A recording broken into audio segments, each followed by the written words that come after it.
Well, afternoon will be the session will be taken by Dr. Sital Sharma and Dr. Arun Khan respectively.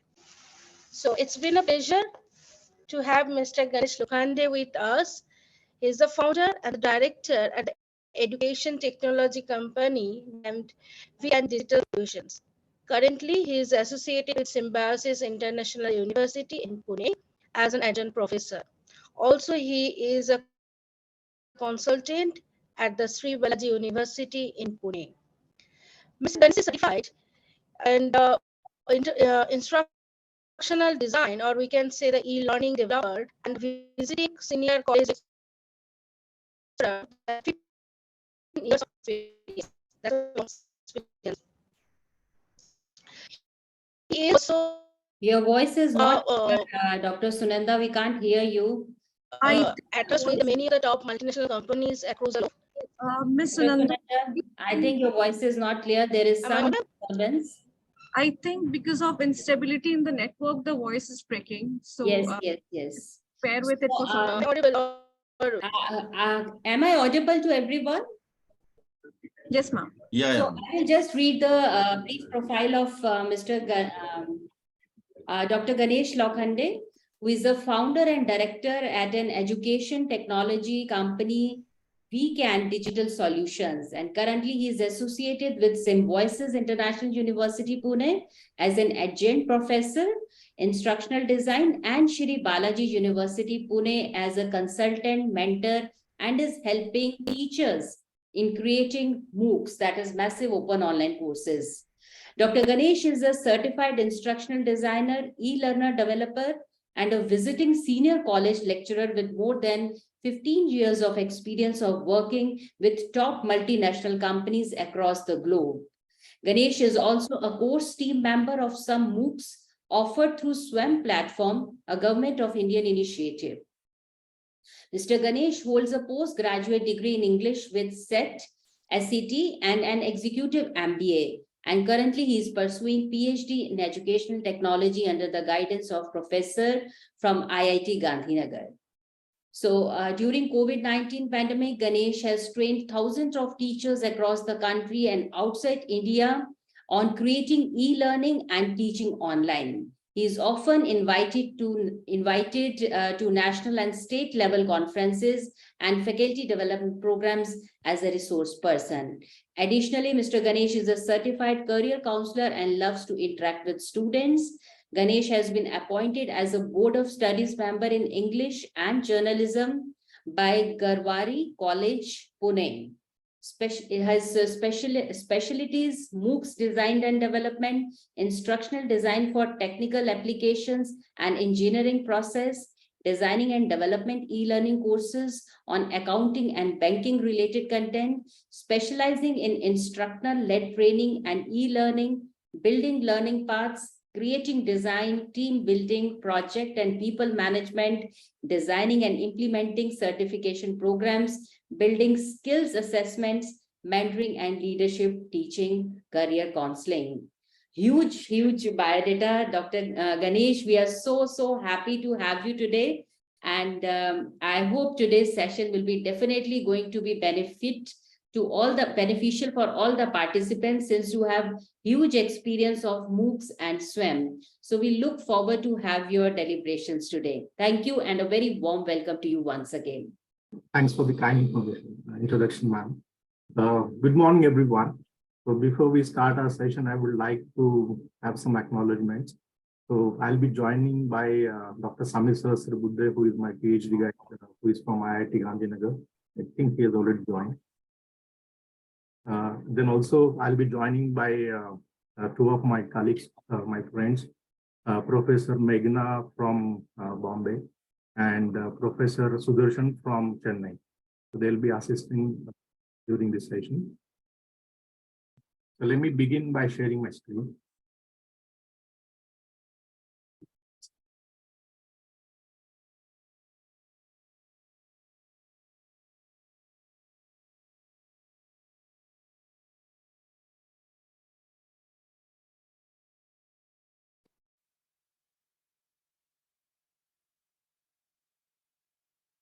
Yes, it's visible. Yeah, so let me just put it in the slideshow.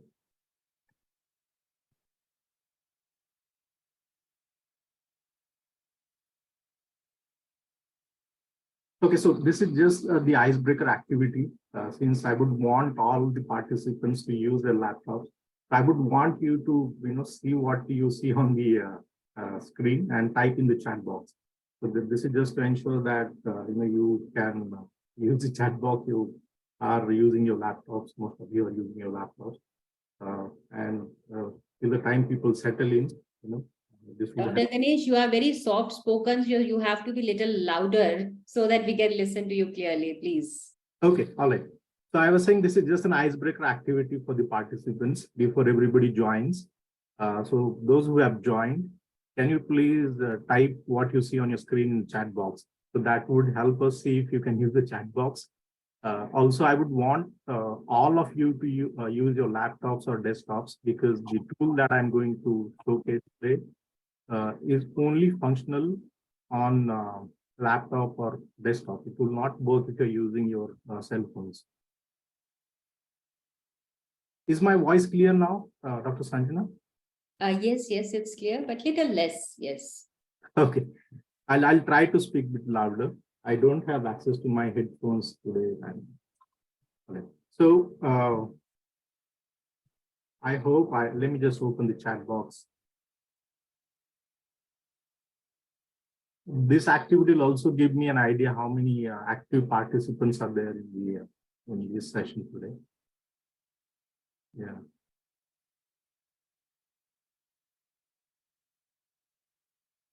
There's a lot of you have started typing in the chat box.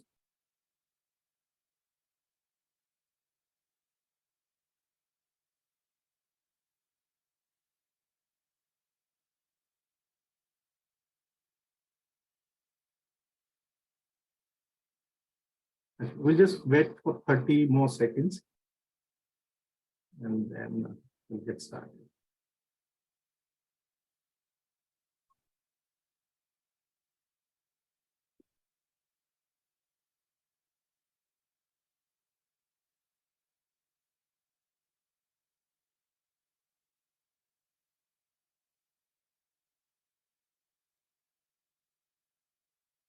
All right, I think we can move to the next slide. This is just an icebreaker, as I just mentioned. So let me show you what it was. So this was the text that was partially hidden behind the box.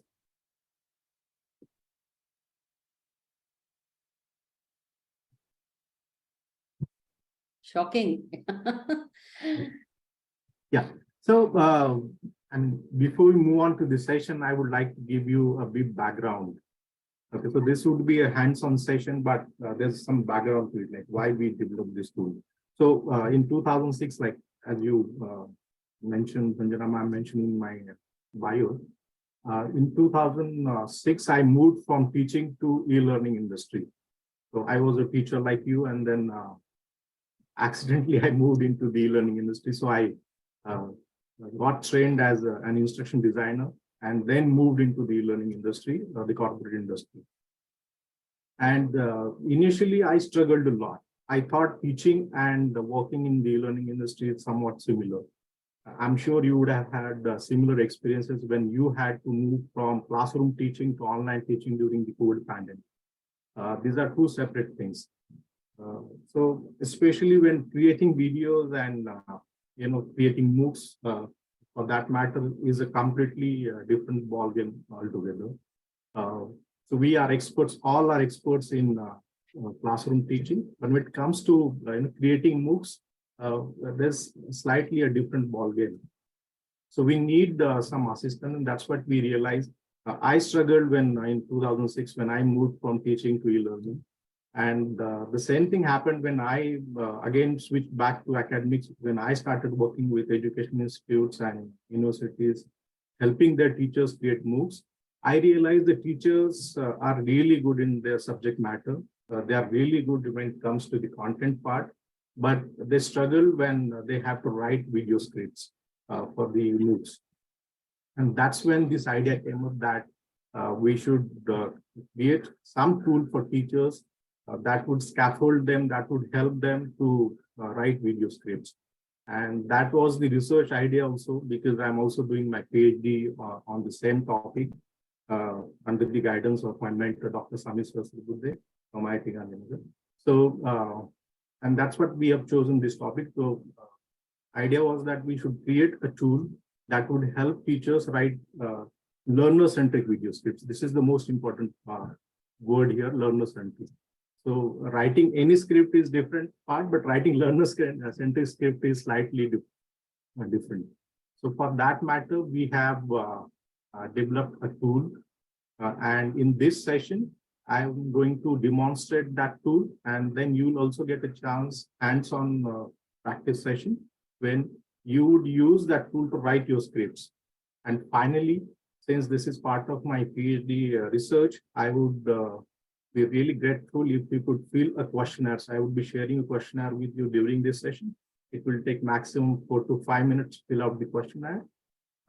That would help me evaluate whether this tool is really helping the teachers or not. So that is the background and the outline of this session. If Dr. Samir is here, he may want to add something. Samir, so are you there? I cannot see Dr. Samir right now. Okay, he'll be joining. He had a busy day. He Okay, has, no problem. Most and he welcome. said, I requested him to join for a while. Okay. So he'll join in between. So whenever he joins, we'll ask him to talk about the idea. I'm sure you got exposed to the LCM model, the learner-centric MOOC model developed by IIT Bombay. Dr. Samir was one of the contributors to this model when it was developed at IIT Bombay. So the UGC recommends using this model or the 4-quadrant approach of developing MOOCs. So this model is again based on the 4-quadrant approach. So it has 4 parts. So when you create your MOOCs, the major part is the LED part or the videos part.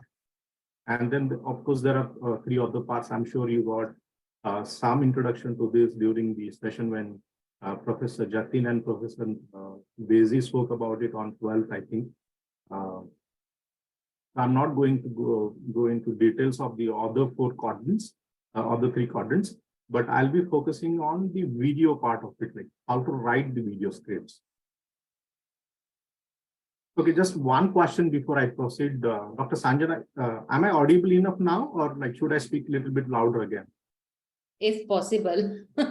Okay. Your energy will go on, I can understand, but participants are writing that we need little more louder voice. So that's why I'm requesting you to speak little louder.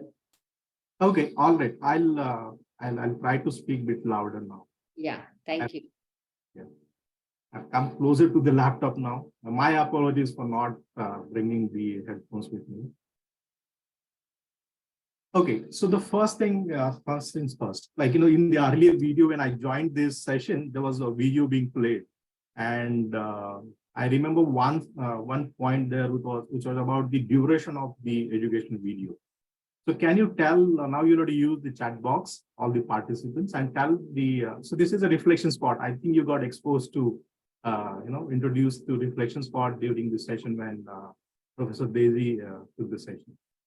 So what should be the ideal duration of a video according to you?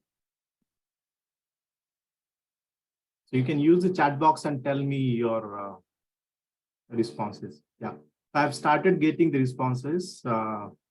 Professor Tanvir says 15 minutes. Dr. Shweta says 30 minutes. Okay. 10, 15 minutes, 7 to 15 minutes, 30 minutes.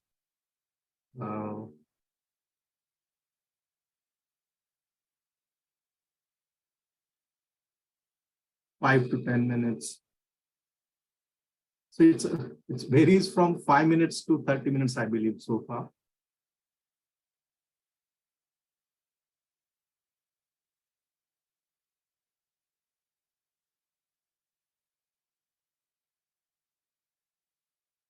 Include all the melodrama and music and so many other things, then I think you are good to go and create longer videos. But I think for average people, uh, you know for most of us, it makes sense to create shorter videos. Yeah, rightly, Sudarshan has also mentioned that even the 3 hour movie has a break in between. Uh, so yes, we need break, and you know, we cannot deny the fact that the attention span of our learners is really short. Yeah, and the information, yeah, and it's different from entertainment. Education is different from entertainment. And I agree, and I completely don't deny your point that, okay, there could be some speakers, some teachers who are so good that a captivating lecture of 1 hour is also possible. But I mean, these are exceptions. When we go with general rules, we don't talk about exceptions. Yeah, yeah, I agree with Sahil that, if it is not engaging, we leave in 15 minutes also. Right. Yes. So that is the first thing that you need to keep in mind when you write your scripts or when you create your videos, education videos. Try to make shorter videos. Even the earlier video that I joined, like when I joined the session, the earlier speaker, I think there was some video was shown. So one of the important point is that we need to create shorter videos. Even there it was mentioned. Okay, the next point now is the main part. How will you design the flow of your video? So when you write your script, so there's a flow, right? So what would be the flow and what would be the first element in your video? When you write the script, what is the first element? So when you go to your classroom, there's something that you begin with, right? Similarly, when you might have seen a lot of MOOCs and a lot of educational videos. So what is the first element that you see when you open a video? You can use the chat box and tell me. Introduction. Okay. Okay, fair enough. Anything else that you would like to? Yeah, why to join, outcome. Okay, okay. Topic, content, introduction about the speaker and the topic. Okay. Creating curiosity, agenda. Okay. Keywords.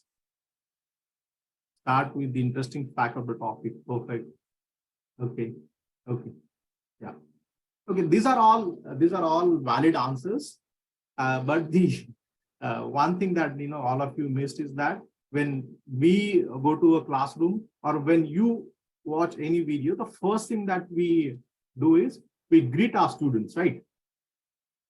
Yes, Dr. Ranchi has got it correct that we need to greet the learner, and that's what you do when you go to your classes, right? The same thing with the video also. So when the video opens, you need to greet your learners. So how do you greet? So this is a question for you again. So what would be a better greeting to begin your LLM? According to me, telling their names, according to me, asking and telling their names, asking about them. When we are taking their names, they feel nice that yes, we are also an important part of this particular platform. So that is my own observation. But how would you do that in a recorded video, ma'am? That is not possible in recorded. Yeah. Right. So this is by LED, I mean the learning dialogue, that is the short abbreviation of the concept of video. So I mean video. So when you create your videos for MOOCs, how would you begin the video? So would you say option A or option B?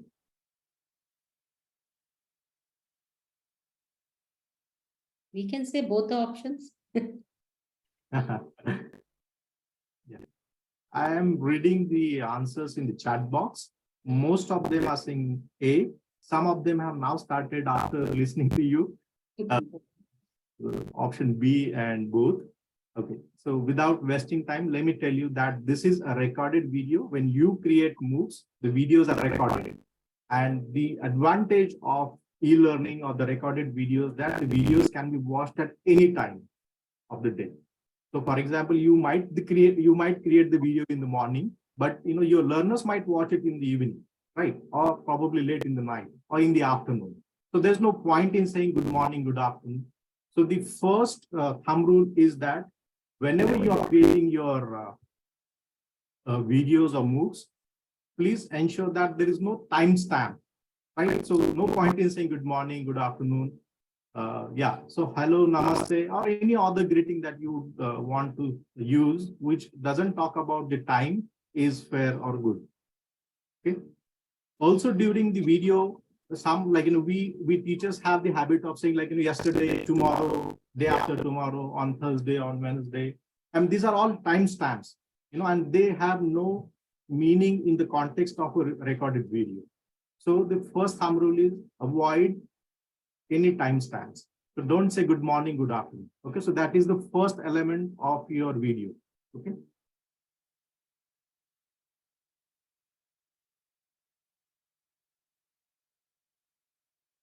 Yeah. So now what would be the second element? Most of you, mentioned that, but I would just like to ask one more time. So what would be the second element? So first element is obviously hello and welcome. That is the greetings part. Right. Sahil, what Professor Sahil says, something from last topic discussed. Excellent, excellent. Anything else that you would like to say to your learners when you start your video, apart from greeting?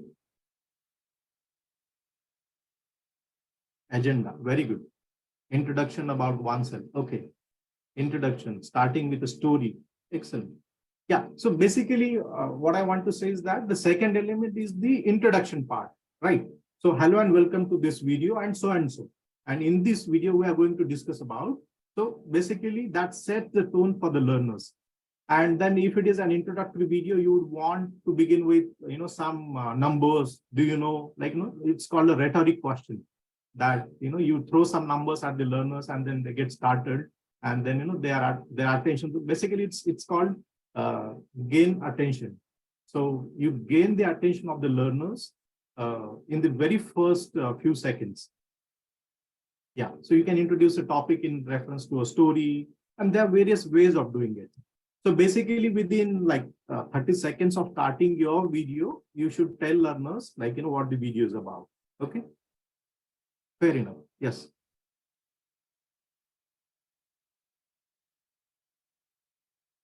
So this is what it is. Somebody also said, Professor Sahil, I think said you can, talk about, you can refer to the previous video. So since we talk about, breaking the videos into a lecture into smaller videos, so you can always refer to the earlier video if it is a continuation. So you can use these, wordings, terminologies that I, have written on this screen here. Okay, then what would be the third element now? So first we start with the greetings part. Second is the introduction. Now what would be the third element in your video?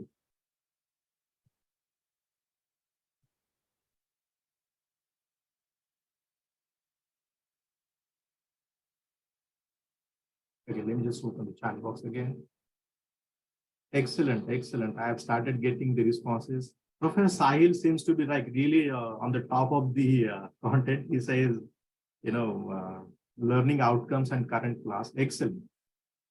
Objectives, Manpreet, Professor Manpreet, excellent. Yes. And then content, yes. Learning outcomes. Yeah, see, I'm sure you would have gone through several trainings of everybody talks about outcome-based education, right? So the learners need to know what's in it for them. So we should be talking about the outcome. So we should be telling the learners that what's in it for them. So when they watch the video, see, we are dealing with adult learners. So it's not, we are creating a course for small kids. If you put a small kid in a classroom and you teach him or her for 5 hours, she or he will not ask questions like why he or she is there in the class. But when it comes to dealing with adults, adult learners, the first thing that comes to their mind is, what's in it for me? If there's something interesting, then only they will proceed in the video. If not, then they'll not. That is again a research. Okay. So you need to tell your learners, and that's what this, all discussion about outcome-based learning, you need to tell the learners like what the outcome would be. Yeah, the rationale with the objectives and outcomes. Yes, Dr. Indrani. Absolutely. Yeah.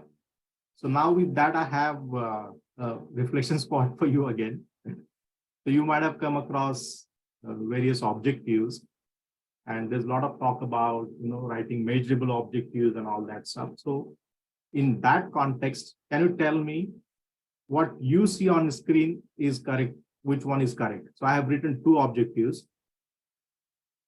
So for this session, my objectives are like by the end of this session, you'll understand the structure of a MOOC video. And the second objective for my session is you will learn about a reflection spot.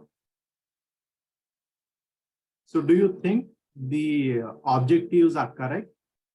Yes, no? Both the objectives are correct.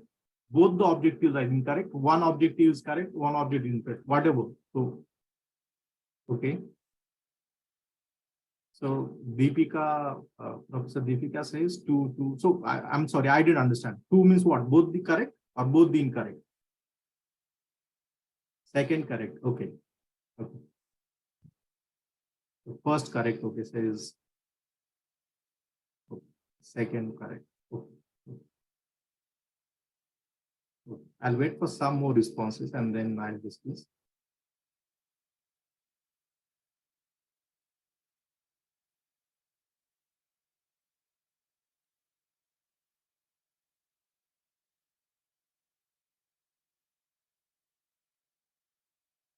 All right. Okay. So the correct answer is both the objectives are incorrect. The verbs that you see on your screen, understand and learn, are non-measurable verbs. You might have gone through Bloom's taxonomy. So when we say by the end of this session, you'll be able to understand something, understand is not a measurable verb. Similarly, learn is not a measurable verb. Know is not a measurable verb. So what are the measurable verbs that you can measure the outcome of the learners? So if I say you'll be able to understand, how do I measure whether you understand or not? So I need to do something, you need to do something, right? You need to list something, you need to define something, you need to classify something, you need to, solve something, use something, write something. So these are the measurable objectives that you need to use. Okay. So please keep this in mind when you write your proposals for creating MOOCs to, CEC or UGC. One of the things that they check is whether your objectives are measurable or not. All right, so we have very little time in hand, so I'm not going to go in much detail. I would have loved otherwise. Normally our sessions are like more than 90 minutes, but since we have very limited time, so I'll rush through the things here. So this is the structure of the video that you need to create. Okay. The first thing that we discuss is that you need to begin with greetings. Second part is the introduction text, wherein you tell your learners what the video is about. Third part is the objectives part, wherein you tell your learners what they're going to get from this course. Then followed by main content of your lecture. Then followed by RS. RS is the reflection spot. Professor Daisy introduced you to reflection spot. So the reflection spot followed by reflection spot discussion. Why reflection spot? Because we don't want monologues. We want dialogues, right? We want some interactive videos wherein the learners also need to do something. It's not just passive learning wherein they're not actively engaged in the learning process. So for that, this concept of reflection spot and reflection spot discussion is there. And then it may be again followed by some content. And finally, the important part is summary. So you summarize the lecture in just 1 or 2 sentences. Okay, so that is the structure that you need to keep in mind when you write your video scripts. Do you have any questions, concerns, doubts? Yeah, I agree with Professor Umang Chavan that our objective should be SMART: specific, measurable, achievable, relevant. Yeah, absolutely. Okay, do you have any questions about this structure? If not, then I'll quickly move on to the, I don't want to eat into the, session time of the another speaker. So I'll little bit rush into my, yes, okay. Let me just go to, yeah. So this is the summary part, like, this is how you end your video. So probably, you can use any of these wordings. You can say, okay, this brings us to the end of this video. Let's summarize what we have seen. Or you can say that we now understand that, there are 3 laws of Ohms or something, whatever you discuss in the entire 5-7 minutes, you summarize that in last 30 seconds. You can also use this last summary part to connect to the next video. You can tell about what you are going to discuss in the next video. Okay, so let me quickly open the tool. So it will be a hands-on session. First, I will demonstrate how to use the tool to write your video scripts, learner-centric video scripts. I'm going to open the tool here. Just bear with me. So right now you don't have to do anything. You just watch, and then you will get a chance to actually open the tool, log into it, and then write your scripts. So this is the link to the tool that I'm opening. Can somebody confirm if my screen is visible where I'm showing the tool? Yes, sir. It's Yes, sir, it's visible. Oh, perfect. Thank you. Okay, so this is the login page, typical login page that you see to any app that when you log into any app. So since I have already have my login credentials, so those are like mentioned here. But since you will be logging in for the first time, you need to click on this register button that you see here. Click on this register link, and this will take you to this page. So here you need to put your only 4 things you need to mention: your full name. You need to create a username for yourself. Username can be anything that will help you remember this. And then you need to put in your email address, create a good password for yourself, and finally the subject or the topic that you teach. And then click on the register button. Since I have already registered, all I'm going to do is I'm going to click on this login button. So my credentials are already put in here.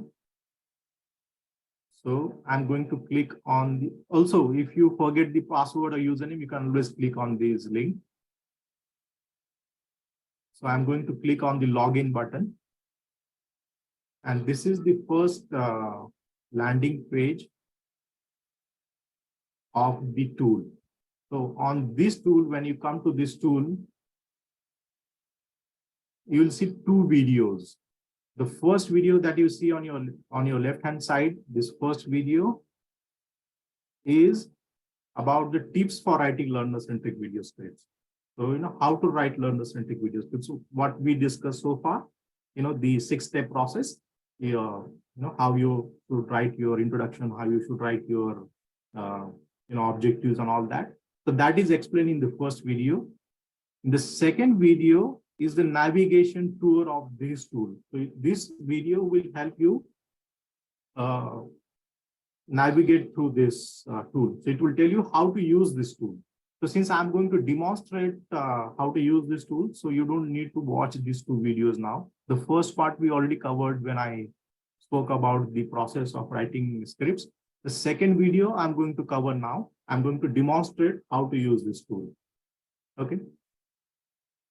And you'll see a button here under the video which says write new scripts. You need to click on this button to start writing new scripts. But if you scroll down, you will see your video script section here. I have so many scripts listed because this tool was in testing. So we tested with some users. And then, I have these sample scripts or, dummy scripts here. So when you start creating your scripts, all your scripts will be listed here. So after 1 year also, when you come back to this tool, your script will be there after you log into the tool. So your data will be stored here. You can anytime access it, you can modify it, you can download it, all those things you can do. So you need to click on the write new script button. So this is the interface of the tool. This 6-7 steps that I just explained. You need to begin with title. The first thing, obvious thing is that we need to give a title to our video, right? So that you need to enter in this box here. So where it says write your video title here. And then you'll see some buttons below. The first button is the help button. So you need to click on the help button. It will tell you how to write the video title. So there's help button for each section. So these are like 6 sections. The first section is title section. Second section is introduction section. The next section is objectives, followed by content, followed by reflection spot, and lastly summary. So for each section, you will find these buttons. The first button is the help button. The help button will tell you how to write that content. So for example, I clicked on the help button for the title section. So it tells me how to write the title. So it says, give a short and meaningful title to your video. This title should be written in such a way that it is precise and clear and should tell your learners what to expect in the video. So the title should not be like, really confusing. So basically that's what it means. The next button that you see here is the example button. You can click on the example and it will show you an existing example of a script. So here I say, for example, the title of the intro video that you see on your landing page is tips for writing learner-centric video scripts. So it is clear and precise and tells my learners or viewers what to expect in that video, right? Similarly, you need to give titles which are meaningful, precise, and clear. Okay. So once you type your title here, for example, if I say Amity test 1. So this is my the dummy title that I've given, for the demo purpose. So I put my text here, and then I need to click on the next button here that you see here in the extreme right. So that is the next button I need to click. When I click on the next button, I get a checklist. And you will notice that unless and until I select the check boxes, I'll not be able to proceed further. So this check button is not enabled, it's disabled because these check boxes are not check marks. So I need to select these two. So what is the first checklist that I got? The title is short and meaningful. If it is yes, then I click on it. Then I say the title is precise and clear. If it is yes, then I click on this. And then you notice that the check button is enabled now here. Okay, so I'm clicking on the check button. Okay, so now it takes me to the next section. You can notice that from the top bar also here. So now we have moved to the color exchange. Now we have moved to the second section, that is introduction part. So here I need to write the introduction about my video. So I'll say hello and welcome. Okay. And this is something, this is just random things that I'm writing now, but you need to write the actual things when you write using the scripts. And then same thing, if I need any help in writing introduction, I'll click on the help button here and it will tell me how to write the introduction. So this is all the guidance that I got on writing the introduction. Similarly, example. Okay. So you'll notice these things also mentioned here that, okay, the example is also given here. So this is the example of, my earlier script that I've written here. So you can refer to that and write your introduction accordingly. So I'm clicking on the next button and I got a checklist. So what is the checklist that I got? It says not use any timestamp. So we discussed that earlier, right? So we, without realizing that we should not be using good morning, good afternoon, we might use it. Some users might use it. So for that purpose, this is the checklist. So it says not use any timestamp like good morning, good afternoon. And then second checkpoint is introduce your learners to the video telling them what your video is about. So yes, my both things are there. So I'm going to click on both the things and then click check. So now it has taken me to the next section. The third section is objectives section. So here I need to write my objectives by the end of this video. You will be able to And then I'll write some measurable objectives like define, discuss, define, identify,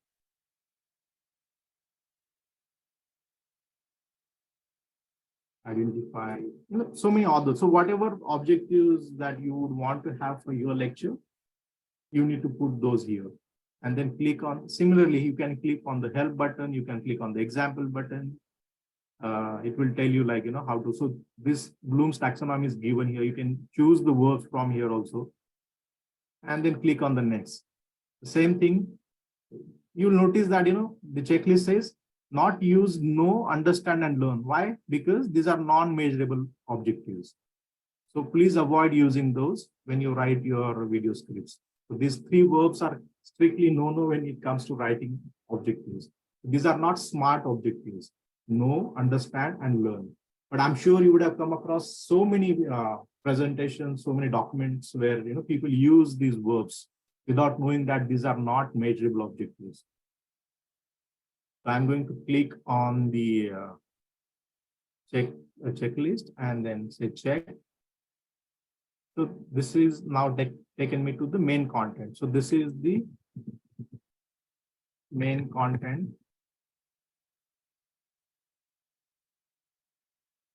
of my video. Okay, so you can put your main content there. So the help will tell you, please ensure to create a shorter videos. Okay, the video should not be of more than 7 to 8. And that's what we discussed earlier, right? So it is mentioned here. The example tells us like, if you are teaching Newton's first law of motion, in the first video, you can explain the law. And in the next video, you can give examples of the law. So that is just to ensure that videos are short, not lengthy videos. Click on the next, and it says the video script is not more than 7 to 8 minutes, which is 4 to 5 pages of your Word document. Okay. So you select this, right? Now this has taken you to the reflection spot concept. So this is the interactive part. So herein you need to write the question here. So I'll say question 1, and then the second box is discussion about that question.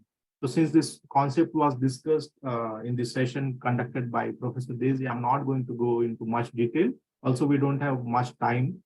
So right now I'm just going to put some dummy text.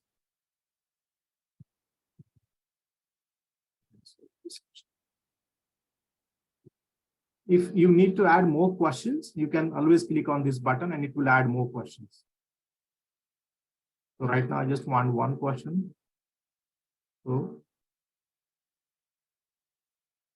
again, the same checklist that I get, it says, some things about the reflection part. I click on check, and then finally it has taken me to the summary. So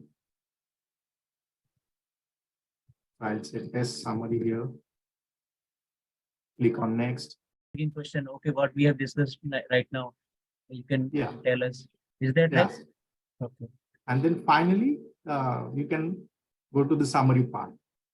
So that is the summary part wherein you summarize your entire lecture of 7 to 8 minutes into last 30 seconds.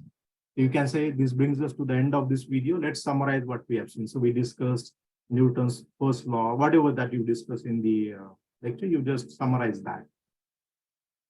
So this is the structure of a video, educational video that is typically done. But sir, don't you think that the reflection spot really trigger in the video side? Because what happens, while making videos, you are the speaker, and audience will be there. Audience will be dumb, frankly speaking, because they will not be able to reply you immediately because you are trying to record this one. Okay. Now you are making it reflection spot, and you are making a question, and you yourself giving answer. So it's better. What I think, sir, it's better to recapitulate the thing. It means reiterating the words what we have taught till date, and as a summary. If we remove this reflection spot, doesn't it make it good effect? That's a very good question. I'm glad that you asked this question. So let me answer it. So why do we have the reflection spot? That is your question, right? So the reflection Yes. spot is to break the monotony.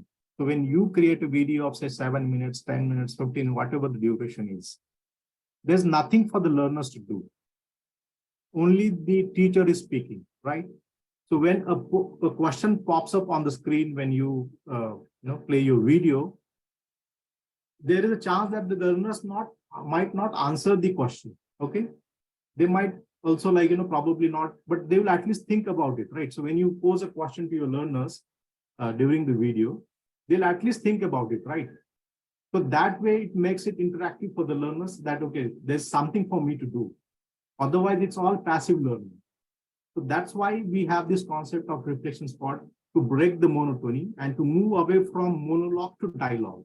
So monologue is when only the teacher is speaking. So that's the reason we have this concept of a reflection spot.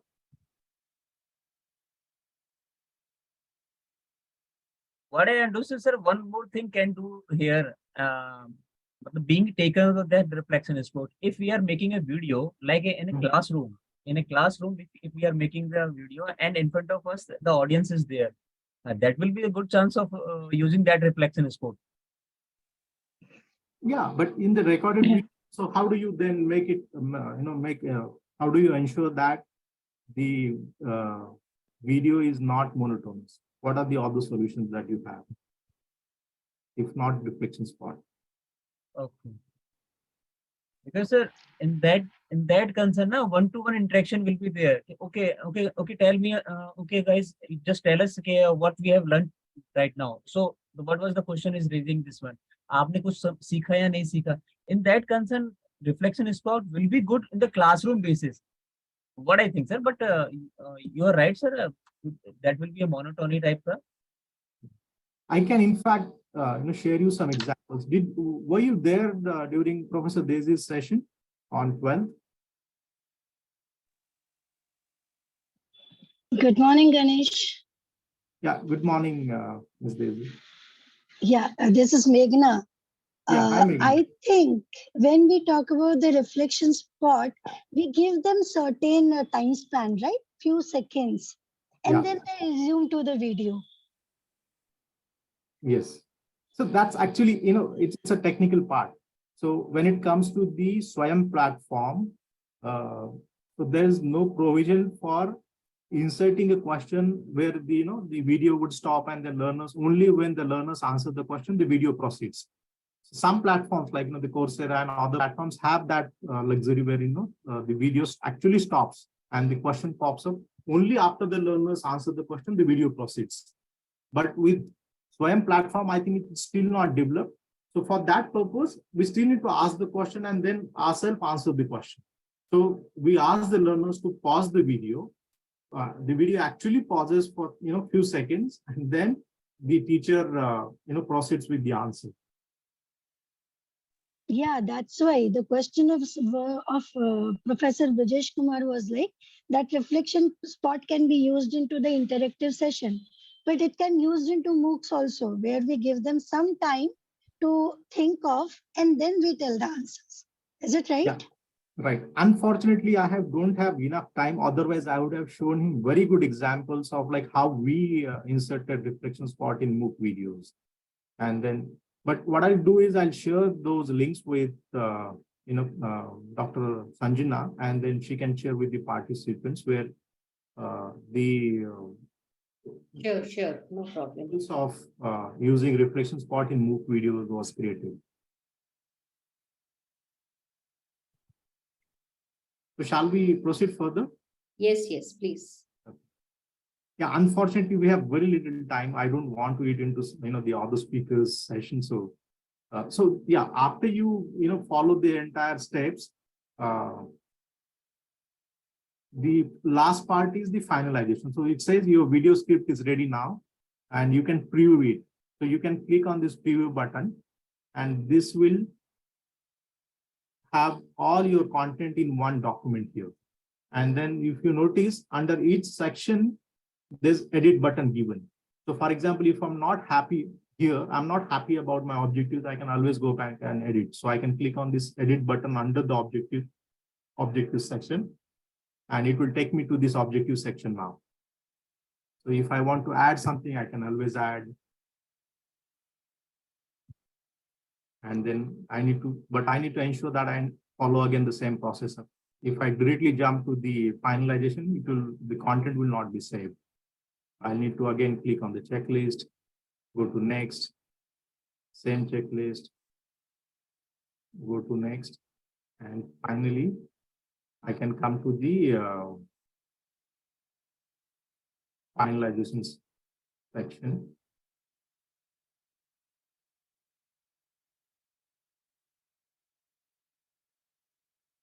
Okay. So now, if you see in my objective section, you will see my third objective is also added that I just added here. So this is how it is. And further, you can download this into a Word document. So this script will be downloaded into a Word document. If you close, it will be saved in this tool. Anytime you again log into this tool, you can always go back to the first page and your script will be there. You can always open it, edit it. So right now I'm clicking on the download button, and you'll notice that a Word document is downloaded. And this is the Word document. Here also further I can make edits if I want. But now this has given you a structure to write your video script. So now you have first title, introduction, objectives and all that. So if we do it independently without this tool, we might miss some sections, like we might not include objectives, we might not include reflection spot. So to ensure the learner centricity and then this structure, we have created this tool, and we would all like all of you to actually try this tool. Unfortunately, how much time do we have, or we already finished with our session, Dr. Sanjana?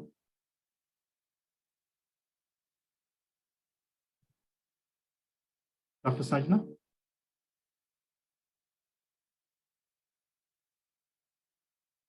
Am I audible to everyone? Yes, sir, you are audible. Yes. Okay. Yeah, I thought I lost the connection. Okay. So I think, our time is over. The original plan was that, I would ask you to write your scripts using this. Sir, are we audible to you? Yes, you're audible. Please go ahead.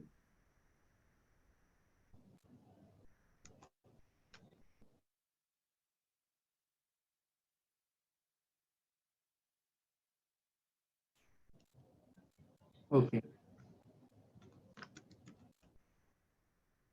Yeah, so what we'll do now is we'll just quickly log into this tool. I'll provide you with the link to log into this tool, and then that will be your assignment for the day. All you need to do is log into the tool and then create some script, okay, using this tool. And then tomorrow, or maybe later today, I'll share a questionnaire with you. So you need to, it's just like 5-minute questionnaire. You need to answer that questionnaire about the usability of this tool. That will serve as the data for my PhD research also, whether this tool is really useful or not. So please do me a favor. I'll share the link to the tool right now. You need to just log in, create your login credentials.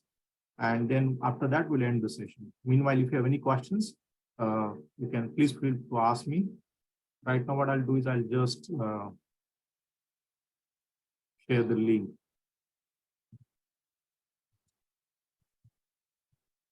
So I've shared the link to the tool. Please click on it and then log in to the tool. Register first. And then once your day is over, you can go home and then write scripts using that tool. That will be your assignment for the day. And then tomorrow I will share the questionnaire with you. So it's a very short questionnaire about the usability of this tool. So please, I'm requesting, because that is very important data for me. Please take out 5 minutes to fill out that questionnaire.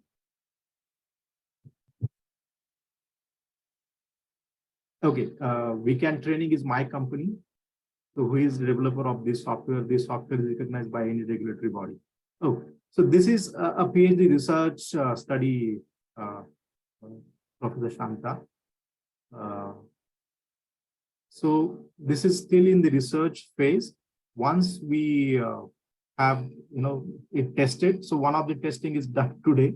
We have done several other testings also. One testing will be done today with you. So once you go home and then write the scripts and fill out the questionnaire, so that once the testing is over, what we plan to do is we plan to have this tool recognized and all that with a patent. So we are going to patent it.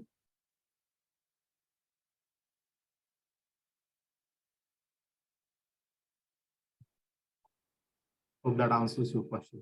So I've shared the link. Please click on the link and register now. And then once you go home, you can, yeah, thank you so much, Professor M.K. Dev, you have registered.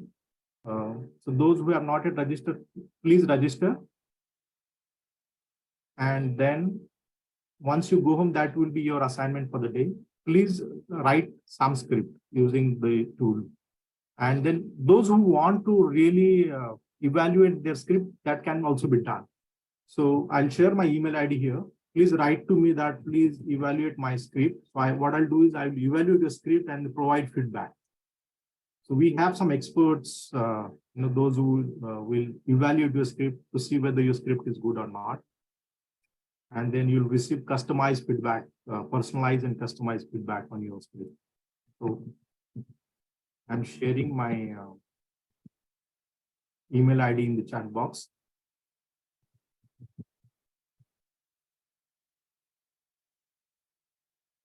So those who want their script to be evaluated.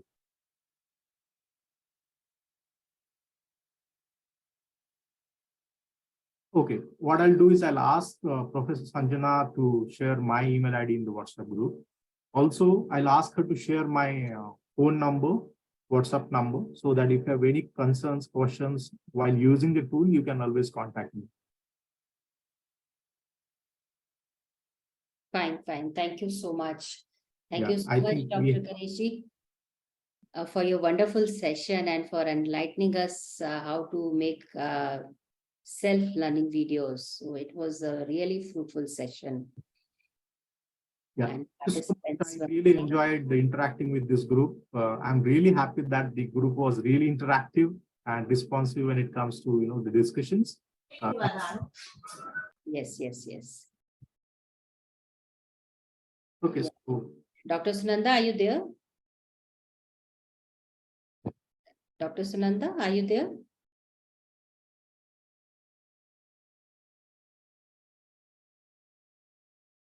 yeah, I think she has typed something in the chat box. Yeah.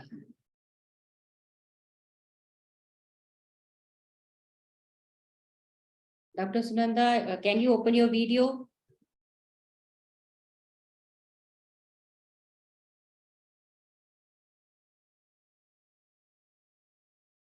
I think her video is still giving problem. So anyway, thank you so much, Dr. Ganeshi, for your wisdom which you have shared with us.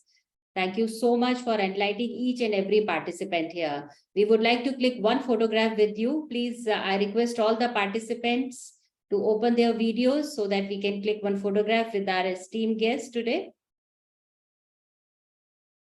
Miss Daisy, Dr. Neelam, Dr. Brijesh, kindly open your cameras. Dr. Parijat.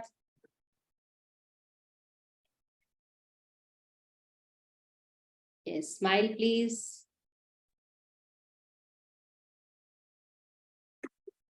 Once more. Thank you so much. Yeah, and Dr. Sanjana, the assignment for the participant would be that they need to write the scripts. So that is the assignment for the day.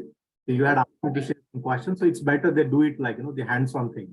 I would have liked to do it in the session itself, but since we didn't have enough time, so once they go home today, they need to use the tool and write the scripts. So we'll get to see who have written the scripts, and tomorrow we'll share the questionnaire with them about the usability. So that will help me write my research. So thank you so much with that, and I I think I should. Thank you so much. And I hope all the participants have listened their homework. They have to do little homework. So kindly do it and please do share on that, I should be saying WhatsApp group, fine? And thank you so much, Mr. Ganesh, for being with us today. Dr. Sunanda, are you there? You want to say something? I think there is some issue in her audio and video. Anyway, Mr. Ganesh, thank you so much. Thank you for your Thanks, ma'am. kind lecture. Thank you, Professor Meghna and Professor Sudarshan from Chennai for joining this session. Thank you. Thank you. Thank you. Now we have with us our next esteemed speaker, today's esteemed speaker, who is Dr. Ajit Kumar, who is a professor SOE from IGNOU. He is already there. So just give me a moment.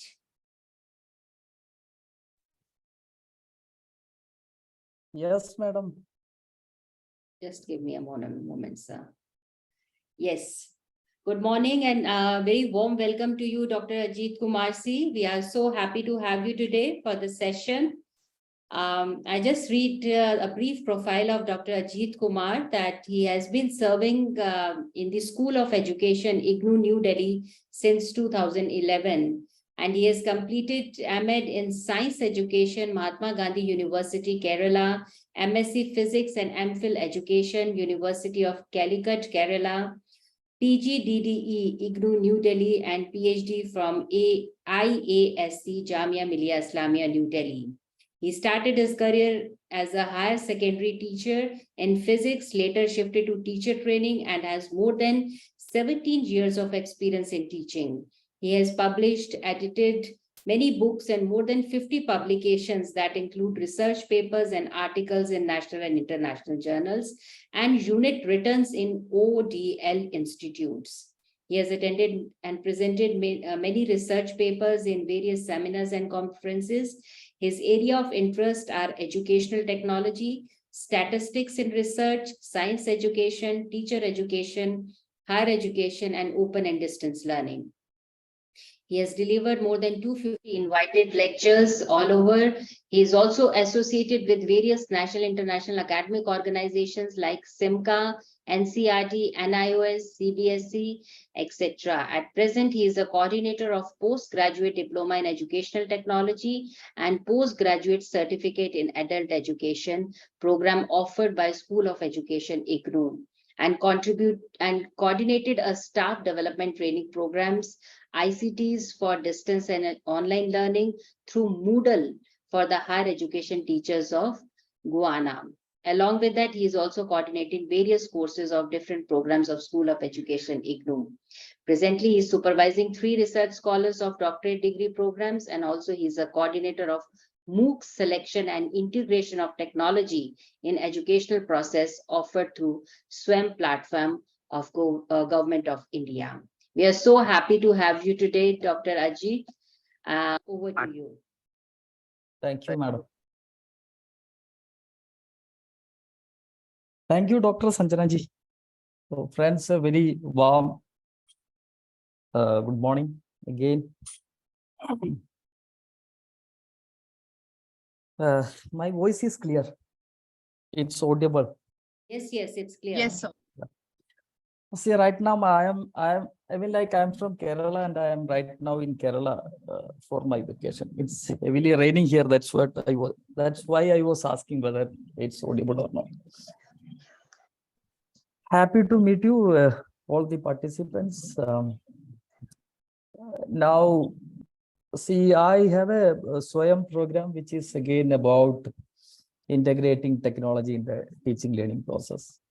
We also have a course, postgraduate diploma in educational technology, where the program basically gives awareness about how they can integrate, how the teachers can integrate various technologies in the teaching learning process.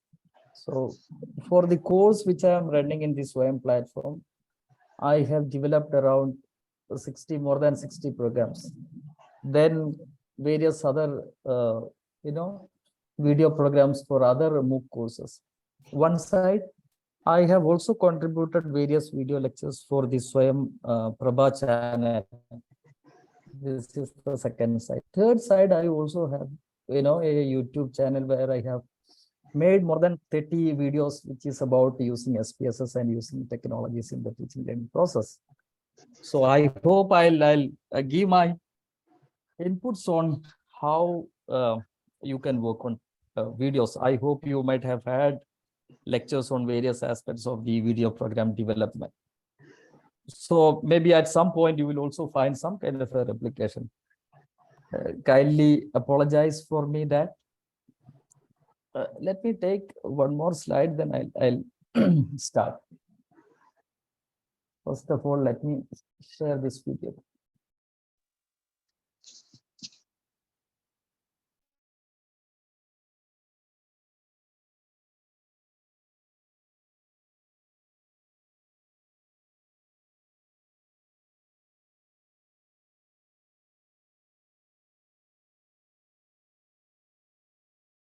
The screen is visible that way. Yes. Thank you.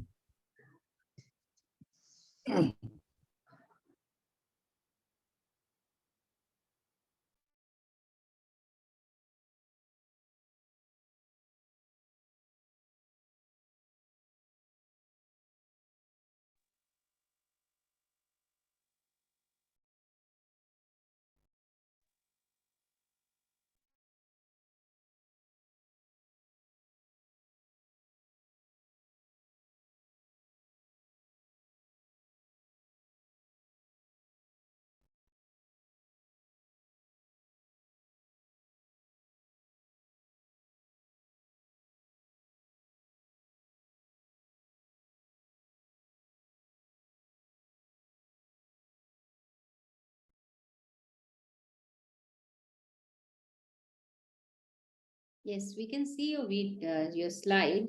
Yes.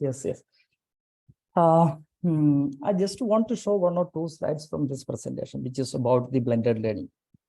So we are, of course, teachers, the face-to-face regular open distance learning teachers. One side where we go to the classrooms, teach and come back.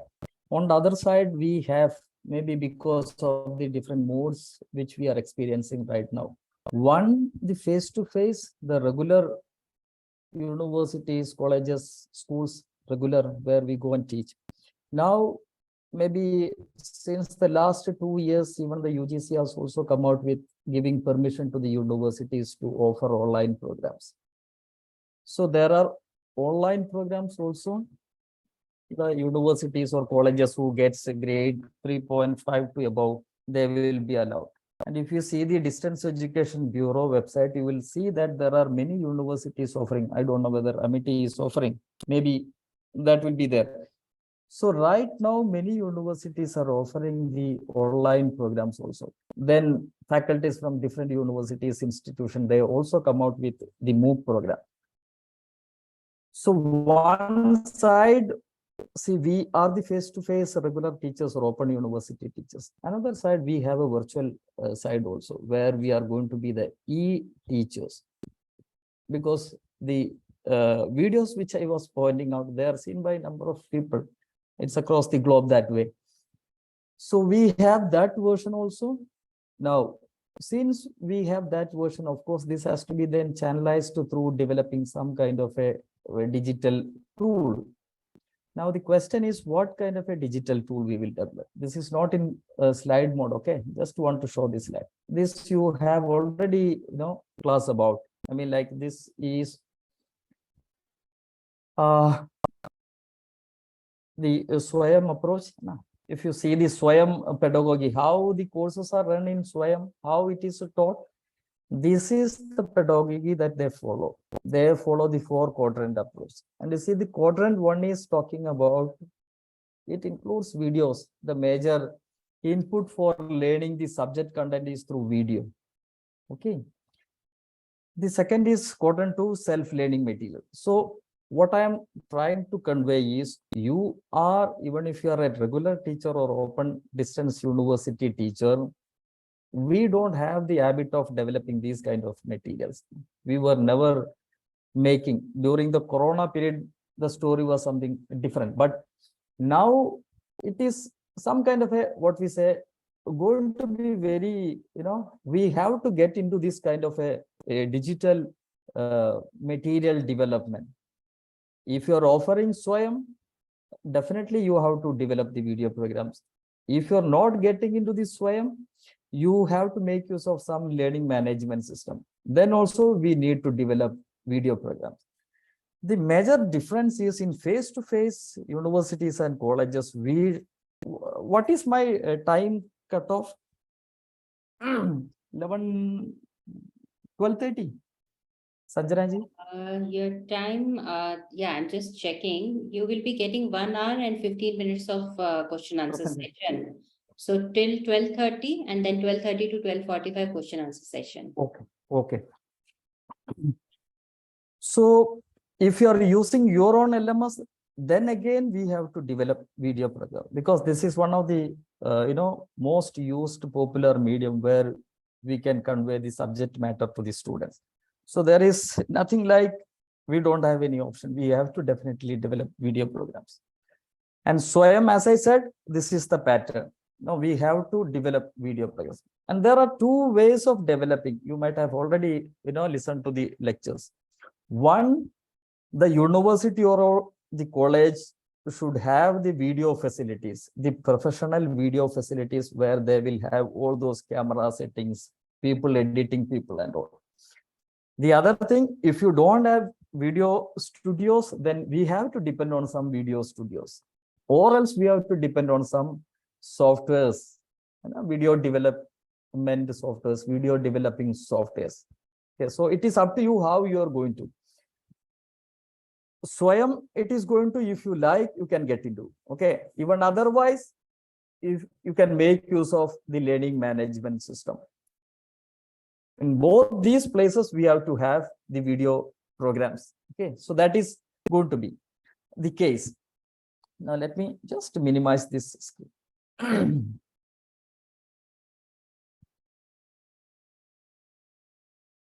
I'll just quickly run through this. So theoretical part, this is what I am going to do. Maybe some part I'll give some ideas about how the process involved.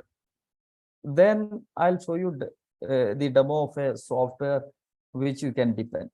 I hope a couple of people may be using that software. Okay. So let me get into that. Now recently we in CIET, NCRT, we were having a workshop, and I mean, like, our job was to develop a MOOC program for the school teachers.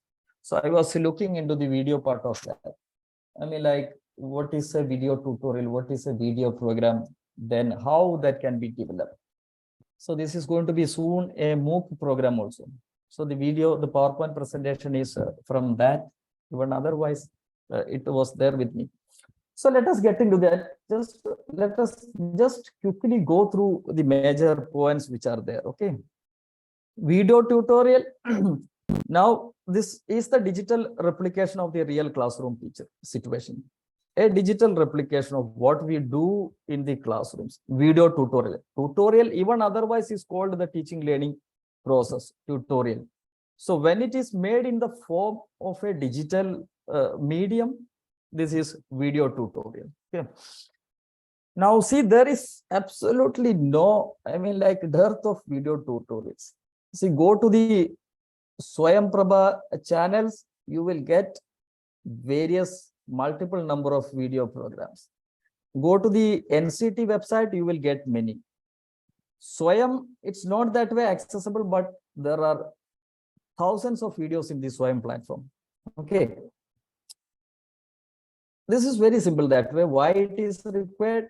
To learn the subject matter. You can present your subject in various ways just to sustain the motivation and interest, engage students in the learning process, active learning. There is nothing that way to discuss. Okay. Anywhere, any time learning, this is the online courses. So there is no time limit that way, 24/7. Improve the digital skills, knowledge retention. Not something very important that way. Okay. Now this is something which we have to think of. See the videos which I was talking about in my course, couple of these presentation formats I have used. So it is up to you how you are going to develop your video program. Okay. One of the very easiest format, I would say, this is going to be the lecture method. Lecture method. Just sit in front of the camera, give your lecture without any other media like graphics, images, nothing. Okay. It can be made interesting by including all those media elements. Otherwise, this is going to be the very simple format of developing video programs. In many of my lectures, I used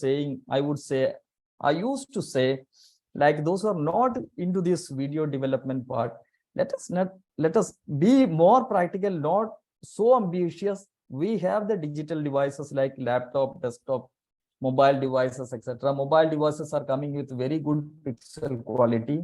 Switch on the camera, record a video program in the lecture format. This is the very easiest. Okay, those who have not started till now, at least they can practice this. It's more practical that way. Okay, I have done that in the beginning days. Now, rest of the things which you are saying is they are very request time, some expertise and all. Okay, like magazine, just like the way we read a textbook or any magazine, a digital format of magazine can be created. That is also a kind of a video, very advanced. The CIT sometimes used to do that. We have done number of interview type of formatting in IGNOU. There are various videos of mine also, my colleagues also. Two people going to the studio talking about any topic. Docudrama about any real events, again in the form of a drama, little bit complicated that way. Drama again, it's time acting, giving the subject matter in the form of drama, little complicated that way. Again, discussion something related to the interview formatting. Just a second.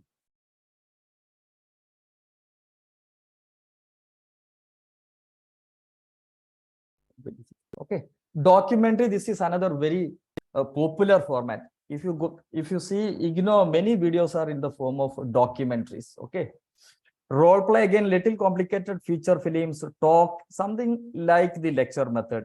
Glass screen, very advanced kind of a. See, in mathematics and all during Corona period also, some people might have practiced that.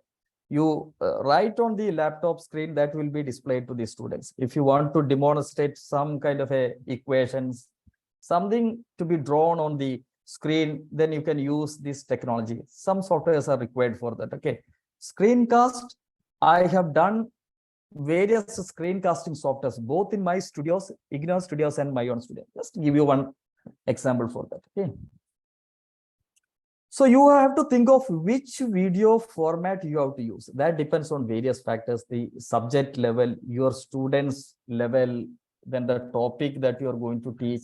It depends on many things. Okay, but one which we can depend is couple of things which we can depend, like lecture you can think of, interview format you can think of, discussion you can think of, and a screencasting you can think of. Vox populi is something different, something like if see when there is very serious hot topics like NAP is was a very hot topic some years back, 2 years back. So you can create a video on some kind of a very hot topics like NAP. So if a video is created on such topics, that is going to be called Vox populi. This slide is from CIT. Okay, CIT has given this kind of a formatting. Difficult to minimize this.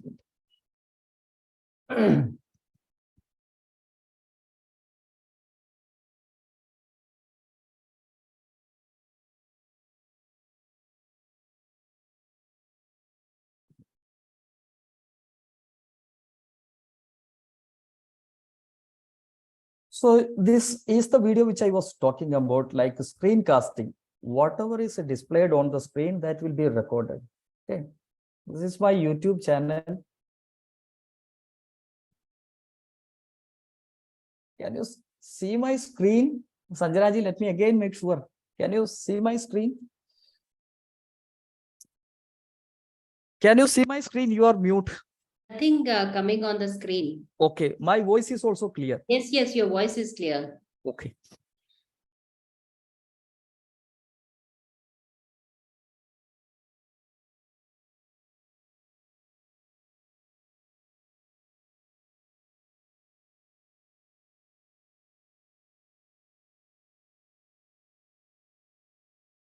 fine. Welcome to this video tutorial on research strategy. In this video, you will learn. I don't know whether you can listen to the audio part, but no issue. Just to give a demo, okay? See, I was trying to make, give an idea about how they can use the SPSS. So you can see my video coming on the right side, lower side, then the SPSS, and I am explaining the process involved in calculating regression and all that. So this is the screencasting kind of video. Very simple. You can absolutely try this. Okay, this is what I would prefer for you. Very practical approach. Let us not get into too much complications that way. Very practical screencasting kind of a video. Okay, here I am demonstrating something. If you want, you can bring in the PowerPoint presentation into that. So you prepare PowerPoint presentation, display that. And when you display, you have to explain. Your explanation will go somewhere in the, maybe here on the screen. Okay. So this is the simple screencast kind of a video which you can prefer. The other one, the simple lecture without any media elements like PowerPoint and all. Very simple. Otherwise, little advanced, this you can prefer. Screencast video. One thing. I'll also show you another video.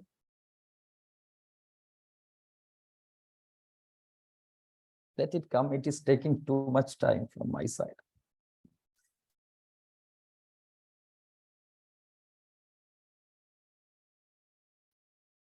So we were here. Okay. So just think of which you can get into. Okay. Since there is very less time, I'm not getting you to engage in my sessions. Okay. This is an activity you have to respond. For the time being, I'm just skipping this. They are very simple that way. Okay. Why we need videos? Why we need different presentation format? The answer remains the same. Okay. It depends on the where you like to present your content. Variety, engage students, remote learning, of course, individual needs, deep learning, interactivity, etc. There are many things. I mean, like if you want to demonstrate something like the SPSS, which I was saying, now there are many people who are absolutely have no idea about SPSS. So then we have to take care of the individual needs. If you are demonstrating that, you have to explain each and every point. One thing, engaging, absolutely we have to do. The problem is, see, the students have gone through, they have seen various videos which are very well, very beautifully prepared. In YouTube, when the students get into, they get very beautiful videos. If you're not making it very engaging, interesting, beautiful, then the students absolutely will not talk about. The previous lecture, Dr. Logesh was talking about the attention span also. So it is absolutely that. I mean, like, we have to have some kind of a magic when we prepare. Otherwise, just for preparing this doesn't make the, serve the purpose. Okay.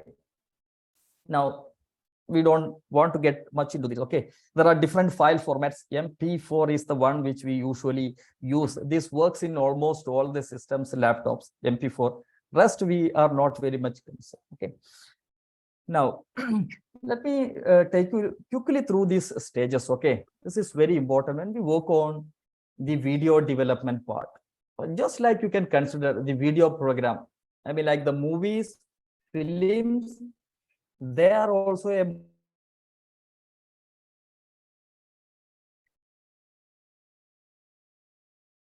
1.5 hours. So they absolutely follow this kind of a stage phase. One is the pre-production stage, the other is the production stage, the last one is the post-production stage. Now in IGNOU, many of the institutions, you will see this kind of a formatting phase flow when they get into the what we say the video development. Absolutely, in IGNOU we do that. In CIET, I know many institution, universities, organization do this kind of a processing when they get into the video kind of video development process of video development. So let us just go through the, now this will give you a brief idea about the stages which you have to go through, the process that you have to do. there are many people that way. They don't absolutely follow this, process also. Okay.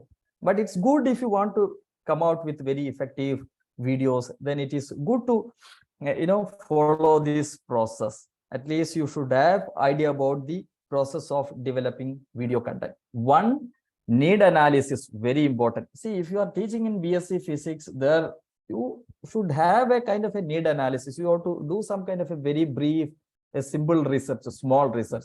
See, for all the topics, videos are not required. You also know that. You cannot use interview format for all the topic. In subject, interview formatting is that way works well. In some subjects like biological sciences, documentary will work well. Okay. So all these ideas we will get from need analysis. Select your content, you will get from need analysis also. Otherwise, this is very important. Select the topic which you like to prepare as a video program. Learning outcomes, prepare the learning objectives, what you would like to do after watching the video program. Development of a video program brief. In IGNOU, we do that. What is this video program about? We prepare a small paragraph. This will be submitted. Okay. Script writing and review, very important in films and movies. You may be seeing, there are many characters in films and movies. So for each character, they will write the script, what they will speak. This is not that way very much required, but this is required when we go to what we say very advanced kind of video programs in educational video programs. But this is also required that way. Preparation of storyboard, again, in movies and films, you will see. I'll show you a small storyboard, how it is done.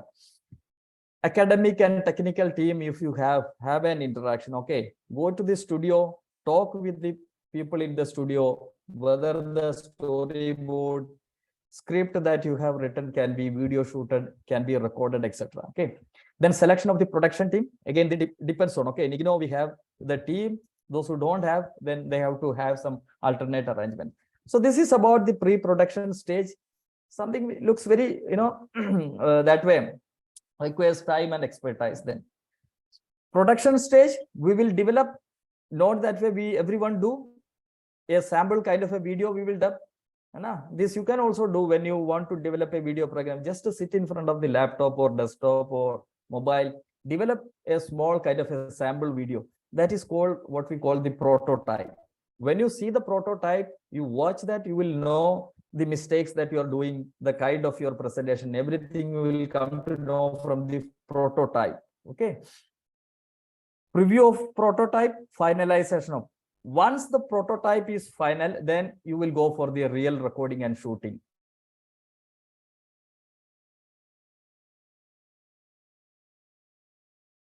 Softwares, okay, recording. Otherwise, we have to go to video studios. As I said, professional video studios in universities or colleges. So this is up to you. This is, you have to decide. If you have video studios nearby, you can go. Otherwise, you have to depend on some softwares. That's why the softwares are. Post-production stage, every editing comes into that. Every editing. Okay. If time permits, I don't think I will get the time for that. I'll record a video program. I'll show you how it is edited in the post-production stage. How we will add our name, maybe a thumbnail in front of the video, thumbnail. Then how you will add music to your video programs. I will add various effects. Some people might have already experimented in the mobile that, okay. In IGNOU, we do this academic preview. Once the video is ready, we will give to a senior experts, subject experts. They will see the video. If there is any mistake, if there is any issue in the video, they will point out that. That will again go to the editing people. They will correct that. Okay. Once that is done, this is going to be the final product. Packaging, development of metadata. What is the format? Which type? What is this? What is the topic? Who all are involved? When is this created? All those will into the metadata. Okay. Finally, this will be go to the public people. Okay. So this is just not get worried. Okay. At least you should know that there is a big process involved in the production of video programs. Many things we are not in, at many stages we are not involved as teachers, but at least we should have awareness. Okay. Just to get, as I said, the production stage, we have done this. Script writing, preparation of storyboard, we have already done that. Okay, I'll just come to that. That is this. Again, I'm just skipping this activity. Okay.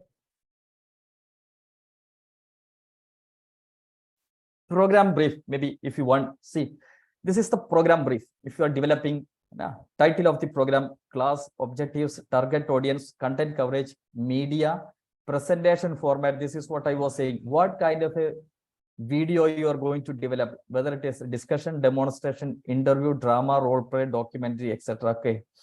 Description of the program, storyline. I'll come to that. Okay. Production team, script writer, content expert, technical expert, etc. In IGNOU, we involve script writer. Sometimes will be the person itself. Sometimes we hire experts from outside. Okay. Now, that is about the what we call the program brief. See the storyboard. Okay. In storyboard, each and everything which you are going to do in a video program will be mentioned, will be written. Okay. Like देखिए scene 1 क्या होगा scene 1 में, है ना? Scene 1 क्या shot होगा? Shot I'll discuss later. Okay. Scene 2 में क्या shot होगा? Sorry, scene 1 में क्या क्या camera shots होगा? Okay. क्या dialogue होगा? Effects क्या होगा? Okay. I'll just give you an idea. Storyboard example. देखिए, this is, say for example, if this is the scene 1, you know, scene 1 will be showing this shot, which is not very that way clear. Okay, either you have to draw, otherwise you have to depend on some software for this. We'll get, this is a door handle. What does this mean? In the second shot, the door handle will be shown in a what we say, in a close-up mode. Okay, screen. Then the dialogue which goes, the effects which goes. So that way, see, this is another shot, a shot which is shown from the downside of a individual, downside of an individual. Okay, this is the close-up shot of a hand. Okay, so this is what we call the storyboard. Each shot, how is the camera shot will be, what is the dialogue, what is the text which goes into that, what is the music which goes into that, who are all involved in that shot. The storyboard gives all those explanations, very well prepared in the case of movies and films. Okay, we don't that way get too much into in educational video programs, but that is required. Production stage, we have done that. Okay, coming to this is just to give an idea. Okay, in my house I have a room where I have this green screen. Okay, green screen. You need this chroma key just to what we say, make it transparent. So you can sit in front of the green screen and say anything. You can insert anything when you edit the video program. So for that, this chroma key green color sheet will help. In most of the video studios, you will find this chroma key. Okay, rest everything is known to you, the camera. Okay, this also we need to have some ideas. This is what I was saying about. Few I will say. Okay, see, close-up shot. How you are going to, if you have a professional video program, it is good. They will do all this magic. Otherwise, if you are doing it on your own, then we have to do little homework for bringing in all these kind of what we call the camera shots. Okay, this is a close-up shot, bird's eye view showing from the top side the camera, 2 shot, wide shot, medium shot. So there are different kinds of, this is required when we work on the storyboard, idea about the storyboard. Okay, now just friends, the post-production stage, I said one thing which is very important here is the editing, integration of, like bringing in the music, the effects, transition from one scene to other scene, everything is done. Again, there are good softwares for this. Okay, I'll just just very practically, in IGNOU also, when we go to the studio, they give these tips like you should have a plan. You should have a plan. Quality digital resources we should have. If it is a video studio, we don't have to worry. They will use that. Otherwise, if you are using your desktop, laptop, etc., make sure that they are quality digital devices. Okay. Again, as I said, in my room, there is a green screen. I have a couple of lights fixed here and there. So it gives adequate lighting to my video development. Adequate lighting. Okay. Powerful video and recording software. Okay. This is again, if you are depending on the video studio, no issue. If you are recording on your own, you should have good softwares. Okay, there are good softwares which are free. There are then again paid softwares which we have to depend if you want to again have advanced features for recording the video programs. Choose appropriate presentation format, select appropriate style, pace, etc. This is done when you present the material, just like the way we do in online lecturing. Okay, some people talk very fast, some people, talk very slow. So when you make the video program, also this matters. Okay, make presentation interactive. See various videos which are available, see whether they are interactive or not. Okay, when I make a presentation, I used to give, okay, here it is, I mean, like, because of time constraints, I'm not getting into that. Otherwise you have to make interaction in, even if it is a video program, you can ask in between, are you following what I am saying? Let us reflect on what we have studied. I hope you are with me. Let us move on to the next session. So that kind of an interactivity element you have to. This is something very different, how you can make interactive videos. We have tools for that. Okay, avoid sensitive discussion. It's always good to avoid sensitive topics when you make any video program, because this is going to be into the public domain. Now everything is, sensitive, and you will be into trouble. So avoid all those kind of sensitive issues bringing into the video program. Okay, so I'll just wind up this and come to this. Okay, digital tools for developing, there are premium, freemium, and there are many. Force. Premium is paid, you have to pay money for that. Paid or proprietary software, we call it. Freemium, they will give you some time period, 1 month, 2 months you can use, then we have to pay money for using that. There are wonderful softwares, okay, like Camtasia, Vimeo, Movie Maker, Adobe Premiere Pro. They are wonderful. It's very user friendly that way.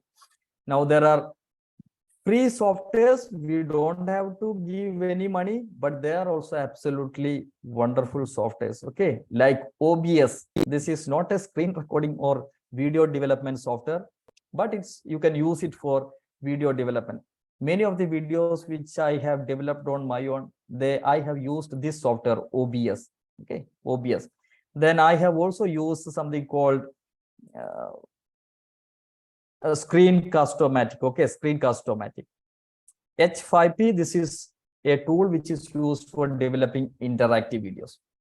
So I'll take just a kind of a pause here, then I'll jump into the what we call the demo part of that. Just you can also experiment that way. Okay.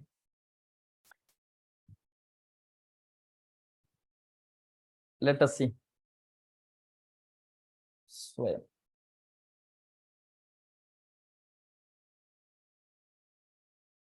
this is what we call a Screencast-O-Matic. Okay, Screencast-O-Matic.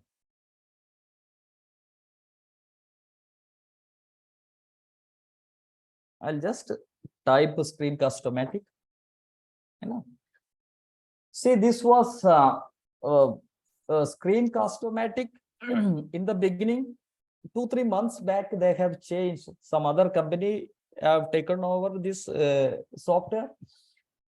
Now the name is ScreenPal. Okay, you can just note down this. Okay, maybe after this is going to be very practical that way. You have to develop some video programs. Okay, I'll just close my video part in this. Otherwise, this will not work. Let me close this. Okay. Let me see whether this will work or not.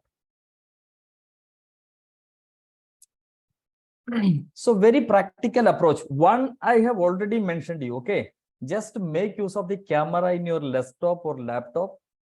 Then give a lecture, make it very brief, maybe 5 to 10 minutes or 10 to 15 minutes.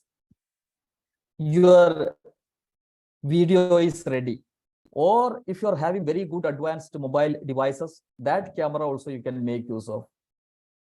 That is the very simplest form of very practical approach of developing for beginners.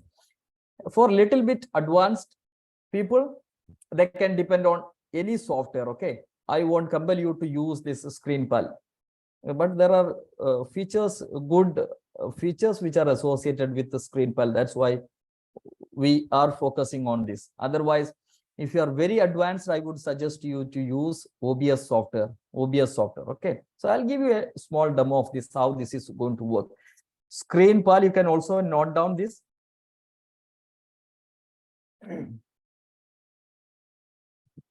So this is the interface that you will see. This is the interface which you are going to see. You can create an account, click on sign up, create your account. So whenever you make a video program, this will get saved in your account. Okay. Even without account, this will work. Okay. This is one of the features which the screen pal is having. Okay. So if you are very curious about, making an account, do that. Otherwise, the first thing you have to do is you can click on record for free. Record for. Okay. I may not be getting too much time, so just please listen carefully. Okay. See, you will come to this ScreenPal website. What you will do, you will click on record for free. Okay. Now, if you are using it for the first time, record for free, you will click on that. Then you will click on launch free recorder. Launch free recorder. Once you click on launch free recorder, for some people, if you are using it for the first time, it may take some time. The software will get downloaded. Everything will work in automatic way. Okay, we don't have to do anything. It will work. It will do automatically everything. Okay. Sometimes they will ask you to click somewhere here. Otherwise, it will get everything ready for it. Will make everything ready for you. So the software already started. My software is ready now. Okay, my software is ready. So I'll just minimize the rest of the windows to make it little more easy for visualization. Okay, I'll just minimize this. So this is my desktop screen. This is so this black and white dot lines, you can see this. You can move here and there by dragging at any point. Okay, very easy. By dragging at any point, you can move this here and there. So this is the recording area. You have to decide what area you are going to record. As I said, if you are going to demonstrate Excel, how Microsoft PowerPoint work, then we need the entire screen.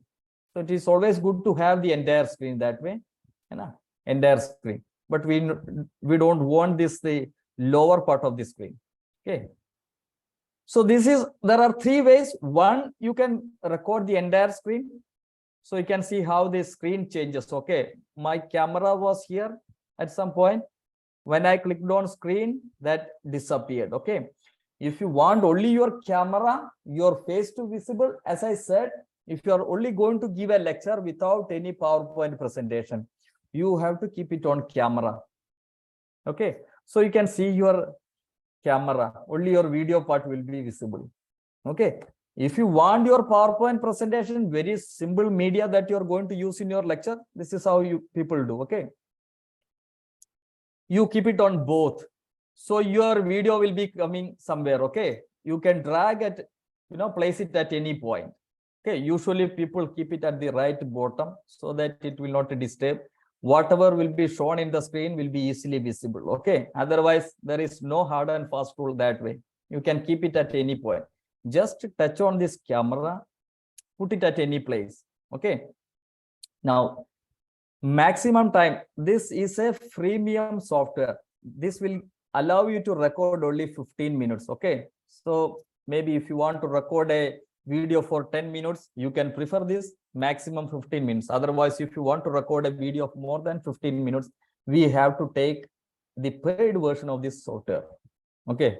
We don't prefer that way. Size, again, there are sizes, whether you want full screen, active window, 480, 720, doesn't make much difference. Okay. You see whether the microphone is working or not. If it is working, you can see the green lines toggling. Okay.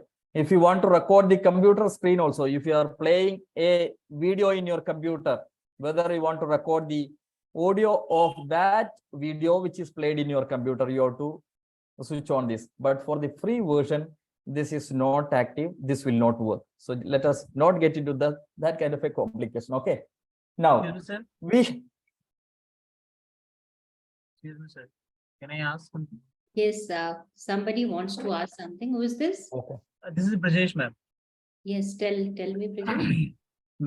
Sir, as you have told that is screen palace, there only 15 minutes recording is can be recorded here instead of taking premium version.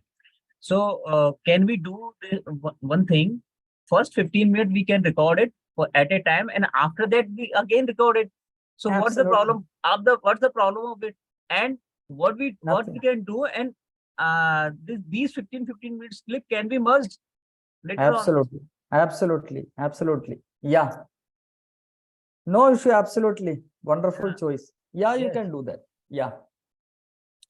देखिए, then we have the recording button. So to start recording, this is the place where we have to click. Okay. Once when you record, see, when we record, we make mistakes. So there is a pause button also. When you click on the record button, you will get that pause button. Okay. To cancel this recording this. Okay. So I'm just going to record something. Okay. What I'm going to do, I am in the both mode. Okay. Neither I'm recording the entire screen or my entire camera. I'll use both. So what I'll do, I'll make a video. I'll use some PowerPoint presentation. I'll discuss the PowerPoint. Now, my video will be there. The PowerPoint will also be visible. Okay. So my PowerPoint is here. No issue. So I'll take any of these PowerPoints. Okay. I'll just put it in the beginning.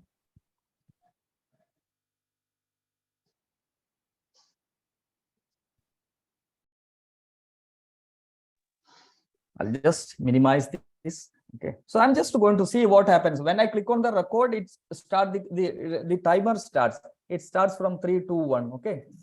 Then you can keep on recording. So I'm just going to click on this record button.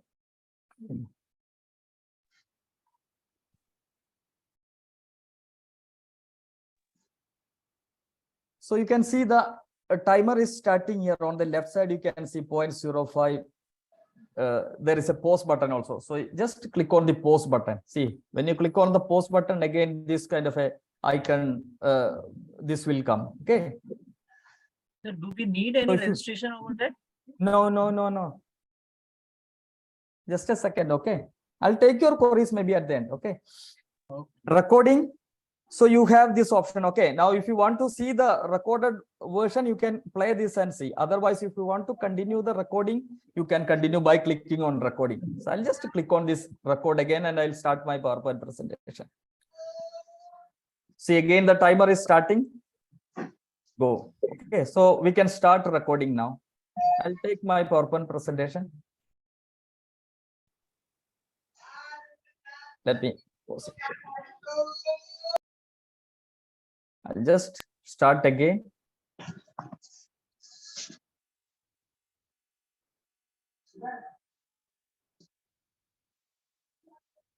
Okay, you will get this window also for drawing something on the screen. Okay, you can try that also if you want to draw something. I'll just from beginning.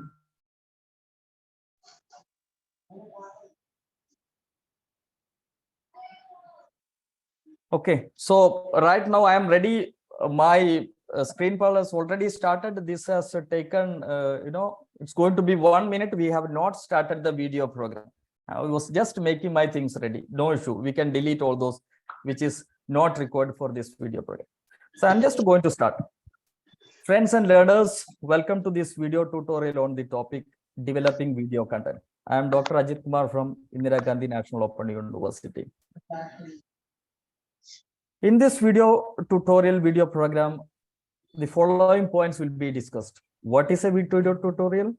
The need of video tutorials, the criteria for evaluating video tutorials. So let us get into the discussion. As you see on the screen, what is a video tutorial? Any teaching learning session, usually which is done in the classrooms, this is known as a tutorial session. Now, when we convert the regular teaching learning sessions into a digital format, that is called what we call the video tutorial. On the screen, you are seeing two examples of video tutorials. One is taken from the CIT website, the other is from the SWAYAM website. So at this point, I feel like I have not done up to the mark. So what I'll do, I'll take a pause. Maybe I'll start again if it is required. Okay, if it is required, if I am not happy. Otherwise, you just cancel that. Just start another screen. There is someone to mute the microphone.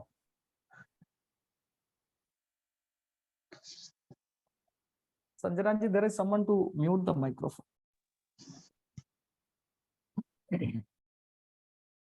Sir, whose microphone do you want to be muted? I'm getting some disturbance. It's okay. Everyone is muted. Yes, sir, the voice is clear to us. Okay. Thank you. So friends, I have done this. Okay. Now, once it is done, if you want to preview, you can preview from here. Otherwise, I'll click on the done button. I'll click on done. See, once you click on the done, it will ask you to edit the video, save and upload. If you want to edit in free version, there are minor editing possible. Minor editing in the sense you can add. There is someone, I think. I request all the participants to switch off their audios. Or Mr. Arvind, can you help us? Mr. Arvind, kindly switch off the audios for all the participants. Yes, we are sounding some voice at the back, Sabziwala. Mr. I think Arvind, Dr. Neelam's, she was unmuted, so I've muted her. Okay, thank you. okay, fine. So friends, I'm not going to the editing part. In the free version, very minor editing is possible. Just like you can, remove the first part which was not well shooted or it was unwanted for the video program. At the end also, you can remove something.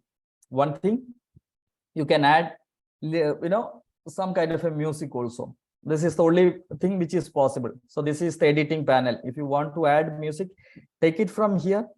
Okay. Take any music, import your music, so that will run behind your video program. So we are not going to do that. Okay.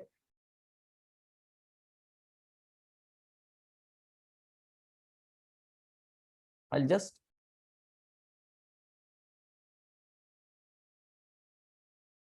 save as a video program. Once your editing is over, we will save it as a video file. Okay. So this is the metadata which I was saying. Now here it comes, automatically that way. Type MP4, file name, folder where you want to save this, cursor, highlight cursor. You will see the cursor when you play the video program.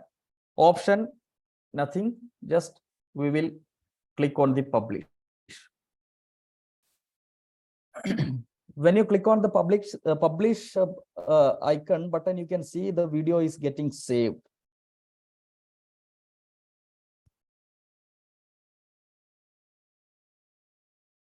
Let me see this also. So it's getting okay.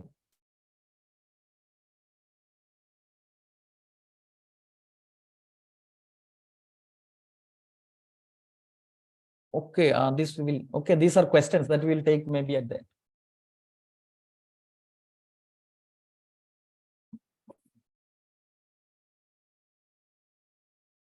So let us wait maybe for some time to get it published.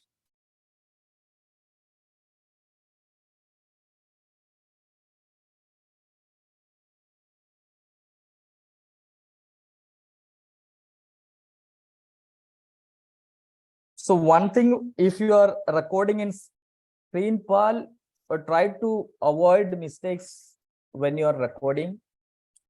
If you are making any mistakes, then definitely you have to depend on some kind of a editing software.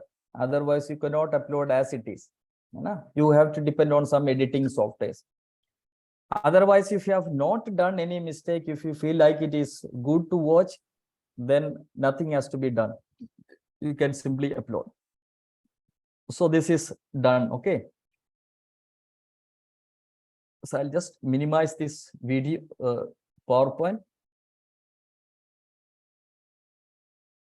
This is the recording which we have done. Okay. I'll just click on this. I'll take any media player to play.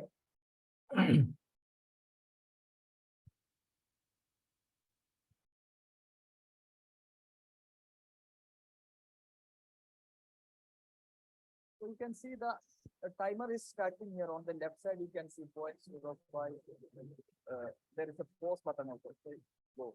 Okay, so we can start recording now. I'll take my PowerPoint presentation. See, whatever I was saying, this is the screen is recorded. Okay. Oh, I am ready. My screen call has already started. This has taken, going to be 1 minute. We have not started the video program. I was just making my things ready. No issue. We can delete all those, which is not report. But is a video tutorial. The need of video report. See on the screen. What is a video? See how it is getting, how the videos is getting, recorded. How the video was recorded. Now, when we convert the regular teaching learning sessions into a digital format, that is called what we call the video tutorial. Okay. That is one thing. Okay. So this is, I'll just pause this. I'll just pause that. I'll come back again.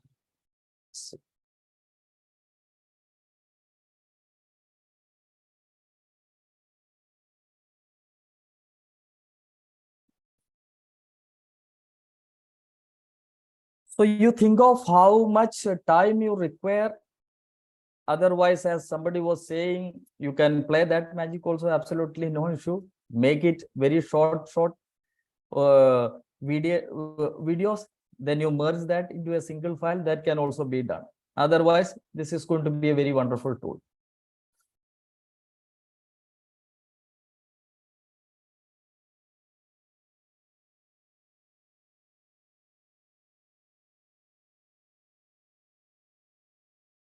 And let it come. Okay. So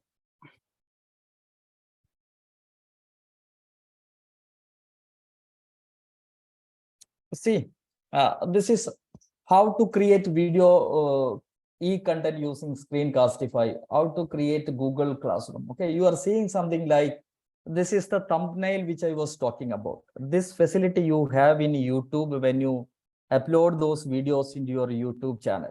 You will get the facility to add thumbnail. Okay, you can create in PowerPoint presentation. Otherwise, as I said, if you are making any mistake, if you want to delete something from your, what we say, in the videos that you have created, you have to depend on the video editing software. Okay, I'll just show you how that can be done.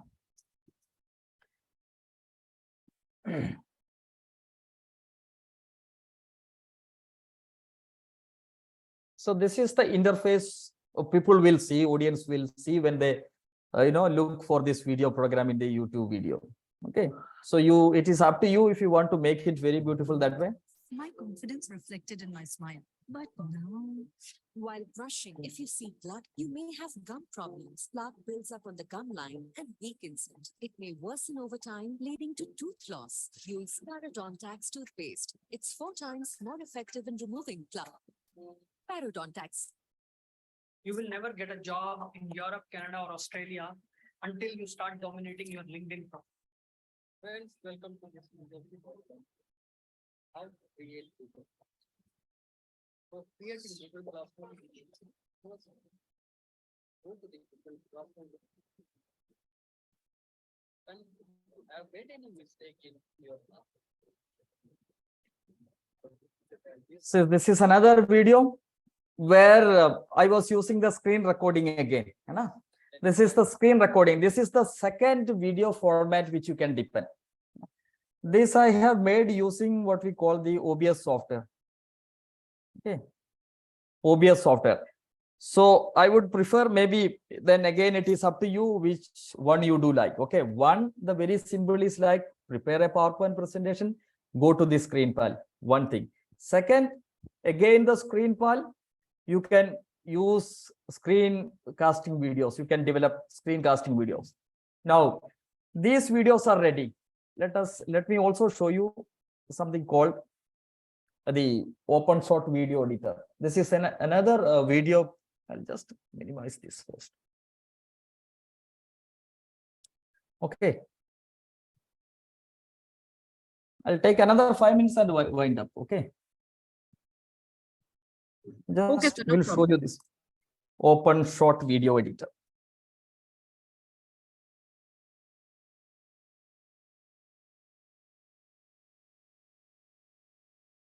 online video editing tools, open short video editor. Okay, maybe you can note down this. Those who want to experiment more on video editing in mobile devices, you will find many in short. There are many in mobiles. Okay, if it is a laptop, this is desktop. This is the one which you can prefer.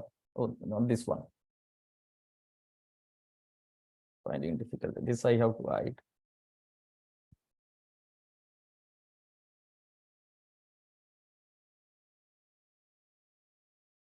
Open short video editor. Okay, so if you want to use, download the software, install that.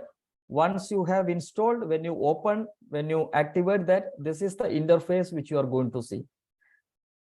This is how it will look like for you when you open the open short video editor. What we will do, we will import video files, the audio which you want to use, the images which you want to use, everything will be imported to this software. Okay, I'll click on plus button. I'll import the video which I have recorded now. Okay, desktop, recording file, open. There are many things which we have to discuss about this video short editor, okay, which I am not getting into.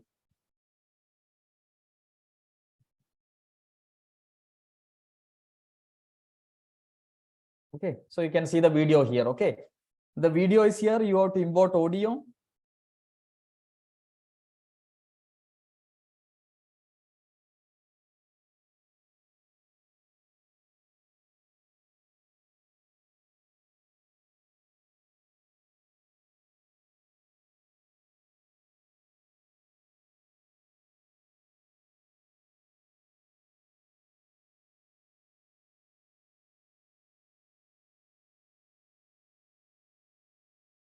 Okay, there are many places where you will get, this is an audio. I'll just import that. So you can see in audio, one audio is there. Okay, image. Wherever you want to show image, that has to be imported. So I'll take a couple of images. This is one image. Okay. So you will, when you click on show, you will find your video is ready. The audio which you want to insert, this is also ready. The image.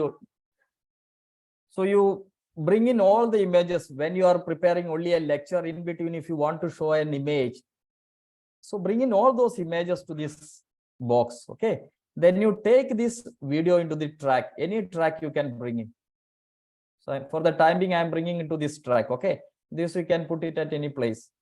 Okay, if you want to put your image in the beginning, that can be done. This is not the perfect image. Okay, now if you want the audio to be played behind that, that also you can bring in. You can place it at any point.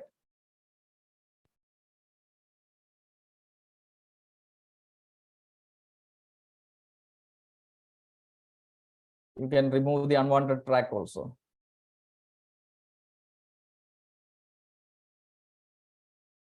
Okay, this needs some time to, I'll remove this track just by right clicking. We need only track for the time being. This you can increase. So let us just listen how this is, working right now. Okay, this is the preview button.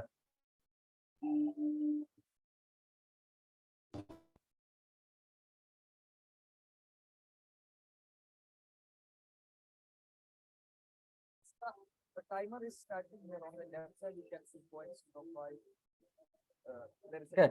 I'll take a pause here. You can start. I'll take a pause. So somewhere here we don't want.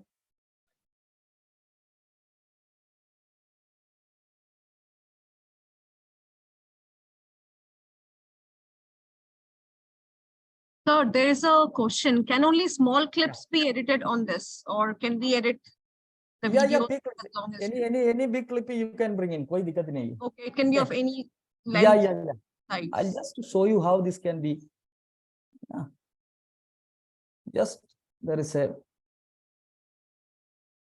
see scissors button here. Okay, icon. You just, if you want to edit, remove from this part, bring in this cursor here. Just click on this. So that much portion will be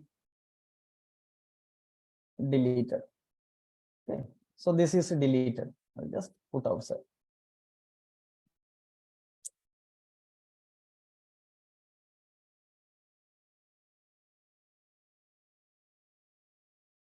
Remove clip. Remove.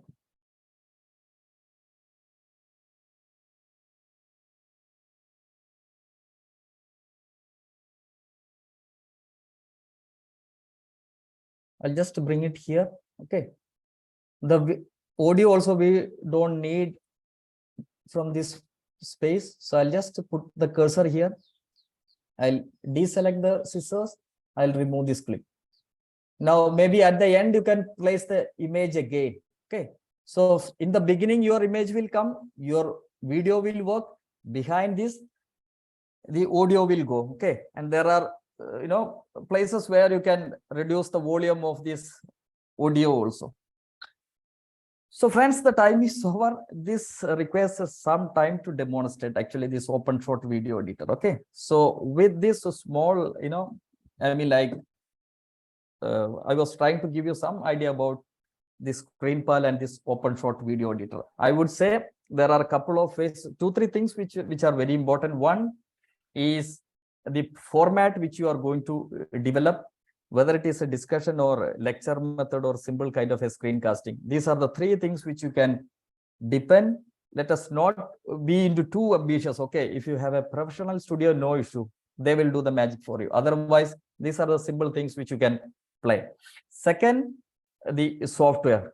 Okay, any software which you can depend. All those are good softwares. Okay, with this, I am just stopping. I'll take your queries now. Thank you. I'll stop my presentation here. Thank you so much, sir, for this wonderful presentation. Questions. Yes, Dr. Sunanta, please go ahead. Thank you, Dr. We have a few questions. One is asked Santamanda. What is Vox Populi? Vox Populi is a video which we develop on any very serious, very quite hot topic. Like election is a very hot topic. If you are taking the opinion of the people on election, who is going to be the next government? If you are making a video specifically on such topics, such videos are called Vox Populi. Like I was saying, national education policy was very hot. That was into discussion in the academia since the last 2 years. So you take the opinion of people, you discuss on that. If you are making a video specifically on that, that is a Vox Populi video. Next, I'll also see the chat. Thank Sir, you. before Questions has been asked that what are the base tools? What would be the base tools for developing video tutorials? What is the best? Which are the best tools for developing video tutorials? I would say, Yes. like if you are very comfortable, if you want to experiment many things, OBS is one, which is not a software that way for video recording. That is a streaming software, but you can develop. OBS is one which you can depend. ScreenPal is another which you can depend. Okay. Then I'll share this PowerPoint presentation with you. You take most of the softwares which are listed in that. They are wonderful softwares. Like Adobe is another. If you are using mobile, InShot is there. There are many. Okay, so ScreenPal, OBS, I would prefer than Adobe, Filmora. There is no end to that way.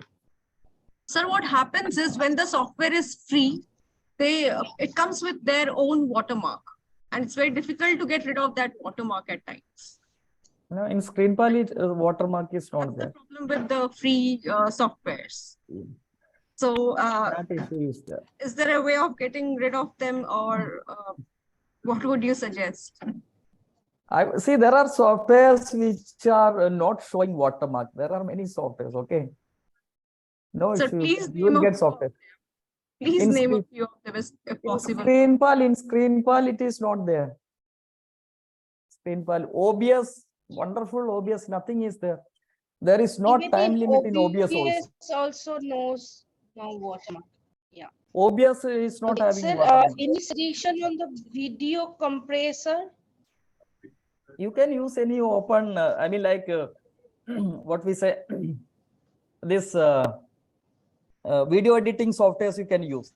Otherwise, there are technologies in internet. You just upload your video, get it compressed. Okay, the way we do when we upload the PDF, get it compressed into the size which you require. There are many online technologies. Right now, I cannot So point out. online Yeah. video compress would be fine, as you Yes, yes, yes. suggest. All right. Using All this right. software We have possible. one more question, that using this software possible only when we use from mobile or Sony movie camera. Using this software possible only when we use from mobile. What is that question? I did not get that question. Sir, I think the participant wants to ask, is it possible to use it with the Sony camera, or you just need to use phones? Will Sony camera, any camera, yeah. in any other camera, device? you can use multiple cameras, yeah. If you are very experienced, Mobile camera. yes, any camera. If you use such a screen recording, then there will be some buzz outside, something disturbance. It will become some agitating video instead of this. Can use, yeah. Somebody was mentioning OBS.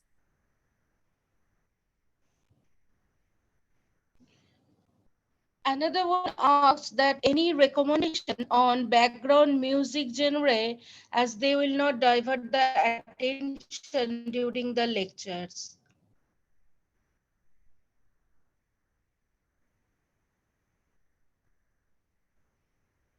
I think our resource person is having some problem in connection. So he must be joining again.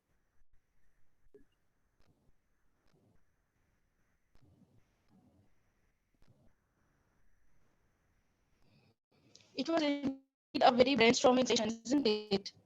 Had learned so many skill tools where we can develop the video tutorials for our online learners.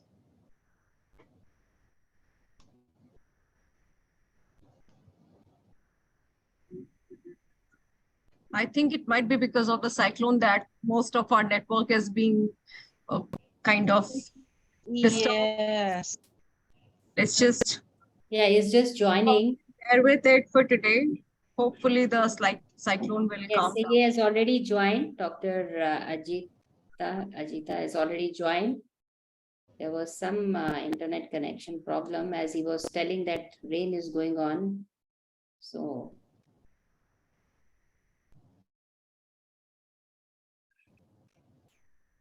Dr. Ajit Kumar, are you there? Yeah, we cannot hear you, Dr. Ajit. Yeah, I am there. Yes, thank you.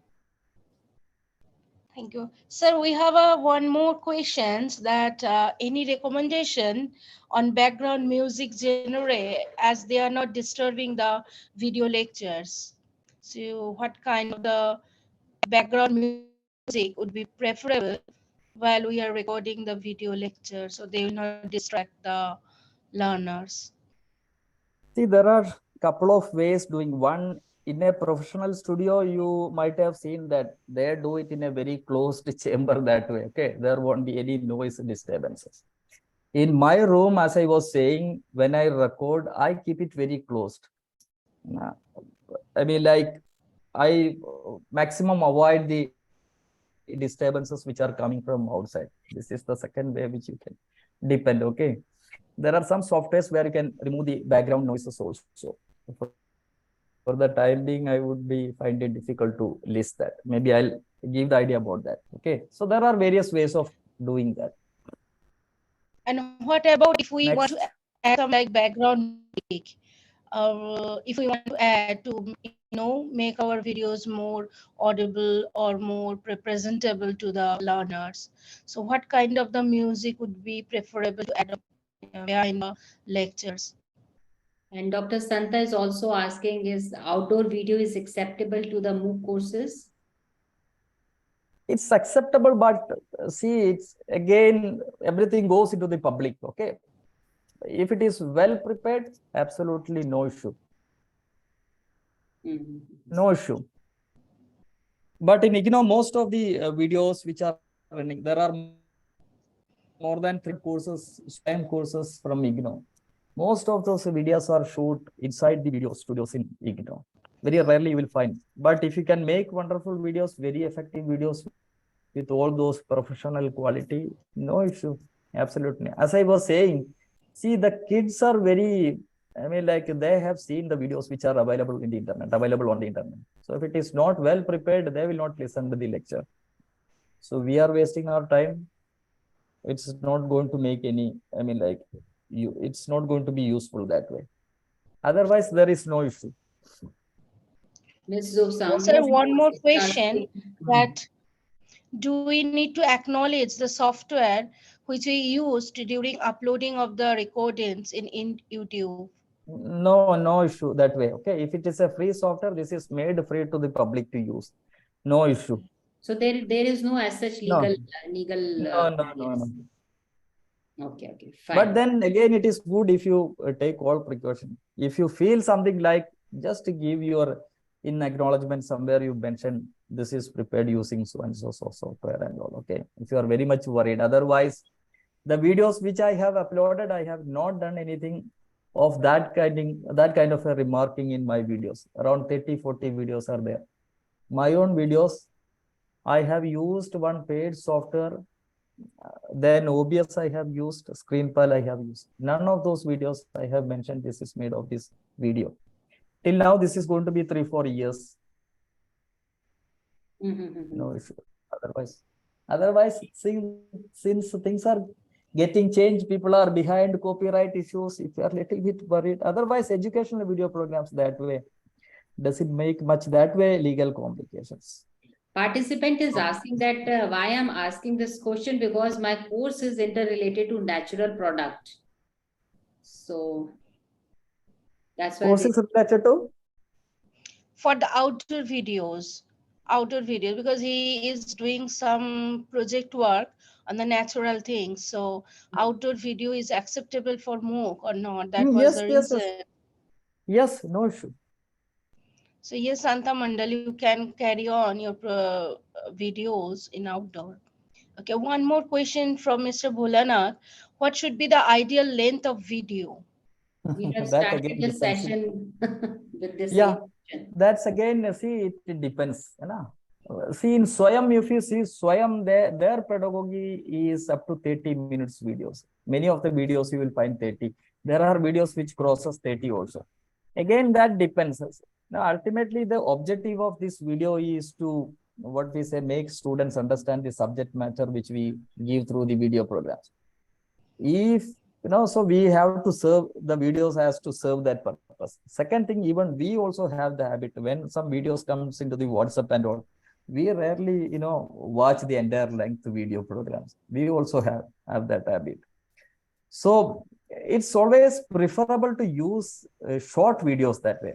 As Dr. Logesh was also saying, I was there that time. I'm like, this is not for entertainment. Students, I mean, like their nature is not too much into studies. There are people, but it's always, so that's why it's always better to be very short, bring in the media elements which are possible. Then this will sustain the interest, motivation of the students. Otherwise, it's very difficult to sustain. Even this is very difficult in the online courses. In online courses, I was saying, the students are not going to meet the teacher in a face-to-face world. There are 40 plus online courses, complete online courses from IGNOU. The teacher and students are never going to meet in their lifetime. The entire process is in virtually. So you have to sustain, play all the magic, make it very short, bring in all the media elements. That is preferable. Otherwise, there is no standard that way, no time pattern for how much duration it has to run. Dr. Ripudaman Singh is asking, what are the requirements of setting up a functional studio at home for video production? Also give some information about the finances as well. No finances that it is very less. Okay, if you are very much interested, I would say it's good to have that green screen. Right now, I am here in Kerala. Otherwise, if it was in Delhi, I would have shown that there is a green screen. Couple of good lightings like tube light, couple of lighting just to capture your face properly. Then be a good, room like you. It has to be noise free that way. Okay, that is the second. Then it's good if you have a good camera. We always use the desktop mobile camera. I was saying you can use that. That is for beginners. If you are very much passionate, you can see many video programs on the YouTube where they use multiple cameras, very good quality cameras. They attach all those camera settings. On the desktop top, you can see a light. So they don't use the laptop camera because they're not very that way good quality ones. External cameras they use. These are the basic minimum requirements. Then the softwares are many that way. Many are very cheap that way also. Okay, we don't need students, so it won't cost a big amount that way. Very less amount. These are the minimum requirements which you require for. Dr. Ji, just a last question I would like to ask, that you have said that many courses are there where they are just offline courses, and as we are saying nowadays that technology cannot replace teacher. So what do you suggest, that those courses, they don't have any human touch kind of thing?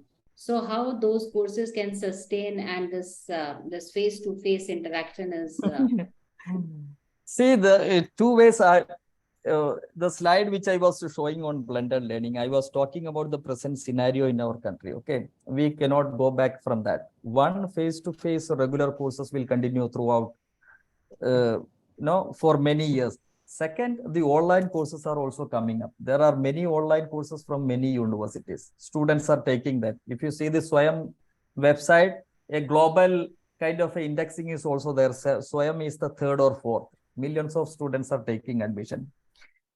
So online is there. Swayam courses, the government, the policy, even otherwise UGC also has come out with this regulation. Students get 40 degrees, 40 credit from the Swayam courses.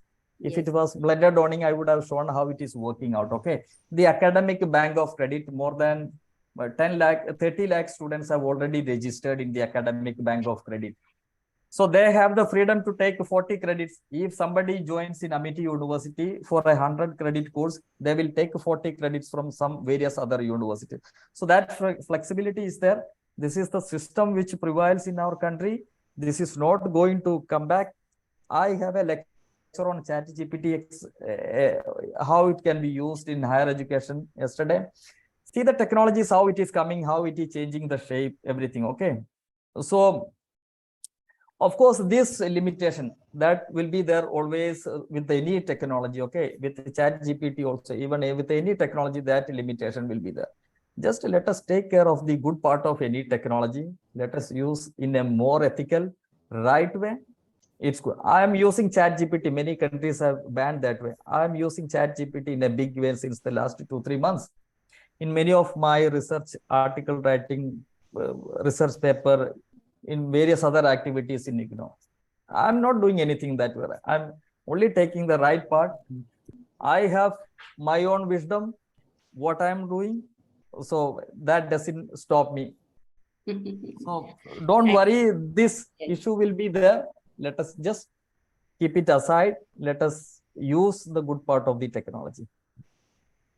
Dr. Santa is asking that what do you think that one pre and post production team must required against to develop any of the MOOC course? Yeah, this is the professional way of developing. In NCERT, CIT, if you have any touch, see how they are working on any video development part. They have the entire team. They have production team, academic, technical expert. Once your script is ready, you have to meet those people. You have to have a discussion with them. They have a team.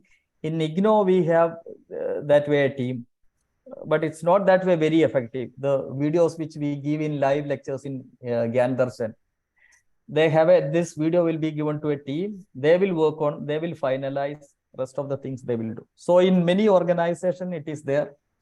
But for personal videos, we don't require all these things. Na?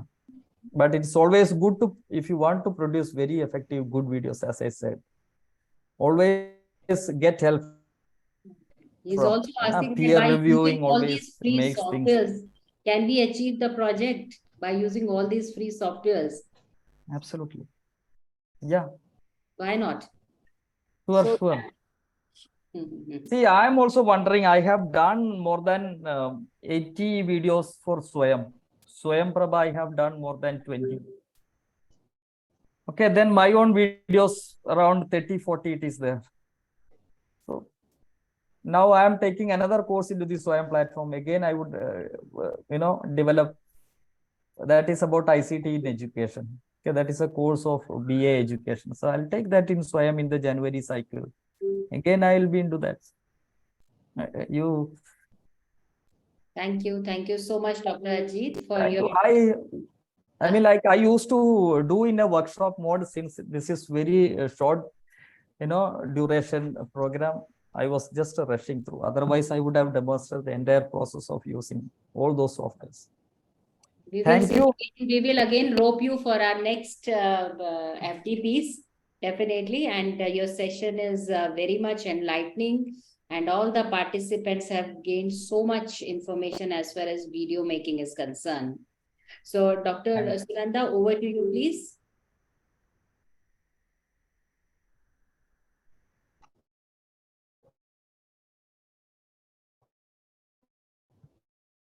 You are not audible, Dr. Sunanda.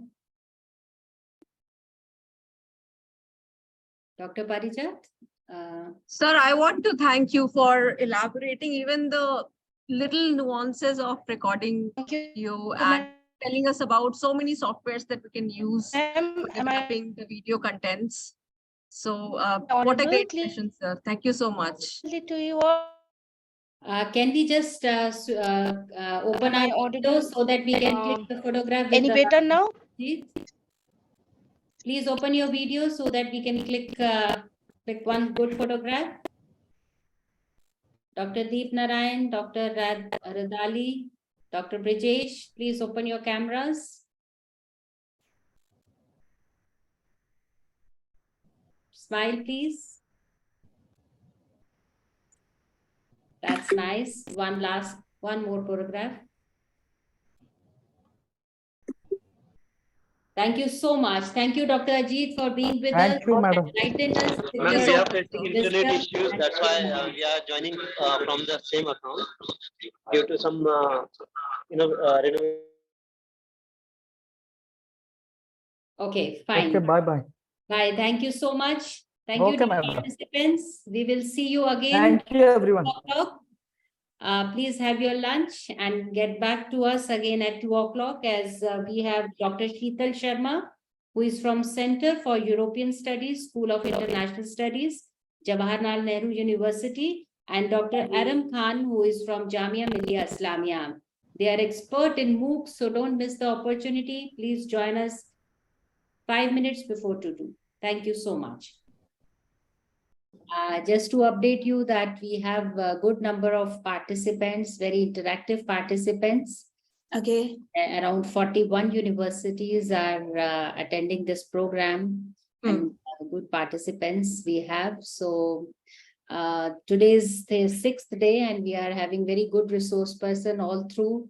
Students are enriching, they are advancing their knowledge as far as MOOCs and e-digital content is concerned. They are getting lots of knowledge on the digital era, because nowadays everybody is talking about digital and MOOCs especially.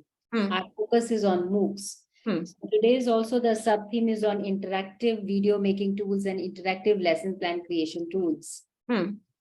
So we are looking forward to listen to your insights today on this great platform. Yes. Yes. And Dr. Shweta, over to you, please. Okay. So very good afternoon, everyone. I, Dr. Shweta Sinha, welcome you all to the post-lunch session of day 6. We are extremely privileged to have amongst us our honorable guest, Dr. Sheetal Sharma from School of International Studies, Jawaharlal Nehru University, New Delhi, and Dr. Aram Khan, Associate Professor at Jamia Millia Islamia, New Delhi. Welcome to the session, ma'am. So the morning session witnessed vibrant exchange of ideas, insightful presentations, and you learned about vivid elements of gaining learners' attention and role of reflection spots. Along with format of videos, you were exposed to tools and video content creation and editing. I believe that in the second half of this plenary session, you will get the opportunity to add more to your learning. And with this word, I would like to call upon our third speaker of the day, Dr. Sheetal Sharma, ma'am. Over to you, ma'am. Thank you so much. Thank you so much, Sanjana ji, Shweta ji, Rupali ma'am, and Zakia ma'am, जिनको मैं screen पर देख सकती हूँ. Ma'am, I will just like to give you a small brief to the participants. अच्छा दे दीजिए please. Dr. Sheetal Sharma is faculty at Center for European Studies, School of International Studies, Jawaharlal Nehru University, New Delhi. She has received JNU Research Excellence Award for outstanding contribution and excellence in the field of social sciences and humanities in the Young Scholars category for the year 2018-19. Dr. Sharma was selected for the prestigious European Union Visitors Program 2020. She has been awarded several projects and financial grants funded under the framework of Erasmus program of the European Union and has been part of a number of international projects as project investigator from India. She is course coordinator for MOOCs courses titled as Sociology 1 and Sociology 3 and subject matter expert for the subject of sociology for school education offered by NCERT through SWAYAM platform. She has completed a video lecture series in sociology for CIET, NCERT's project National Repository for Educational Resources and Training.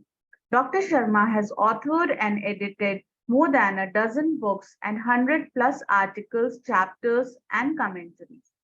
She writes regularly on socially relevant issues in India and Europe for journals and magazines of national and international issues. She has also been invited as a discussant on several programs on radio and TV. Now over to you, ma'am. Thank you so much, Shweta ji, once again. And Sanjana ma'am, thank you for inviting me. I'm given 1 hour to speak and 15 minutes of question and answer. I have a class at 3 o'clock, but then I told my students that when I start speaking somewhere, it would be at least half an hour extra. But I'm not scaring you that I'm going to speak for such a long time. 1 घंटे में MOOCs को justice करना थोड़ा difficult काम है. But मैं आपको एक snapshot जैसा दूंगी. And this lecture is not a lecture, basically, it's a talk. And more than a talk, it's sharing of my experiences as a producer of MOOCs and as a course coordinator of MOOCs. Basically, I'll talk on the basis of my experience. And while sharing with you that experience, I'll talk about the 4-quadrant approach, which is basically, I think it must have been covered. Sanjana ma'am, your program is very elaborate, I've seen. पता नहीं बहुत सारे components cover होंगे. But in my talk, at the risk of couple of things as repetition, which you might have already done, but I will use those to integrate a very fine fabric for you to understand कि MOOCs की बला क्या है. Because after sometimes 2 to 3 hours of lectures and complete packages, we get a question, ma'am, we have been reading so much about it, but we are not able to get the knack of it. So I'm going to talk about this 45-50 minutes, 1 hour experience, sharing that with you. And for that matter, I'll share my screen. Just tell me if it is visible. Introduction to MOOCs. Yes, ma'am, it's visible. Okay. So I've made some points here just to have some sense कि हम MOOCs के बारे में किस तरीके से बात करते हैं. And I hope 1 or 2 sentences in Hindi won't, the audience won't mind because yes, no problem. I think so. Yeah, it gives a better flavor and a local touch to your understanding of ideas. So I think that is fine. And my presentation is going to go like this: significance of online learning, because we have to locate this, that why are we doing this? Then particularly various portals, and among those portals, I'm going to focus on SWAYAM. And Swayam has a 4-quadrant approach. Then how do you design, develop, and deliver? And primarily out of those 4 quadrants, 2 are very important, which is text and the videos. And I don't think we'll have time for assessment techniques, but if it time permits, then we'll move on to this also. Now, quickly running to why MOOCs, massive online open courses. The gist of all these philosophical positions behind MOOCs is this, that you have variety of courses, flexibility, customized learning environment. But more than this, what I'm wanting to do is now that locate MOOCs or understand MOOCs from the NAP 2020 perspective, which is designed on the basis of changing scenario. And many things have happened. In fact, when we talk about the teaching community and the academic world, many things happen in everyday life that we publish, we write, we see discoveries and invention in the scientific world, patents being filed and all these things. But very rarely we tend to talk about, pedagogies, that how are we teaching people, because students are there submerged in their own worlds, and we as teachers are doing our routine duties in terms of getting connected to them. Thanks to COVID came and we realized that there is another means to. जैसे किसी जगह पहुंचने के 2 रास्ते होते हैं, तो the COVID showed us that there is also another way to approach your students, and that was the online medium. Why I'm saying thanks to COVID? Because the relevance and significance of online teaching and online courses was not at all recognized prior to COVID period. And why I say so? Because I am one of the practitioners of that trend. From 2012, I started doing digitalization of textbooks and making videos for students. And these videos were available on NCERT official website, but there were very few takers of this online course. Because हमारे mindset में ये था कि teaching is all something which is happening in the physical classroom setting. You sit in front of teacher and teacher teaches and then leaves. Most of the time, what students were searching on network, the direct resources. Say, for example, if you have to talk about stratification, they'll type Google social stratification, 2-4 panne dekhe, they think they understand social stratification and leave. So the amount of hard work that we were pitching in order to digitalize the textbook for school students, that was not getting that much recognition. Then came Swayam 2015 onwards. And my experience with Swayam was that it was a very good initiative. It was launched with so much of effort. I know how much effort goes into creating a MOOCs course, and then launching of these course, offering of these course with all good intentions, but still जो एक kick चाहिए था, जो एक spark चाहिए था, वो नहीं आ पा रहा था to gain the full momentum. And that is why I say that COVID changed the outlook of the world towards, ये नहीं कि product अच्छा नहीं था, product was good, but the outlook of the consumer was not there. And when suddenly, COVID happened and online was considered as one of the alternative means of getting connected to your students or students getting connected to the teacher, online got a fillip. And this is why I once again say that massive online courses and online teaching and learning gained prominence. It came into our worldview. It occupied our mental space that yes, we can do like this. And then the subsequent identification of all these significances of massive online open courses, which came into picture or got highlighted. So this is something which I attribute to the external factors, and particularly a point of time in the last decade that helped all of us in order to understand the significance of MOOCs. Now, MOOCs kya hai? Ye I have primarily taken. Dr. Sheetal, can you make it on full slide? Yeah. Okay, I make it on full slide. Okay. Okay? Yes, thank you. Yeah.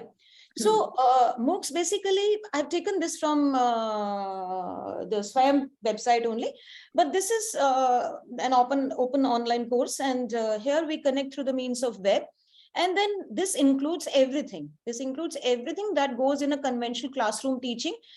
Say, for instance, your lectures, your videos, your material and problem sets, along with an added advantage of the previous things that we discussed here, that it's cost effective, not time consuming, but it's in the sense connects across time and space. And most important, that if a learner wants to go back to learning, अब वो मुझसे कहे ma'am तीसरा वाला dialogue जो आपने मारा था वो दोबारा बोलिए, तो वो मुझे शायद याद नहीं होगा if I'm teaching something very passionately about social stratification.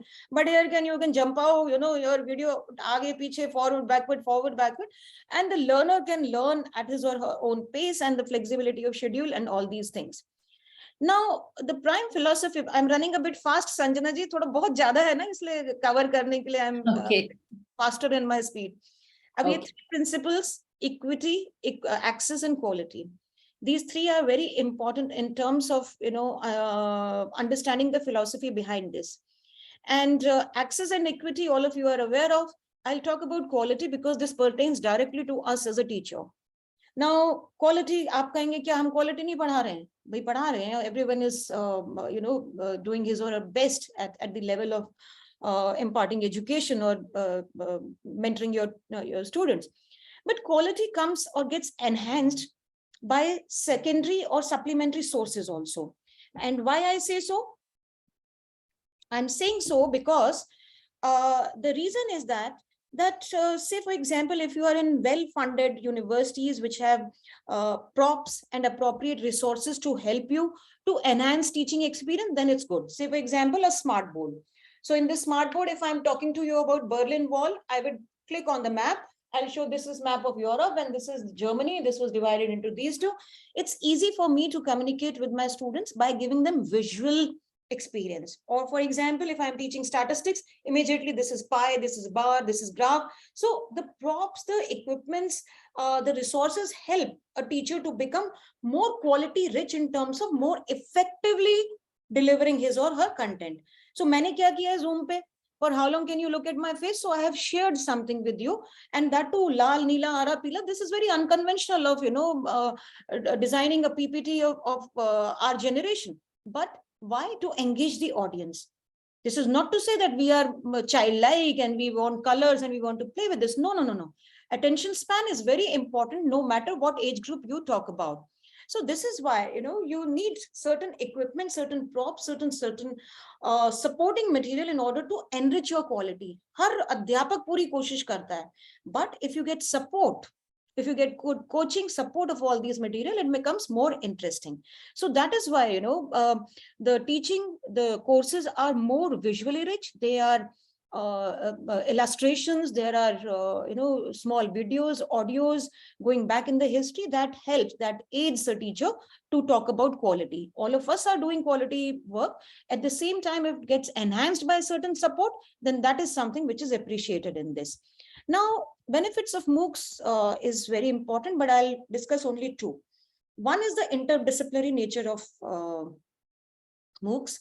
And the other one is, the permanency of the resource. Now, interdisciplinary, why? When we are in physical settings, when we are enrolling ourselves, we are bound by time and the physical classroom setting of timetabling. कैसे? ये lecture है, ये tutorial है, pol science की ये classes चल रही हैं, you have to sit here and do all these. So we are bound by the teacher's time, space, and physical restraints of attending classes. Here, what happens that when you are enrolling for MOOCs, you need to just meet the basic qualification, and anybody can do that. So, for example, if I am a sociologist, I have a PhD in sociology, and I'm in specializing in IR. Now, sociology is talking about emergence of social sciences in Europe, and at that point of time, French Revolution was an important political event. अब French Revolution कौन पढ़ाते हैं? French Revolution history वाले पढ़ाते हैं या pol science वाले पढ़ाते हैं? अब एज ए टीचर मैं जाके किसी और क्लास में बैठ जाऊं कि भाई मैं फ्रेंच रेवोल्यूशन पढ़ने जा रही हूँ, तो पहले तो लोग यहाँ हंसेंगे, भाई देखो आ रही है पढ़ने. फिर दूसरा, the history teacher might think कि ये मेरी क्लास में क्यों बैठी है, they might like, not like. So there are various hurdles. Here you can very conveniently, without much revealing of your identity, you can log on, get the course done, and enhance your understanding. And this interdisciplinarity always helps. Because I would say that the conventional teachings, the traditional disciplinary boundaries are much saturated now. the world is now opening up for the niche areas, जहाँ पे आप socio biology पढ़ सकते हो, economic psychology पढ़ सकते हो, और आप you carve out certain niches by being at the interface or boundary of two disciplines, and this is where there is real scope lying for doing something inventive, something different. And that is why interdisciplinary is very important. And this point, once again I say, that is highlighted by NEP. NEP wants people to think out of the box, not just inside the box or about the box, but out of the box by crossing the disciplinary boundaries. And that is why your choice-based credit system is happening. And then people, those who want to do physics, those who want to do maths, are also opting for music and history and archaeology and all those things. So interdisciplinary opens up many areas for us to explore. And this is where, by as a student, despite being called as a faculty, as a student, I can enroll and enhance my understanding, which I can use anywhere, either online or offline. And it helps me to enrich once again the quality of or effectiveness of my teaching. Now, this is once again from Swayam website. I'll take you to this website. Tick, tick, tick, tick. I'll just do this. Yes, this is important because as you can see, this digitization of books, and I told you I worked from 2012 on this project of digitization of books. And when COVID happened, so you can see this first line, share it with your friends and family and relatives to take advantage of downloading this study during the lockdown. And this message was sent to me by a few people in NCRT, and they had kept all those digital books that we had created on this YouTube link, and then they immediately gave us Tata Pe ye, Dish Pe ye, Airtel Pe ye, Videocon Pe, and please share it. And you will not believe, Sanjana ji, overnight we had large number of views because ye board ka time tha March, and जो आपको ऐसे लग रहा है भाई इस पे तो 5,000 व्यू हैं, not very good, not very encouraging, suddenly उसके views बढ़ने लगे. And then I personally had a student who had uploaded these videos on his own channel. So suddenly the views went 1 lakh, 1,05,000, overnight 2 lakhs.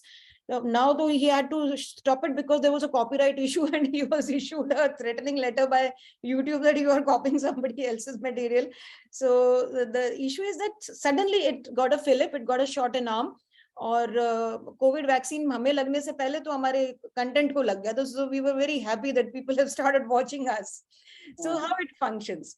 It's the MOOCs functions in the framework of national coordinators, of national resource coordinators. Of NRC कौन है? These are the NRCs. जो left side में, these are the people, those who are national resource coordinators, and this is the area where they carry out their activities. So AICT, NPTEL, UGC, CEC, NCRT, and I've worked for NCRT for quite some time, and now I'm working for CEC, UGC. So these are the areas where, and these are the disciplinary areas in which a national resource coordinator is functioning in order to facilitate the faculty members to develop MOOCs. So there are 9 national resource coordinators in different areas, as you can see here. Now, along with this, it's not just that one way you produce it once, fill it, shut it, forget it.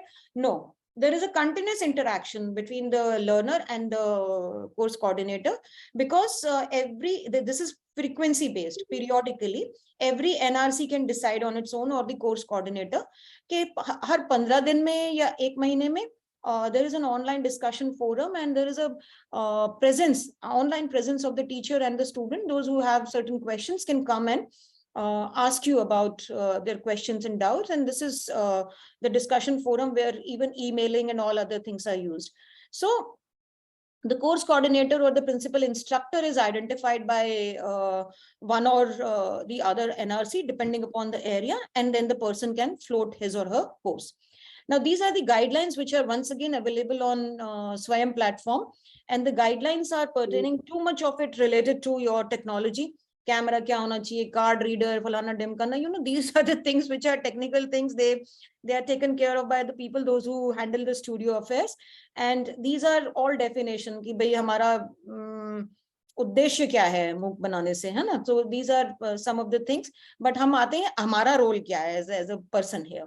So what they do, they identify a subject area, or they invite the course coordinator, and then this course coordinator within 2 weeks of times gives you a kind of structure. उसमें वो क्या कहते हैं उनको, colleagues को ढूंढ लेता है, subject matter experts को ढूंढ लेता है, and you create a team and you propose the MOOCs, and you give a timeline that this is how we want to approach, and when the proposal gets passed, then you start in a proper fashion developing MOOCs, which is a 4 quadrant approach. Now, benefit to the developer. अब ये बात है कि हमें क्या benefit है इसको बना के मुझे क्या मिलेगा. And until a few years ago, UGC का regulation कब आया? 2018 में आया. हाँ. So until 2018, there was no mention of MOOCs in API. If you can recall those who have applied for their promotion prior to 2018, उनके form में कुछ भी नहीं होगा MOOCs का.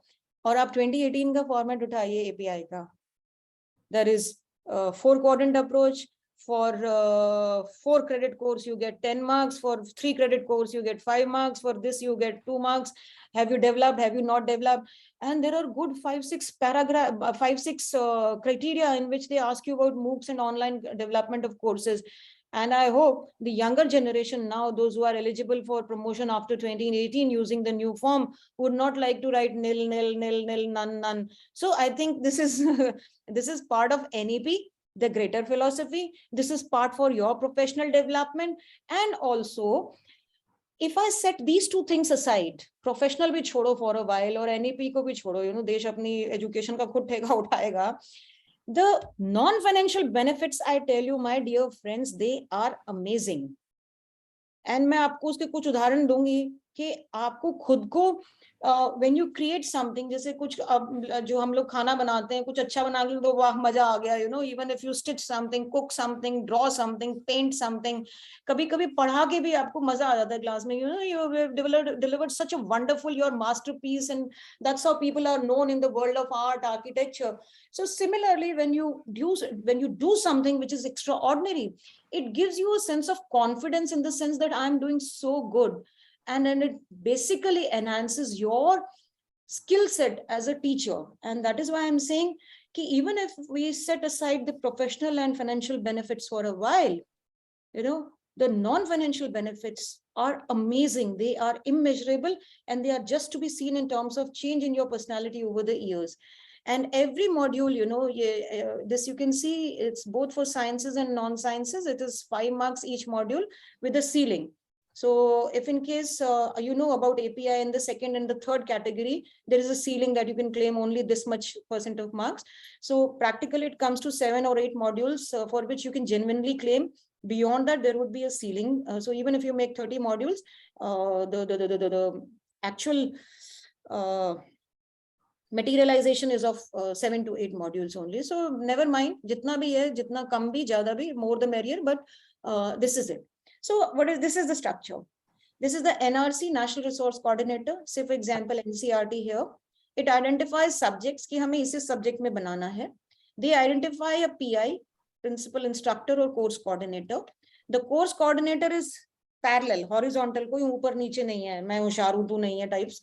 PI creates a group of SMEs, subject matter experts, and a group of reviewer is required. And reviewer would come much late in the picture, but first you have PI and the course coordinator, and then subject matter experts, those who together sit and design the course, and they offer by thinking up. Now I'll request the entire group, those who are listening to me, आप अपना कोई भी basic course जो पढ़ा रहे हो अपने design कर लो दिमाग में कि भाई this is how I teach it, और जैसे जैसे मैं बोलूं उसको टेम्पलेट में आप फिट करते जाना कि this is how we are going to make. So अगर you are offering a 24 week course या 40 वीक कोर्स, तो देन यू से कि अच्छा मेरे इतने टॉपिक हैं, इन सब टॉपिक्स को मैं 40 वीक्स में इतना पढ़ा सकता हूँ, 24 वीक्स में इतना पढ़ा सकती हूँ. So this is how I have to design my course. And so first week first module, second week second module. So इस तरीके से just imagine, you just keep on creating that outline in your mind. So the National Resource Coordinator, then subject matter experts, then you develop the 4 quadrant approach. Now, what is 4 quadrant approach? And this is which is very important: e-text, self-assessment, resource, and video. I'll use my board here. Agar aap mujhe Sanjana ji bas excuse me, ma'am. Yes. Ma'am, if someone is in, for example, I'm interested in writing like e-content and something like that. So you said ki there is a program coordinator or the someone who search for the subject matter expert. So how can that person search me, or how can I collaborate with that person? How can I do it? अच्छा, ये तो मैं बाद में बताऊंगी. रुचि पूछ रही है ना? रुचि जी मैम. Yes ma'am. हाँ रुचि, मैं बताऊंगी. मेरे पास एक कोर्स है आरएम का, और मैं Okay. 2.5 साल से भाग रही हूँ आगे आगे उनसे बच के, इन ऑर्डर टू से नो टू इट, बट वो अरे अलग नहीं मैम, कहानी मैं है. कॉमर्स की हूँ और आई am very much interested in doing these things. आप प्लीज मुझे अगर आप बताइएगा. मैं आपसे प्रश्नोत्तरी में बात करूंगी. अभी पहले आप Okay. समझ लो, पहले जो मैं समझा रही हूँ, है ना? Okay okay okay. तो ये 4 क्वाड्रेंट क्या बला है? पहले तो आप समझ लो कि एक कोर्स मान लीजिए स्वयं का, जो ऑर्डिनरीली इस पे दिखाऊंगी मैं, अभी आपको डेमोन्स्ट्रेट करती हूँ. मान लो आप 40 मॉड्यूल्स बना रहे हो, ठीक है? संजना जी दिख रहा है ना ये? हाँ जी दिख रहा है. तो 40 मॉड्यूल्स बना रहे हो तो आप इसको 40 वीक्स में डिवाइड कर सकते हो, ठीक है? अब पहले धारणा क्या थी? when we started with it, there was a mentality that you have to have 1 week 1 module, second week second module, third week third module. Yani there has to be exact correspondence between the number of weeks and number of modules. But there is a limitation to this 1 1 2 2 3 3 4 4. The limitation is that some of the topics might require more than 2 weeks for a learner to learn. And this is total discretion of the course coordinator or the subject matter expert कि वो कितना दिन में इसको पढ़ाना चाह रहा है. So you can have, suppose मुझे एक कोर्स मिला है, the NRC says कि आपको 24 वीक का कोर्स बनाना है. तो आप ऐसे कर लो 1 to 24, 2 3 4 5 6, चलो हम 6 तक ही लिख लेते हैं. So फर्स्ट वीक में मैंने इंट्रोडक्शन टू सोशियोलॉजी दे दिया, फर्स्ट मॉड्यूल. सेकेंड वीक में मैंने introduction to Indian society, second module. अब थर्ड वीक में मुझे लगा कि थर्ड मॉड्यूल आ गया, बट एक week is less for a student to understand the third module. तो आप क्या करोगे? फोर्थ वीक में भी थर्ड मॉड्यूल रीरन कर दो, ठीक है? और फिर ये मैथ्स वगैरह में बहुत इंपॉर्टेंट है, जैसे आपका कोई डेरिवेशन है, कोई फिजिक्स में है, ये सब्जेक्ट्स के हिसाब से बदलता रहता है ना? थोड़ा बहुत आपको अपना, तभी मैं कह रही हूँ कि every subject expert, please imagine your subject कि यार ये टॉपिक तो एक वीक में बच्चा नहीं पढ़ सकता है. तो you can run it even for 3 weeks और 4 weeks. This is up to you. आप टीचर हो, you are going to decide that how much time this student is going to take to understand. So the direct correspondence between 1 1 2 2 3 3 can go, and out of 24 weeks you can have 18 modules. 18 modules spread over 24 weeks, or you can have 25 modules spread over 40 weeks. So this is up to the discretion of the individual that how many modules he wants to run for how many weeks, and this is one thing. The second thing is that which answers Ruchi your issue also कि if I want to write. Yes ma'am. अब ये 4 quadrants जो है ना, इसमें 2 सबसे मुख्य हैं आपके, ये वाला ऑरेंज वाला और नीले वाला. E-text and ये अपना video. Self assessment and resources are simple. Now close the door. Now how do you go about it? E-text is the written part of it. So I give you my example, my NCERT sociology course, which we were running. E-text is the explanatory part, the written part of it. And the size is 3 to 3.5 thousand words. 3 to 3.5 thousand words.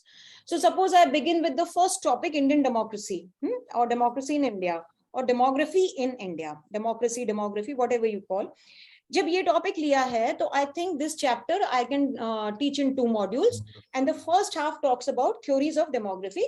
तो उसके ऊपर मुझे written module देना है. रुचि, ये आप बनाने में इंटरेस्टेड हो, ठीक है? Yes ma'am. यस आप ये मैम. बनाना चाहती हो, है ना? Yes ma'am. तो ई टेक्स्ट इज 3 to 3,500. मैथ्स में ये कम भी हो सकता है, 2 पेज का डेरिवेशन हो सकता है. फिजिक्स में इक्वेशंस 2 पेज की हो सकती हैं. हिस्ट्री में this can go up, but on an average we consider कि ये रिटन मटेरियल स्टूडेंट जो है 1 हफ्ते में पढ़ेगा, ठीक है? इसके साथ में आपको कुछ रिसोर्सेज देने पड़ते हैं, ये जो वेब लिंक्स और ई रिसोर्सेज वाला है. Now e resources, once again since it's MOOCs, we assume the basic assumption is that we are giving access to an individual who is existing in a remotest area, the last man in the queue of being privileged or advantaged, the most disadvantaged आप कह सकते हो, या less privileged. Now the philosophy is that you don't give e-resources or web links which require subscription अब भाई उसको तो वैसे ही फ्री में पढ़ा रहे हैं हम, उसको एक्सेस नहीं है, फाइनेंशियल कॉन्स्ट्रेंट हो सकता है, उसको आप कह दो कि भैया तुम 5,000 वाला ई सब्सक्रिप्शन लो, फलाना डिमका लो. So just one second sir, मैं एक लेक्चर में हूं, मैं आपको 1 घंटे बाद फोन करती हूँ गुरुजी प्लीज, है ना. सो देन ये you have to give resources which are easily accessible, that nothing subscription, nothing downloading, nothing big data, nothing going and opening an account, nothing, simplest, easy to access, dala khola consume kiya types of web resources. Then you have self assessment. Now self assessment also, we tend to, at least when we were designing self assessment questions, we were designing with the idea that ye self assessment is e-text mein se hi nikle, because ho sakta hai the person operating under all the constraints may not be able to access those resources also. That means from the material, ma'am. From the material. Study material. हाँ, ये जो आपने बताया ना study material जो आपने, हाँ ma'am, उसी में से बेस्ड हो, मैक्सिमम उसी में से बेस्ड हो. And say for example in history and all, there can be facts, these can be one word question answer MCQ जो आप दिन के एंड में जैसे कर रहे हो. So ideally we were making 10, 12 to 15 questions in all. And then periodic assignments.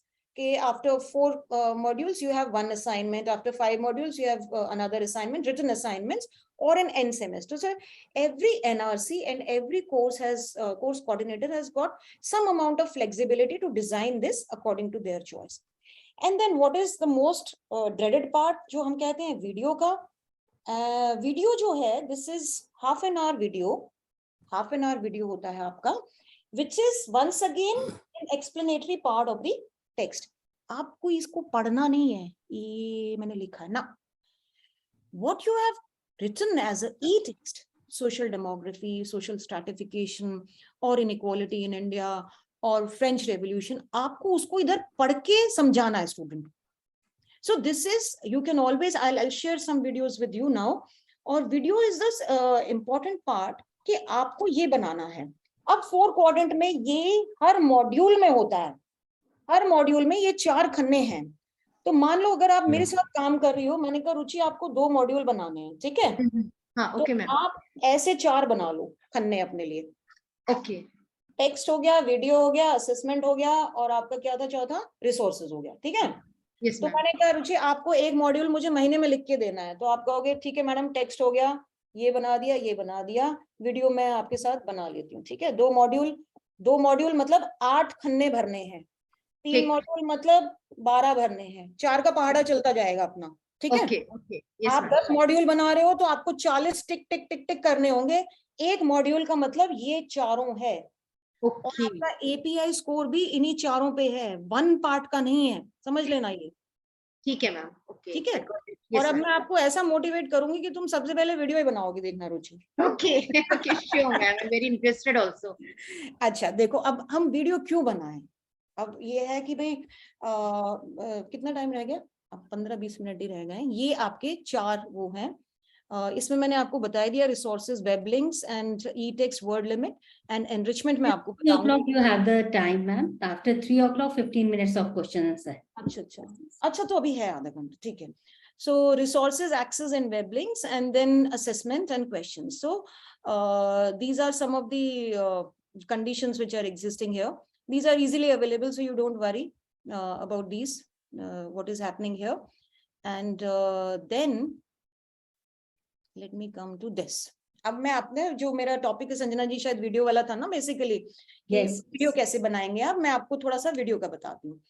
ना पहले तो कि हम बनाए वीडियो क्यों. रुचि आपके लिए मैं स्पेशली बोल रही हूँ आपको. Yes ma'am, yes ma'am, I am listening. मुखर करके मैं बोल रही हूँ आपका नाम लेके. भाई देखो, अगर आप वीडियो बना रहे हो और आप वीडियो बना रहे हो, मतलब आप एक मॉड्यूल बना रहे हो और आप ई टेक्स्ट लिख रहे हो. ठीक है. Yes ma'am. न्यूज रीडर या कोई भी एक्टर मेरे से अच्छा पढ़ सकता है. ठीक है. कोई भी न्यूज रीडर मेरे से अच्छा पढ़ लेगी हिंदी या इंग्लिश में, जिसमें. बट एक न्यूज रीडर, एक लेमैन और एक सब्जेक्ट मैटर एक्सपर्ट में क्या अंतर है कि the vocabulary that you have वो अंदर से आती है. ठीक है.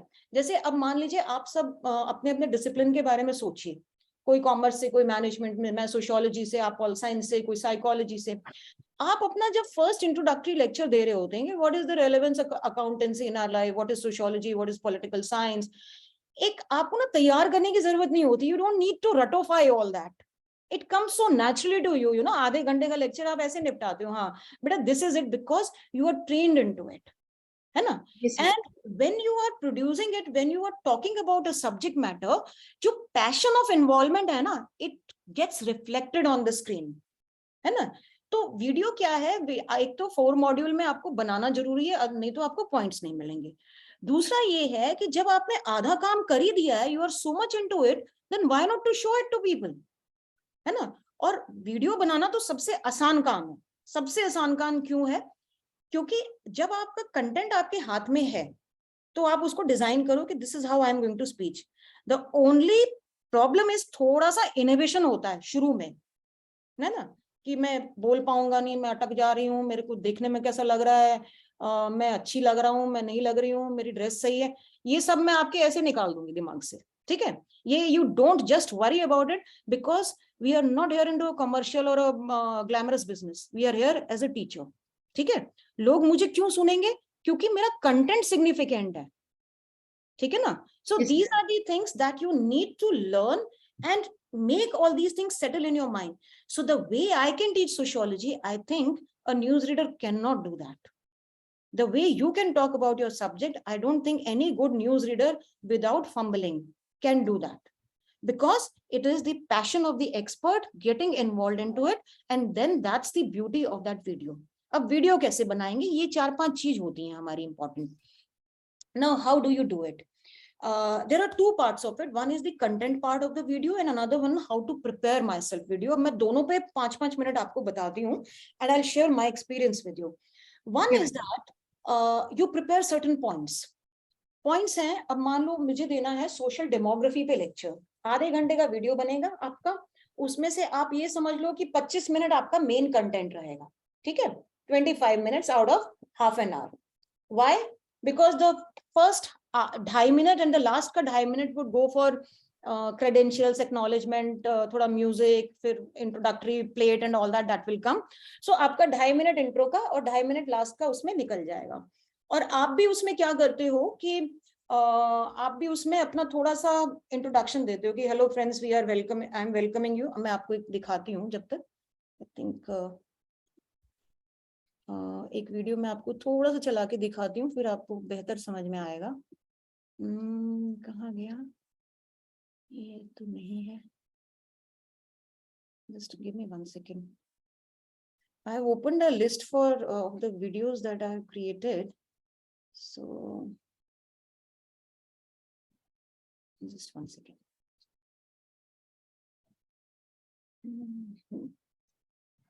Suppose I take this video.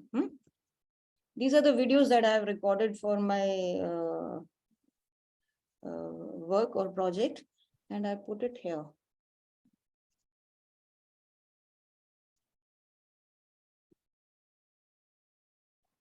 इसको देखिए जरा सा, ऐसे आ गया. ये political science book 1 contemporary world politics chapter 2 का एपिसोड 1 21 सेकंड का है, ठीक है.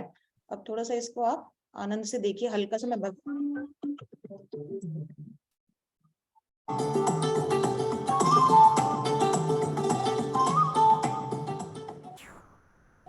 Hello and welcome to video lecture series in political science. Today we are going to. अब ये हम धीरे धीरे इसका ऐसे इंट्रोडक्शन देते हैं, इस तरीके से हम बात करेंगे. मैं आपको थोड़ा भगा भगा के दिखाऊंगी क्योंकि हमारे पास टाइम कम है, बट थोड़ा सा आप इसको ऐसे करते हैं. मैम आप हल्का सा introduction, hello welcome, we are talking about chapter 2 end of bipolarity in this particular video, and in the previous episodes of this chapter we have discussed about this, and in this we are going to discuss this. तो आप थोड़ा सा background establish करते हो, और उसको इसलिए establish करना पड़ता है कि if somebody is watching this video without, say for example, without any reference to the previous one or the next one, तो आपका video should make sense in the complete series also, and it should be standalone video also. कि भाई किसी ने सिर्फ यही उठा के देख लिया तो how the person can actually benefit from this. So ये हो गया. अब इसमें एक चीज देखिए, आप प्रेजेंटर दिख रहा है आपको, मैं दिख रही हूँ, आपको स्लाइड्स दिख रही हैं ये, Yes, ma'am. है ना, और स्लाइड अलावा मैं बीच बीच में आपको भगा के दिखाती हूँ, कहाँ है ये, थोड़ा सा ना, ये देखिए, जैसे ये कुछ चीजें हैं कि the USSR got further disintegrated into 10 countries. These are the countries which were earlier called this. Now this is called as enrichment. Enrichment मतलब कि आप अपना, जो मैं बता रही थी ना, स्मार्ट बोर्ड पे किस तरीके से नक्शा दिखाएंगे, वो दिखाएंगे, कुछ न्यूज आइटम दिखाएंगे, रशिया को उस टाइम का दिखाएंगे, बाद में, all this only you can collect this information कि भाई हम क्या पढ़ाना चाह रहे हैं, क्यों पढ़ाना चाह रहे हैं, और इसमें मुझे इस टाइम कौन सा, अब मैं आपको वैसे ही बताया जा रही हूँ कि रशिया ये था, इतना बड़ा था, वहां से वहां तक था, उसमें 10 कंट्रीज बन गई, ये 10 कंट्रीज इधर है, इधर की इधर आ गई ना। This is called as enrichment, which is very difficult otherwise in areas and in classes where you do not have supporting material to read. Now, under the direction of the Kremlin. तो ये during 19. And in this map, you can clearly see the darkest pink color is Soviet Union. The light ones are the USSR aligned countries. ये arrow आ रही बीच बीच में. The orange one, which is the only one country, Albania, it aligned with USSR only till 1960. The one in green was a non-aligned country, that is Yugoslavia, only Western aligned. Why was this wall?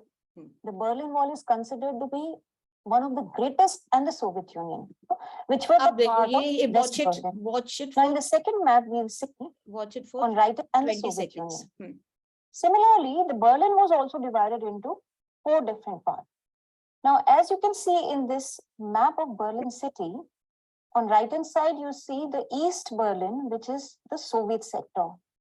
On the left hand side, you see 3 sectors, the French sector, the British sector, and the American sector, which were the part of West Berlin.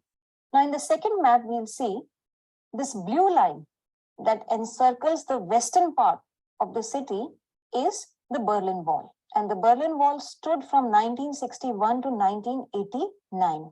Now, in this picture, we can see the wall being constructed. The construction of wall is. अब कहने का सारा औचित्य ये है कि ये जो मैप वगैरह हैं, ये only the teacher knows. अब ये भी एक बार सुन लो आप, बड़ा interesting है. Dividing the east from the west, and this view is from the West Berlin side. And you can see graffiti art on the wall. This is taken in 1986. And on the left hand side, you see a brown patch that runs along the wall.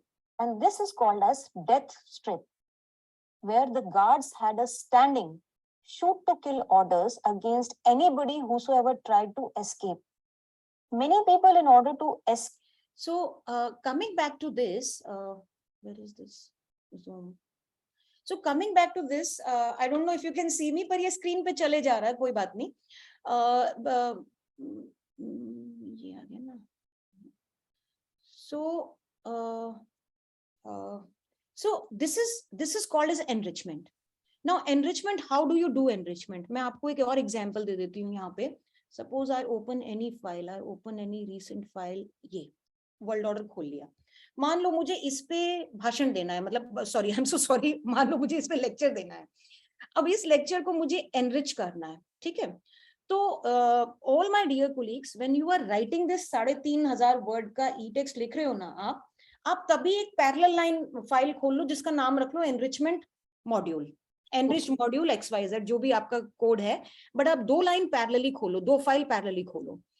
एक file आपकी ई text हो जाएगी और एक file आपकी ऐसे हो जाएगी कि मान लो how old is the modern world. अब ये चीज मैंने बोल दी, hello friends, how old is the modern world, scholars of international relations tend to फलाना ढिमका, और यहाँ पे आके पीस ऑफ वेस्टफेलिया पे आप कोई सा भी कलर डाल दो, येलो. आप बोलो कि ये कलर जो है, ये पार्ट में मुझे मतलब एक स्लाइड चाहिए जिसपे ये लिखा हो. अब पीस ऑफ वेस्टफेलिया का आप गूगल करो, एक पिक्चर उतारो, उस जमाने की कोई हिस्टोरिकल रिकॉर्ड है, यहाँ पे आप उसे इंसर्ट URL www.peace.xyz और आप इसको कर दो रेड. सपोज आप इसको बोलो भैया येलो में तो स्लाइड होगी, रेड में जो होगा वो ये पिक्चर इंसर्ट होगा. यहाँ पे जो है मान लो पिंक जो है वो प्रेजेंटर है, और जो आपका कोई और कलर ले लो आप, ग्रीन जो है वो टाइटल होगा. This is called age enrichment. I would suggest कि रीड मत करो आप. आप देखो, मैं रीडिंग को और उसका अंतर बताऊंगी आपको। जैसे मेरा वीडियो आपने देखा, ये जो कैमरा है ना, नो मैटर हाउ होशियार we try to be, camera catches your eyes very easily. अब you can, if you look at my video, it is going without reading, and this is where you have to prepare yourself कि अगर मुझे 25 minute बोलना है तो at least 5 minute के 5-5 मैं episodes homework कर लूं, ठीक है, क्योंकि बीच में आप वो भी डाल रहे हो, तो आपको कुछ जहां कहीं ऐसा लगे भी कि भाई मेरा आंख को कुछ देखना है मटेरियल या कुछ, वहां you have to have this setting with your editor. तो 5 मिनट के 5 चंक्स में बना लूं ताकि मेरा 25 मिनट्स नॉन स्टॉप हो जाए, है ना. And this is where it is very, camera would catch it. मैं आपको अभी दिखाती हूँ, देखो आप बैकग्राउंड में मेरा वीडियो देख रहे हो और पता नहीं मैं आपको दिख पा रही हूँ कि नहीं, बट रीडिंग और स्पॉन्टेनियस में बहुत अंतर होता है. जैसे रीडिंग में मैं कहूँ कि how old is the modern world, scholars of international relations tend to date the beginning of their field of study to around 500 years ago. When a handful of doctor Dev is writing that ma'am आपकी video 90s के दूरदर्शन याद दिलाती है. हाँ देव जी, आपने बड़ा अच्छा वो मारा है कमेंट. ये इसलिए है कि मेरे को भी लगता था कि I can teach best when I am standing. तो इन लोगों का जो स्टूडियो का जो सेटअप होता है ना, वो ऐसा ही होता है. अब we can't help it, because studio में क्या है कि दिस इज द सेटिंग. जो भी टीचर, जिसने भी जो भी सब्जेक्ट पढ़ाया, they all taught like this only. Nobody could change the setting, and initially मैंने बहुत resist किया, मुझे खड़े होने दो, मुझे बोलने दो, मुझे बाल खोल के पढ़ाने दो and all these things. वो मैं inside stories आपको कभी अकेले में बैठा के या offline में बताऊंगी. But they said कि नहीं madam, this is what we want, only this format, and format से हम हिल भी नहीं सकते. But I think Dr. Sheetal, this setting and background varies from like IGNU or NCRT. They all have different settings because they all have different. And let me, if I go to my liked videos वाला, इसमें जाती हूँ, अगर मैं ये मेरे like videos में मैं आपको अगर जस्ट सेक, एक मैं आपको इंट्रोडक्शन, हाँ ये देखिए ये वाला मूक्स में इन्होंने थोड़ा सा चेंज कर दिया था. ये जो है these various social institutions in which we operate in ये हमारा 2015-16 का भारतवर्ष है. दूरदर्शन का to understand that what is the structure of family. Say for example, if you are ये बाद में ये एक वीडियो है, ये है 2 मिनट 13 सेकंड का, और ये इंट्रोडक्टरी वीडियो है. अब मैं आपको एक चीज ले जाती हूँ स्वयं के प्लेटफॉर्म पे, क्योंकि अब टाइम बहुत कम रह गया है, तो मैं आपको जल्दी जल्दी कुछ दिखा देती हूँ. ये स्वयं सेंट्रल पे आए, आप इसको क्लोज कीजिए, और फिर आप, ये आपके नेशनल रिसोर्स कोऑर्डिनेटर है जो एनआरसी मैंने आपको दिखाए थे ना, आप अपने सब्जेक्ट एरिया डिपेंडिंग पे जाइए और इस पे क्लिक कीजिए. एनसीईआरटी पे आप आ गए हैं तो आप यहाँ पे देखिए, ये व्यू कोर्स कैटलॉग पे क्लिक कीजिए. जब आप इस पे क्लिक करेंगे तो आपके ये कोर्सेज खुल जाएंगे. अकाउंटेंसी, बायोलॉजी, जो इनको करा रहा है. मैंने इनको 6 साइकिल तक कराया, इसलिए अब मैं इनको आगे नहीं करा रही हूँ, इसलिए अब कोई और पढ़ा रहे हैं. बट मैं अगर इसको खोलूं तो यहाँ पे ये इसका इंट्रोडक्टरी वीडियो है. ये आपको बनाना बहुत जरूरी है, क्योंकि ये देखिए, ये इसके साइड में लिखा है upcoming course duration 24 weeks, category school, start जब हुआ, एंड अब होगा, और दिस इज हाउ. ये अब ये जो मैं बोल रही हूँ एग्जैक्टली ये चीज इन्होंने बाद में लिखी है. ये समस्या हो गई थी हमारे लिए कि मैंने बोल पहले दिया था, उन्होंने लिखा बाद में. जो होता है ये, इसमें थोड़ा हमें कम करना पड़ता है. और ये मैंने आपको बताया था चैप्टर और मॉड्यूल किस तरीके से अलाइन होता है. मॉड्यूल 2 में demographic structure part 1, module 3, module 4, फिर आप एक असाइनमेंट दे दीजिए, फिर ऐसे कीजिए. तो Dr. Sheetal, I just request to speak in Hindi because few speakers are from Kerala and from other states, and they are writing, we are not understanding. Okay, all right. I come back. There was not much in this, but if you go on to Swayam website, you see that this kind of introductory video you need to make in order to design your course. And about the video, which again brings me to Ruchi's question, how do you do that? Video mein the most important part is that in this spontaneous lecture, I'm moving a lot here and there, looking outside the window, scratching my hair and all these things. These things can happen in spontaneous lectures because this is not a permanent resource. It may be recorded, but you understand the limit, the flexibility of the spontaneous lectures. But when you talk of a permanent video like this, which is playing here, or the one which was in yellow suit, what is important is that this is a permanent resource and you have to create it in a very professional manner, which the Swayam wants. And this is where the flexibility of movement of eye, looking here and there and using, I know, this is very limited. You have to cut short of all these, I know, what you know and what you do not know. You have to be very professional in terms of the speech that you use. So cut all those unnecessary things that you need to support, na. So this is something which you need to practice. And one very important thing is in terms of the gaze. Gaze in the sense, how do you look at the camera?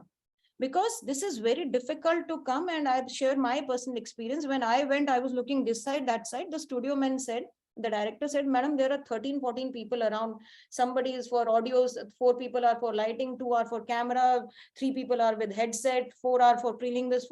They said, you don't worry about anybody. All is you look at the camera. And suppose this is my camera, if you can see here, you have to set your gaze like this. So no roving eye. You ऐसे नहीं करना. You don't need to rove your eye, but you have to keep on looking at the gaze has to be fixed. And how do you do that? Practice this at home. Put a clock on the wall or a small dot on the wall and just keep on looking at that dot for 2 minutes, for 3 minutes, for 4 minutes. Over a period of time, you will have habit of looking at this without looking here and there. And once you think that my gaze is fixed on the remote for at least 2 minutes, start speaking something along with that. So it gives you a kind of familiarity and a motion in your body. You should not be singing national anthem and look fearful while delivering, because remember, student is not just looking at you, he is also listening to you, he is also observing you and your confidence. So your entire body, mind, attention, homework, hard work, everything has to get poured in this video. And I know the best is the person who has written it can deliver it. Only you can raise your child the best. No crutch, nothing can do it. Similarly, Ruchi, only you can speak the best what you have written, because you know from where it comes. And that is why I would suggest that, yes, of course, despite many inhibitions in between, in the initial times that you say, how am I speaking? How do I deliver? There will be a fumble, this, then that, not overcome everything. Just remember that I know my subject the best and do it. And then finally, how do you prepare for 5 chunks? You just remember the points and have a pointer. Say, for instance, if I have to talk about social theories of social demography, there are 3 stages, 1, 2, and 3. In the first stage, both birth rate and death rate are high. In the second, birth rate is high, death rate is low. And in the third, both death and this are this. Now, you see the board here? Now, am I there? Group? Yes, ma'am. Yes, yes. So, Ruchi or anybody, all my dear colleagues, we can move with just this pointer. Okay. And this pointer can be placed even under the camera. And I'll share something very interesting with you. This can be placed under the camera in big letters. If you don't wear a chashma, then it's fine. If you wear specs, then also you can write in the size that is visible to you. And then familiarize yourself, release all your tension, all your pressing concerns, and just talk about. Hello friends, welcome to the lecture series in sociology. We are going to talk about social demography now.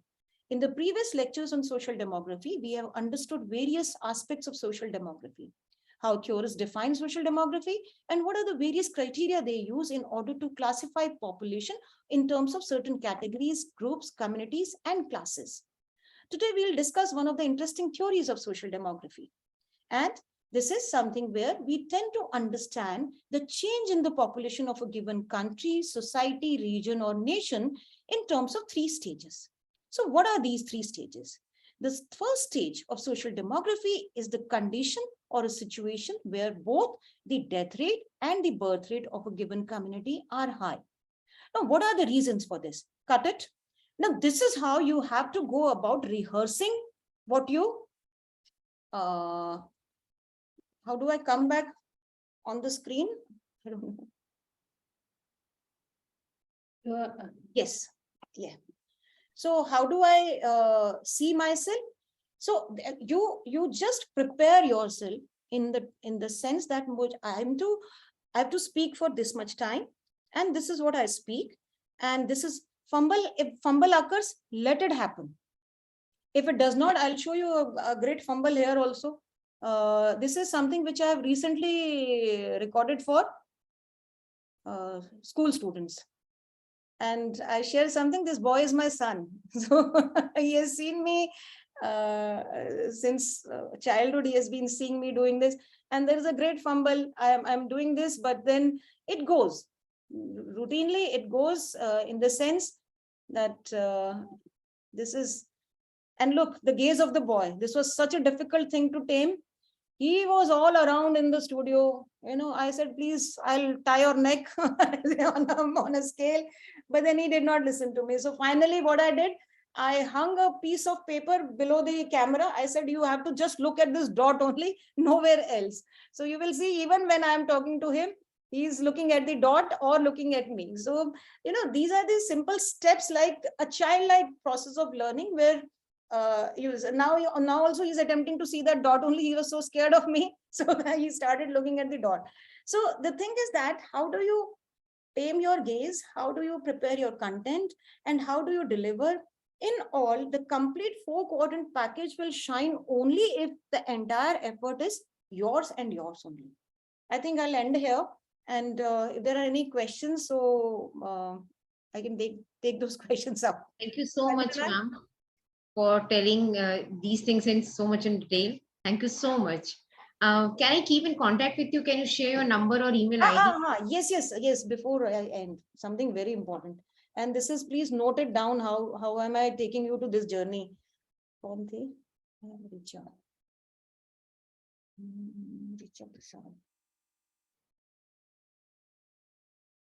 Please note down this website.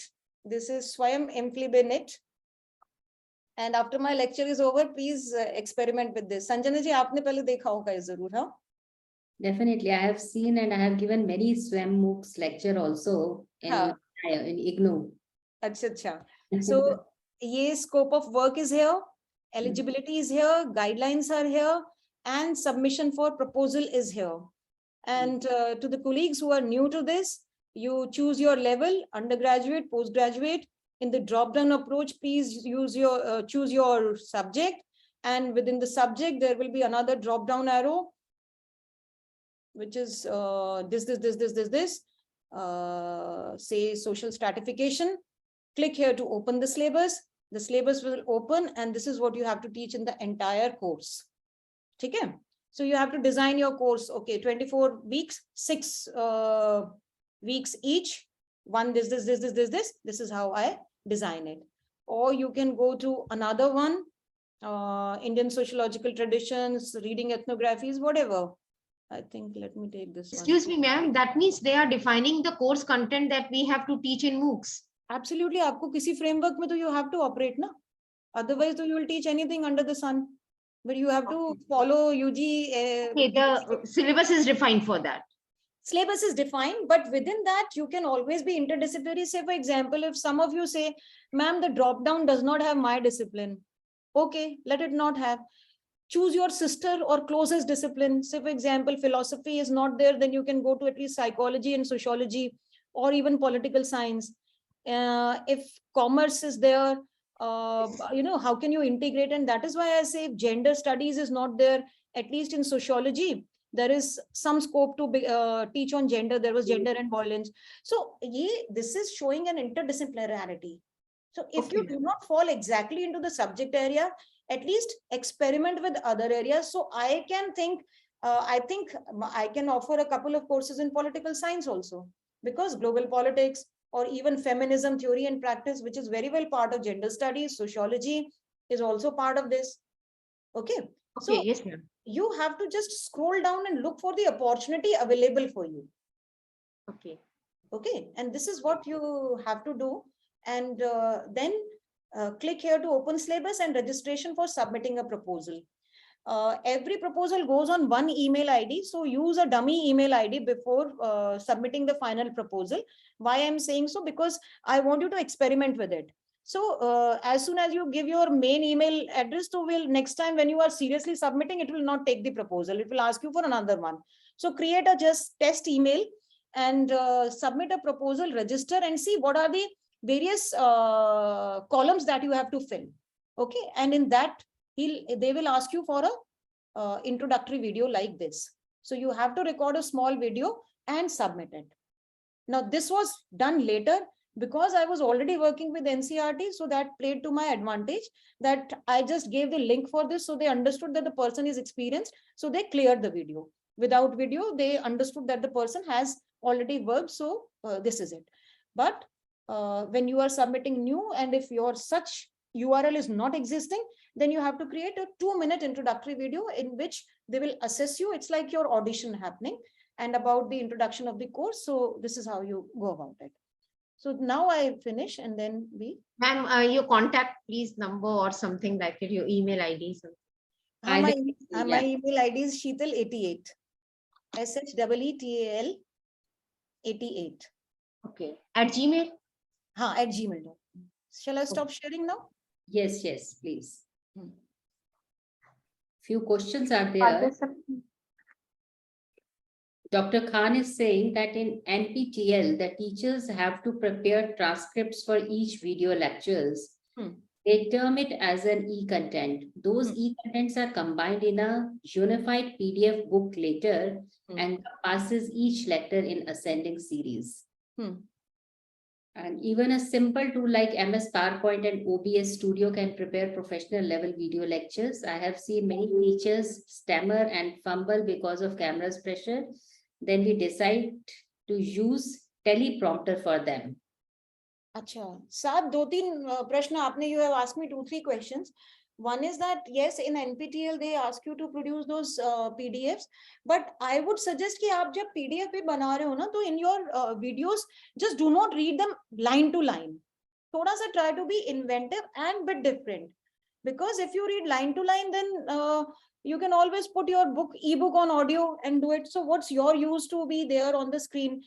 Because in e-text you are not going to show the map of Berlin, but in video you have a scope to say, look at the map, this is the Russian sector, this is the French sector, and as you can see the wall is being constructed.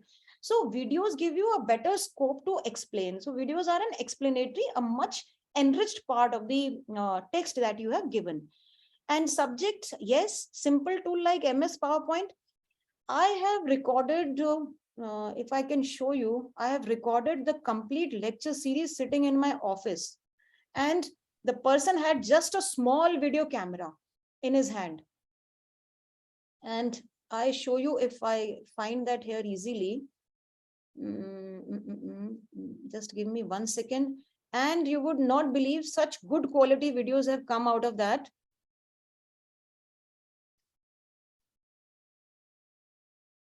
They are very good in quality and content, because you don't need much. I don't know, I just saw them a few minutes back.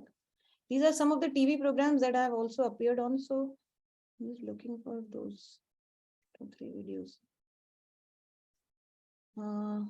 And the third one, stammer and stumble, this is quite likely, but then this should not be something which should stop you. Which should stop you in the sense that अभी ये जो मैंने आपको बच्चों वाला video दिखाया ना, हाँ ये रहा, ये देखिए, ये मैंने अपने ऑफिस में बैठ के बना दिया है. सिर्फ अपनी ये मेरी सीट देख रही है, पीछे there was a green chroma. Later on these people It's not visible. It's not visible. Your screen is not visible. अच्छा, oh, I'm so sorry. I did not. कहाँ पे जाऊँ फिर से? I know. Share screen, entire screen. Is it visible now? Yes, yes, yes. I'm just sitting on this chair, and the complete video is recorded. This was for CBSE class 10th, and absolutely such a simple thing to do. So, and you know, we were discussing this in JNU. They said we need a very elaborate digital camera, this and that. I told them, look guys, they came with just a stand, a tripod and a camera, and you just sit and talk. Fumbling is no problem. Not everybody is Einstein, not everybody is Shakespeare in terms of usage of language. We are teaching a subject. थोड़ा बहुत fumble हो भी जाता है, तो don't get disheartened. This is again another video of the same lecture series. In this, they have enriched this, and this was Can we recorded. hear also, Dr. Sheetal? Can Yeah. we hear? Can we listen also? Functional area होता है वो it spans It's over English. couple of states. It's for an app, so that is why this is 6% of votes for जो in है, the I'm state. using both the languages. They said, ma'am, you have to be English, so that both the sets of students can understand it. So that is why it's in English. So don't worry about fumble and all that. I think that can be taken care of by greater practice. And even if it happens, it's not something which you need to worry about. I think that's perfectly fine. Hi, Aram. ये सब सिखाया है मुझे, जो भी मैं अब बता रही हूँ आपको, और they are my gurus. So Dr. Adam से सबने सीखा, I think. हाँ. We have our next resource person on the screen. हाँ. Okay, fine. A few questions we will just go by Dr. Sheetal. हाँ. Somebody is asking, Shilpa Sudha Goswami is asking that my specialization is not there on this website. My specialization is pharmaceutical engineering, where I publish my course video. Kindly suggest me. Acha, if in case Santa, if your this is not if your specialization is not there, and I tell you, I share my personal experience with you. There are professors of language in our university, and their subject is also not existing there. So I had a very different. I have a very different kind of very optimistic approach. You first go to any subject which you make sense of. Just try the dummy course first. Okay, try the dummy course first. Ki bhai, these are the requirements of fulfilling these courses. Then you prepare your own course, and you write if the medical, those who are looking into the medical ones or otherwise the regulatory body of your subject domain area, you write to them that you have already worked on producing this course and you are interested in launching this course, kindly guide. And I tell you, you will not get any reply for 2-3 months, but keep on writing in reference to my previous email, in reference to the previous email. Keep on writing. 6 months, you will certainly get an answer. But you have to have that patience. Itna ki, in the 6 months, you keep on working on your course. You keep on working on the modules, on preparatory work and all that. Because many of the courses, I always get this question that they are not in the list, neither UG nor PG. But you can go to the other NRCs. Interdisciplinary, I think we have to find out interdisciplinary subjects so that we can prepare on that. Interdisciplinary also in different NRC. I just showed you, I think UGC wala, Swayam wala, UGC. You have to explore in the other NRCs. And even if in none of the NRC, none of the courses, none of the disciplinary you find, to bahut acha hai ki you have a unique selling item. So prepare that, a dummy course, and write to the regulatory body, to the director, CC everyone, CC here, CC there, CC all the NRC directors, and they will not reply, let them not reply. You keep on putting pressure, trailing mail, sir, this. 6 months you certainly will get, and then you will have time to launch your own course. Absolutely fine. One more question is there from Dr. Khan. Did you see chroma screen or even simple green board can work too? This is yeah. In which context you are talking? Chroma पीछे लगा कर जो वो बाद में वहाँ पे you can show parliament and all these, no? Dr. Khan, if you are there, yeah, ma'am, that what the parliament, they have actually put a particular banner of the parliament behind you now. So you have shot that in your studio. You are telling me this. So have you used this chroma screen or a green board will work also? These are chroma, and even a green board works because the green color is if you are wearing a suit which is green in color, so it will never wear that. Never wear that. It will be hollow. Even if this small booty that you see, if it is green color, so it will go through. So even green boards help. The green color boards help. और chroma क्या है these days, तो वो जो nursery में बांधते हैं ना, वो भी लग जाता है पीछे. I think that kind of, if you have that green background. But green color clothes we should not wear when we are this is ma'am, never ever. Green color can never be worn before the camera. I don't have any green color dress, just because I have to appear on TV, so I stopped buying green. Okay. And about dress, wear as less fancy as possible. as bold color as possible, without those designing and all, because sometimes if it's a check, that also gives a kind of blazy, hazy kind of. So as plain as bold a color, that's good. And I always say you may look. Dave is raising his hand. So Dr. Dave, can you open your camera and ask your question? Hello, ma'am. Am I audible? Yes, Yes, the Dev sir. Yeah, yeah. Sheetal, ma'am, thank you very much for this wonderful session. और बस कुछ कहना नहीं है, मेरा सिर्फ दो proposal है संजना मैम को कि मैडम अगर पॉसिबल है शीतल मैम का और एक सेशन करवा दीजिए बाय 22। और दूसरा सजेशन ये है, at the end of this workshop और रिफ्रेशर कोर्स, अगर ऐसा हो सकता है हम सब एक इंट्रोडक्टरी वीडियो बनाएं बेस्ड ऑन आवर कोर्स, और अगर वो शीतल मैम खुद वेरीफाई करके दे। अरे नहीं देव साहब, मैं इतनी ज्यादा एक्सपर्ट नहीं हूँ, I am just like you. पहले दिन तो मैं भाग गई थी डर के, पता है आपको, मैं एक्सपीरियंस बता रही हूँ, पता नहीं एरम सुन रही है कि नहीं, उस टाइम वो थी नहीं वहां पे एनसीईआरटी में। I had actually run away from the camera. And first day तो सबके साथ ऐसा ही होता है, we all are sailing in the same boat, after practicing we become more confident. Savita ji है ना, वो उन्होंने मुझे 6 कंसोल पे दिखा दिया। मैंने कहा भगवान नहीं, मेरे को नहीं करना, मैं डर रही हूँ। बोले आओ आओ आओ, पकड़ के they brought me back. They said madam we are not looking at your face और something like that, you are okay. And then I realise myself, I am not Katrina Kaif, why will people look at me, they are interested in my teaching. So I said okay. बोले आप बोल अच्छा रहे हो, पढ़ा अच्छा रहे हो, आपकी मॉड्यूलेशन अच्छी है, आप अपने से ही सवाल जवाब करो। Why am I going to understand about French revolution, what is the relevance. आप अपने से बात करोगे तो स्टूडेंट समझेगा ही, क्योंकि here he is not there to ask you. So um 2-3 बार तो मेरे को ये तो खतरनाक सा लगा, फिर वो बोले you are good in delivery, you please come back and then rest is the history. And जो मैंने आपको बात किया ना, non financial benefits, amazing, you grow as a personality that you stop fearing anything. So as because you have learned, you have delivered something जो आपके जहन में घुस चुका है, you know, it's in you now. So I think that gets reflected on your face. I would like to request all the participants to open their cameras so that we can have a quick photograph with our esteemed resource person. Dr. Aram Khan is also here. Dr. Sheetal Sharma is also here. देखिए ma'am सारे छुपे रुस्तम है, कैसे video बना के बैठे रहते हैं। संजना जी, मुझे एक बात कहनी है सबसे, पता है क्या है कि ऑनलाइन के बारे में भाषण तो बहुत दे दिया, बट जब कोई बात कर रहा हो ना, आप लोग दिखा करो प्लीज। पता है क्यों? दिखाते ही नहीं अपना। मैं कितनी बार बोल चुकी हूँ शीतल जी, बहुत बार। हमें क्या पता कि आप सो रहे हो कि जग रहे हो कि मैं, वो तो हम खुद ही इतने माहिर हो चुके कि अपने में लगे रहते, हमें वैसे ही अपने को पढ़ाने में इतना मजा आने लग गया आजकल, वो नहीं कहते हैं।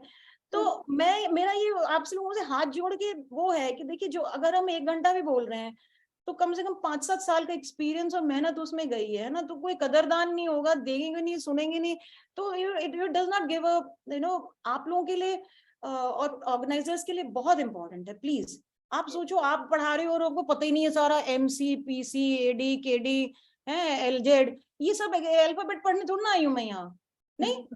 बिल्कुल सही कह रहे हैं आप, बिल्कुल। शायद आपकी सुन ले, मेरी तो ये सुनते नहीं है। भाई मेरी सुन लो, इज्जत रख लेना आप लोग। Doctor Khan, are you there? Can you open your camera please? तुम क्वेश्चन तो बहुत पूछ रहे थे और अभी वहां पे वो नहीं, आप गायब हो गए, पता नहीं। Okay. There is a issue in the camera, ma'am. I'm here. Physically, Okay. I'm here. No matter on whatever scene you are, please open your camera, please. Okay, please smile. Dr. Namita, where are you going? Come here, वापस आ जाओ, एक photograph. वापस मत जाओ, आ जाओ, जल्दी बैठो seat पे। पकड़ लिया इनको तो। Okay, smile please. Very nice. One more. Thank you so much. Thank you so much, Dr. Sheetal.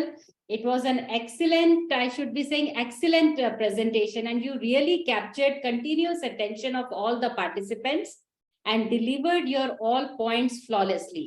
You had a great command of the content and conveyed all the points with so much of confidence and clarity. And we are so thankful that you have highlighted upon MOOCs, SWAM MOOCs, digitalization of books, MOOCs function, and so many examples you have shared with us. So we all, including participants, are very happy to have you today. And thank you so much for being with us. Thank you. Thank you so much, ma'am. Thank you so much, ma'am. Dr. Shweta, what do you think? Yeah, thank you so much, ma'am, for your splendid talk on nuances of MOOCs. And it was really a very comprehensive presentation that talked about significance and the benefits of building enriching MOOCs contents. And understandability of four-quadrant approach for building MOOCs content would be really helpful. It was brilliant to listen to your ideas, and your flawless communication warmed my heart really, ma'am. Thank you so much. Pleasure is all mine. Thank you for inviting me. All my colleagues, bye-bye. Take care. Best of luck for your life. And bye the organizers. Thanks once Bye, again. ma'am. Bye, Aram. Bye-bye. See Bye, you. ma'am. Bye. Bye. Bye. So dear Bye. participants, we are here with us, our next esteemed resource person, Dr. Aram Khan, who is from Department of Teacher Training and from Non-Formal Education, Faculty of Education, Jamia Millia Islamia, New Delhi. She has recently got promoted to Associate Professor. So we must give a big applause of hand to Dr. Aram. Congratulations, Dr. Aram. Thank you. Thank you so much, ma'am. Congratulations, ma'am. Shweta, kindly go ahead, Yeah. please. So our next speaker of the session, Dr. Aram Khan, is an associate professor at Department of Teachers Training and Non-Formal Education, Jamia Millia Islamia, New Delhi. She has done several courses from numerous prestigious universities across the globe. Madam has been a visiting faculty for SOL Delhi University, IGNOU and NIOS, and has been academic consultant for the British Council. She has also worked with NCERT New Delhi and SCERT Delhi. With so much exposure to the scholarly world, her research credentials are exceptional. Dr. Khan has been the core team member of developing and managing team of the National Repository of Open Educational Resources and ePathsala of NCERT. She was also the core member of development team of NCERT for MOOCs for school education on SWAYAM and has been the academic coordinator for the UGC funded project ePG Pathsala for the subject of education. Multiple courses of hers are available for different academic level of students on SWAYAM. Her passion for e-content creation and delivery has made her a distinguished person of this domain. Dr. Khan is the recipient of the Inspiring Women Award 2021 from Fourth Screen Education for outstanding and remarkable services in the field of education.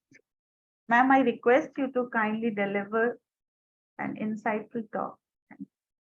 First of all, thanks a lot to the entire team and especially Dr. Sanjana Vij for inviting me to this program. And this is the first program which I am delivering after joining again in my department as associate professor. It happened on 13th only, on 13th June. Now I have become associate professor in science education in my parent department through open selection.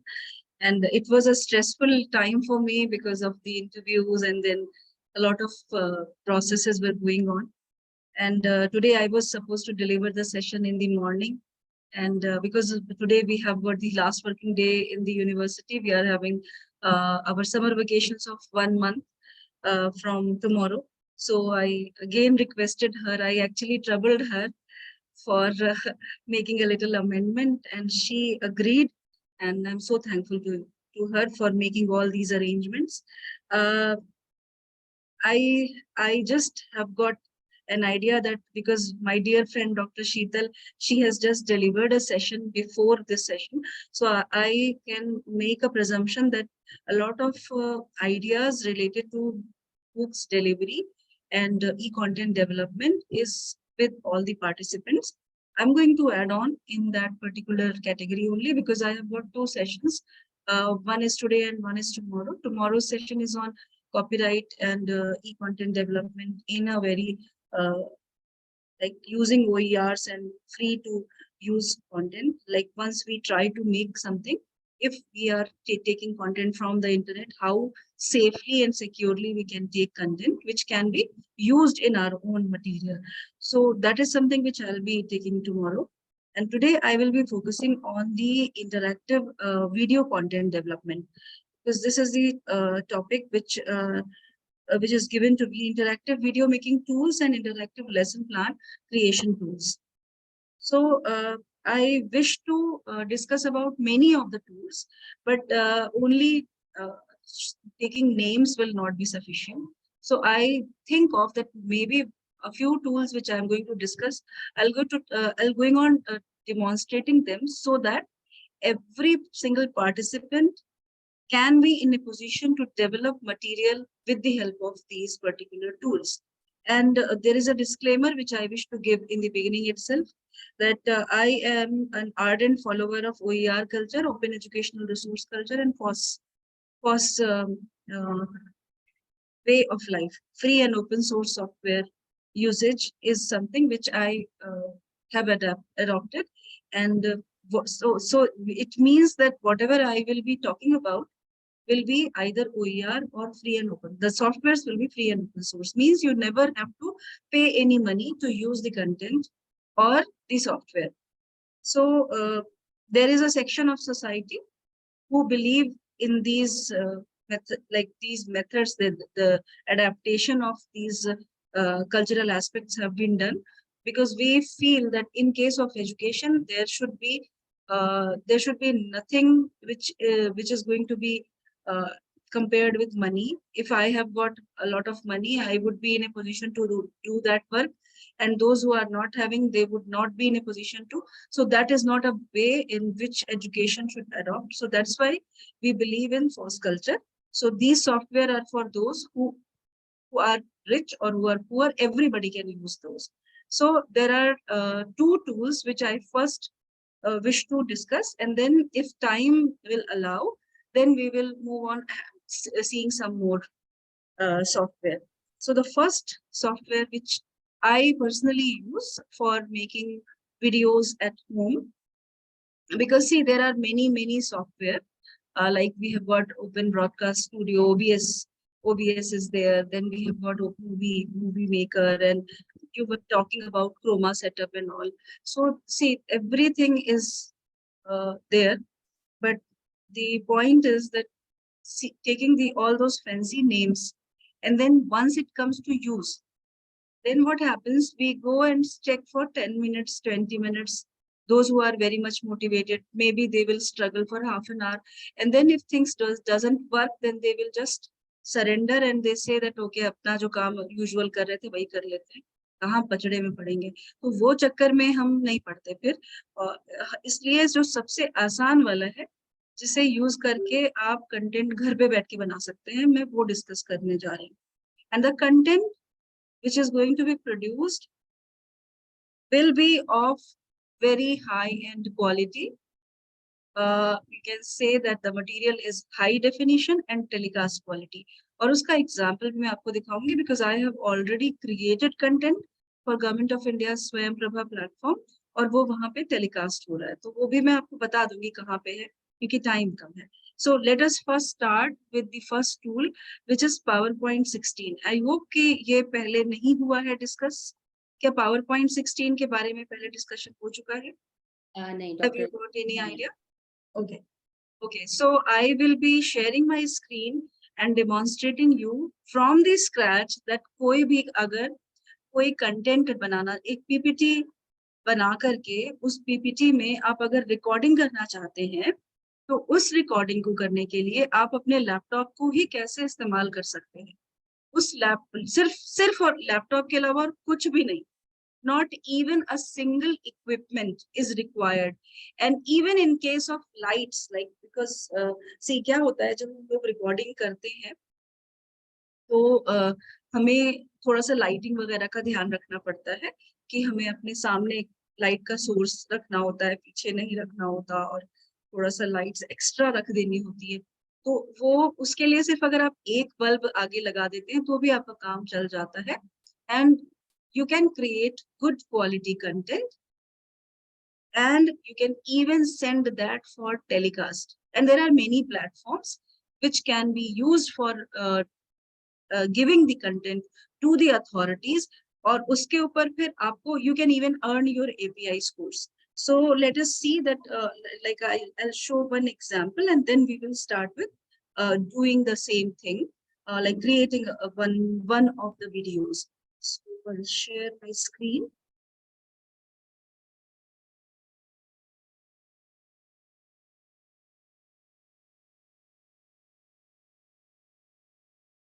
I hope my screen is visible.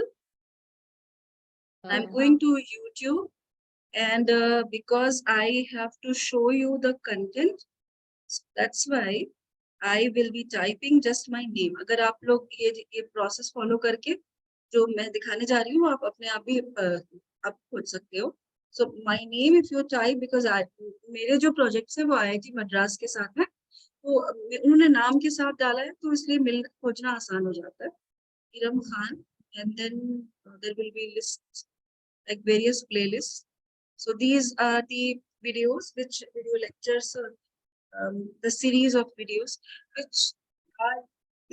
which are created for the B.Ed curriculum, and this I have created for Swayam Prabha, and this I like right now I am working on my 5th project, और ये सारे के सारे जो projects हैं ये सब के सब IIT मद्रास ने मुझे award किए, और they invited me and they awarded me this project. और मैं आपको इसमें कुछ videos को दिखाती हूँ, सिर्फ एक at a glance में आपको दिखा दूँ. So you can see that ये एक जो वीडियो है, ये जो वीडियो है इसमें कुछ मैं जरा सा बढ़ा के दिखा दे रही हूँ. आप देखो इसमें यहाँ पे ये स्क्रीन, एक छोटा सा स्क्रीन है जिसपे आपको मेरा विजुअल दिख रहा है, और इसके अलावा ये बाकी सारा कुछ जो है ये स्लाइड का हिस्सा है.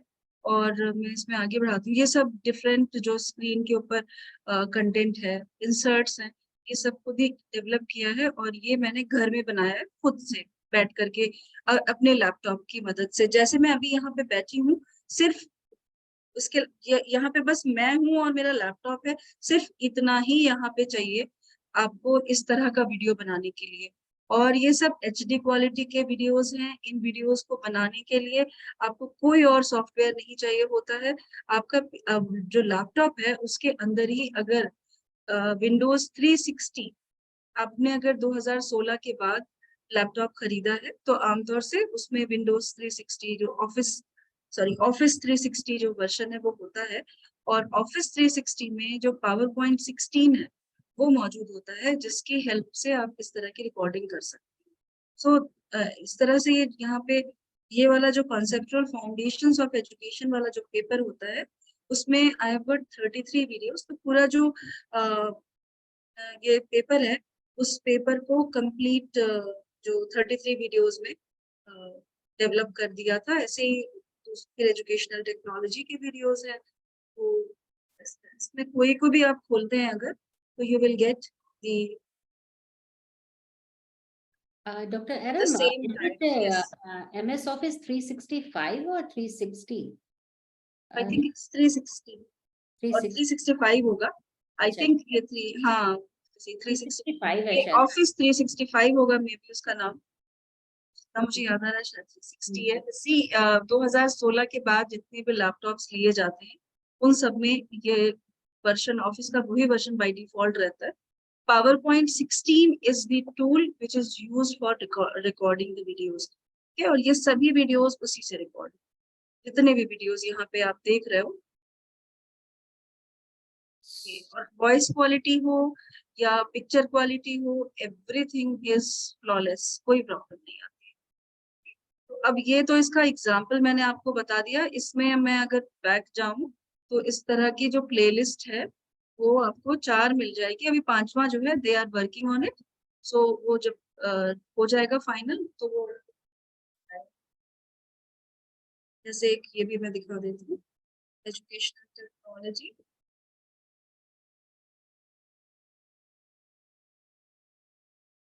Can we hear the voice?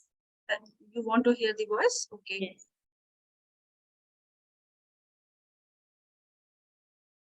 It's not audible. You are not. It's not audible. No. Now you just have to type Iram Khan on Google. YouTube पे जा करके अब इरम खान टाइप कर लेंगे ना, आपको ये सारा प्लेलिस्ट मिल जाएगा.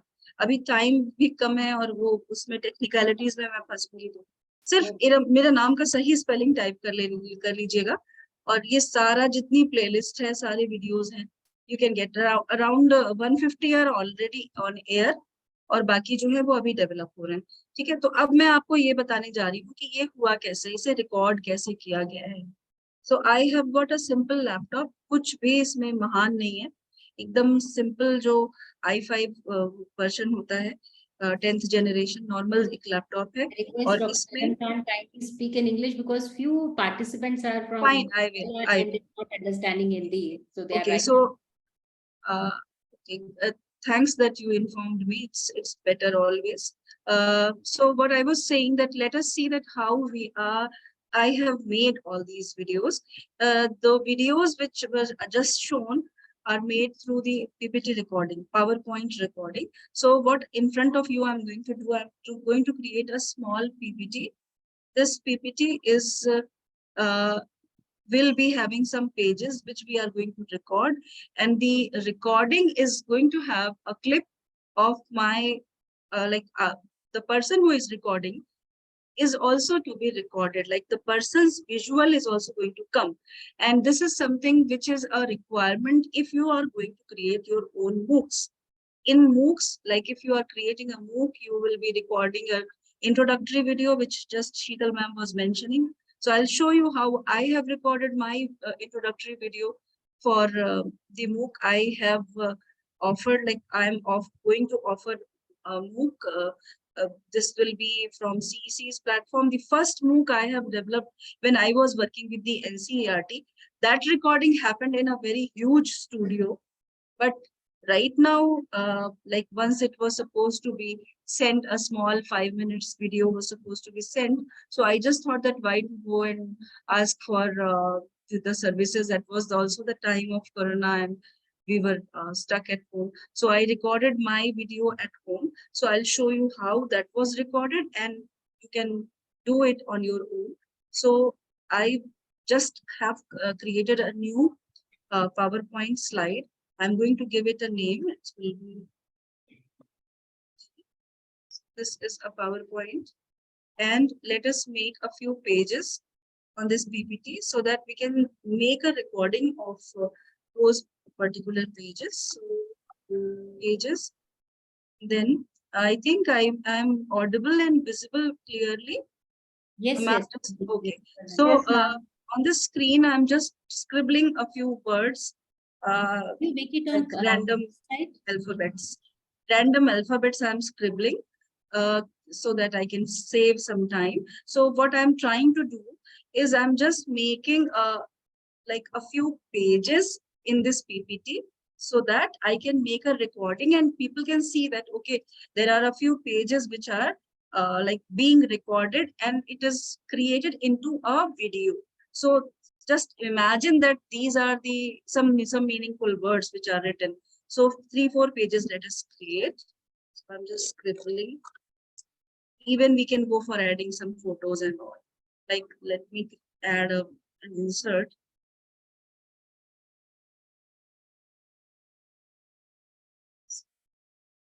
This type of insert. And so in this way, we can create a small PPT.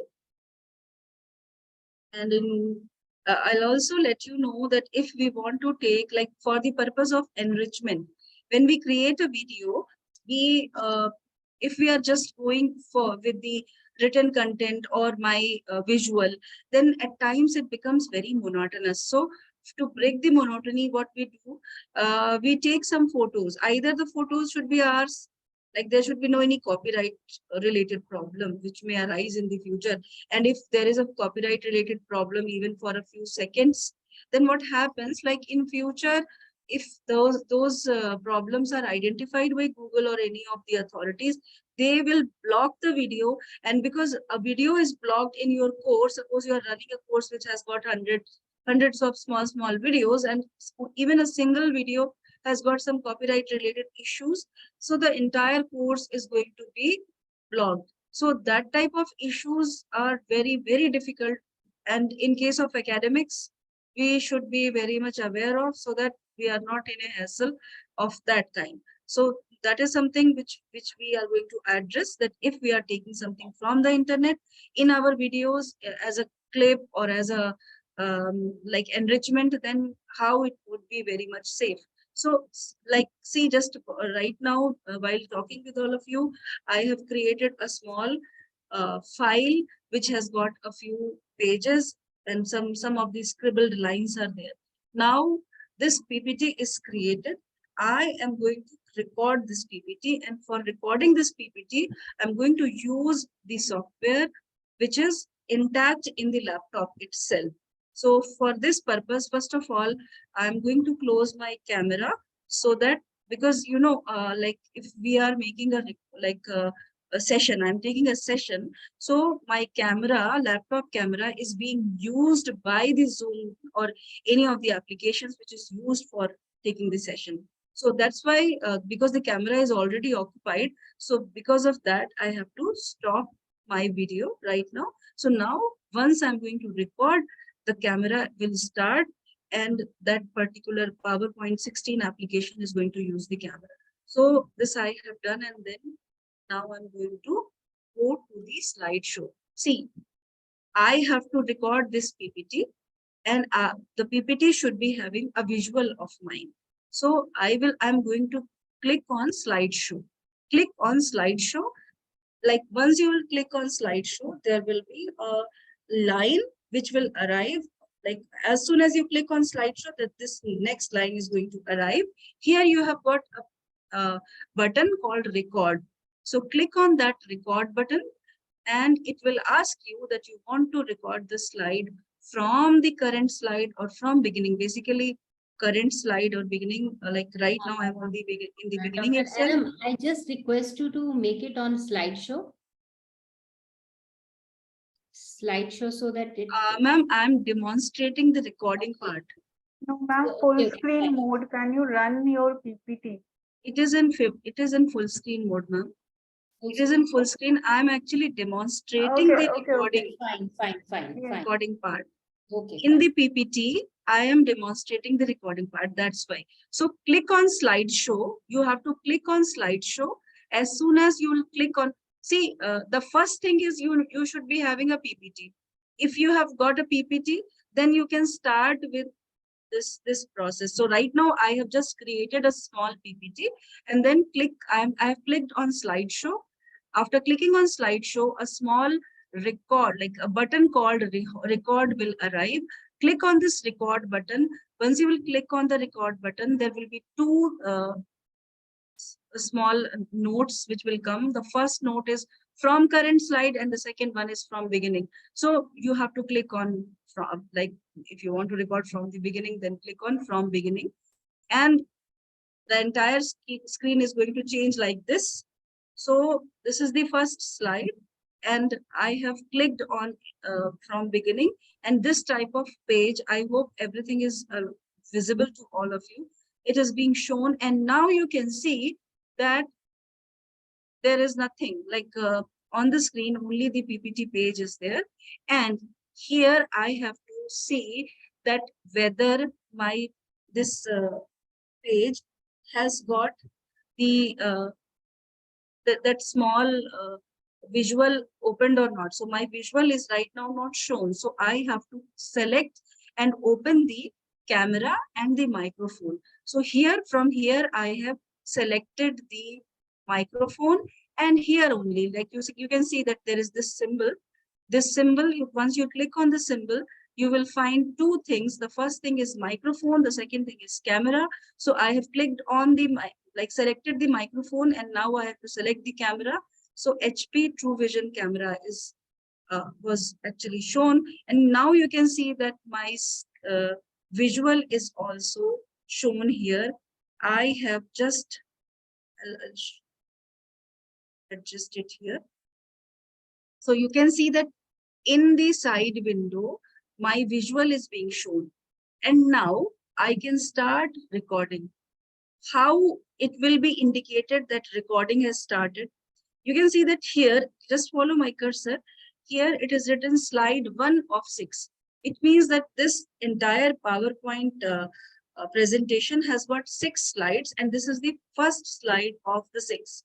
And right now, this has got 0 recording. I am going to start the recording, and this particular watch, this analog watch, is going to start the first zero is going to show that on this particular page, how many seconds or minutes are recorded. And the second zero is going to show you that what exactly the time of the recording for the entire video. Let us start the recording, then you will understand by your own. So for recording, you have to click on this red button. So click on the red button. It will give you a countdown. 1, 2, 3. And now the recording has started. How you can make out that the recording has started? This particular watch is now moving. You can see that 10 seconds recording is already done. And suppose this page is recorded. Now you have whatever was written, the content was written, you must have recorded. So now you can just go through your arrow key to the next page. So this is the next page. And now it is showing that on this page, the number of seconds which are recorded, and this is the cumulative number. Like the entire video is of 36 seconds, and on this page 14 seconds has been recorded. Now I'm moving the page, like moving to the next page, and now you can see that on this page the recording is happening. Then I'm moving to another page. On this page again, some of the seconds have been recorded, and then the next page, and then the next page, and this is the last slide. So the slides have ended, and now I can stop the recording. As soon as I'll stop the recording, I'll go to this particular, again to my PPT. And here you can see if I click on my PPT, just see the PPT. Here my visual is being shown, which signifies that I have recorded the clip, and this clip is actually placed here. There is a good thing in this PowerPoint 16 recording, that even if you record anything, before you record anything, suppose you don't have a picture or you don't have something which you wanted to place in your video. Even after recording, you can make an editing in this PPT. So here, this PPT, which I have prepared earlier, it was having this content. I want, after the recording is over, I want a little bit of more content. The next page, and then the next page, and this is the last slide. So this I did the recording. After that also, I can make the change here in this PPT. And even in the clip size, you want to make this clip size a little bigger, you can do it. If you want to make the position of this clip to some other place, that also is possible. And in this way, you can keep on editing this particular PPT. Even you can select the entire, like you can go on selecting the entire PPT, and you can go with the designing of it. So let me do this designing. So this designing I did, or maybe I'll take this color. So you can see that even after the recording has ended, I have changed the design of my PPT. And this is going to be there in my video. The final product is going to have the final edited this thing, whatever I have done. And even after the clips are recorded, everything can be seen in the final product. So this page is edited. Now I'm going to go to the second page. I want to remove this particular box, and I want to add a little more this slide, and I just want to make it the clip a little bigger. So I did that. Here also something, if I want to make the clip like this. So what I want to say, that this particular software allows you to make changes in the content in the PPT even after the recording is over. So that's why a lot of liberty is given to you by the software, and This is somehow the most useful software which I have used for in the home recording category. If you want to record at home, if you want to create content at home without using any sophisticated camera or sophisticated studio facility, and if you don't have a tripod stand, no worry at all. If you don't have a good hi-fi DSLR or a very high quality iPhone, then also or any type of that sophisticated device, then also you can do the recording. You can create your programs, and you can send it for telecast as well. Even there are many platforms like Diksha, there is NPTEL's platforms. There are nowadays we have got an OER platform which is created by NCTE, and Vidya Dan is there, and there are many other platforms which have got tremendous potential to house your content. If the content is placed in their that particular government website or government platform, then you can get your API scores. So this is the power of e-content development. And there is another point that right now there is not at all any kind of cap, like no capitation, no cap on e-content development. So if you want to score as many as API as you want to, you can go for creating e-content. And this is the best way, and this is something which is tried and tested. I myself have used. So this way you have just what you have done, whatever editing you wanted to do, you can do. And then see, right now in front of us is the recorded PPT. Recorded PPT should be transformed into a video. So there are small chunks of videos. This PPT is having 6 slides, and you have got 6 chunks of videos. You want to make a video, a single video from these 6 chunks. So what you need to do, I'm going to show you that. So see, like once you are done with your recording, just make it like save it. And after saving, like after making a Control S, you go to this file section. If you want to, you can note down the steps. So you go to file section. Once you have clicked on file, this type of page will arrive in front of you. In this particular page, there is a section called export. Click on export.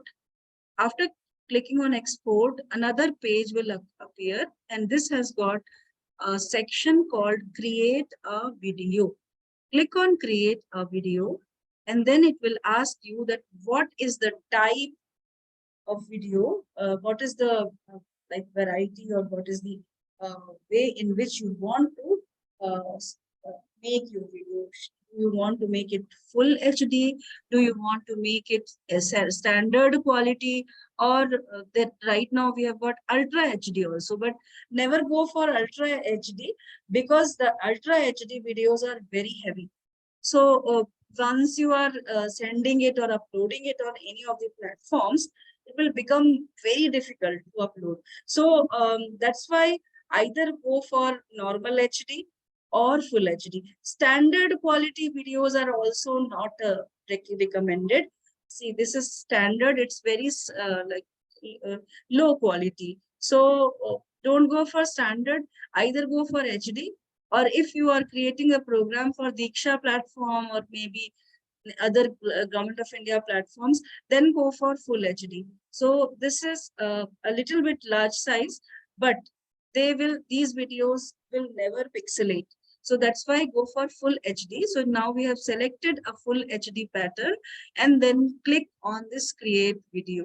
So as soon as you click on the create video button, it will ask you that what will be the location where you want your video to be saved.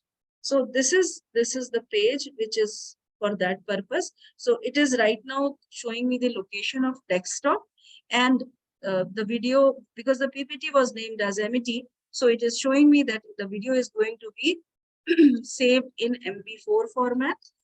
And if I click on save, then the video will start creating. So let us click on save.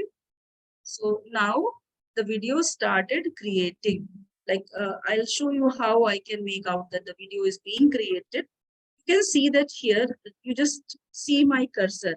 So this is a line which is written here, creating video emitting.mp4, and there is a scale which is keeping on increasing.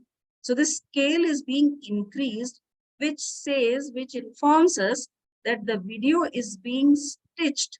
So in the language of editing and media, this process is called stitching. So there were various sections, pieces, and the pieces are being stitched by the software.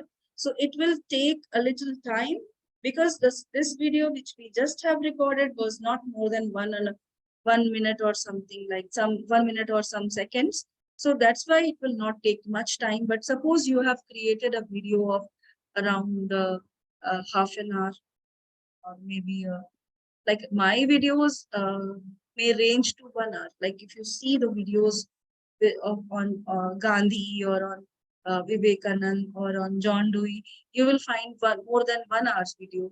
But we always recommend people to make a video of half an hour or around that, depending on the content, the length of the video may be increased, but try to make it a video which is around half an hour. So you can see that now this line is eloped, which informs us that the video is now created.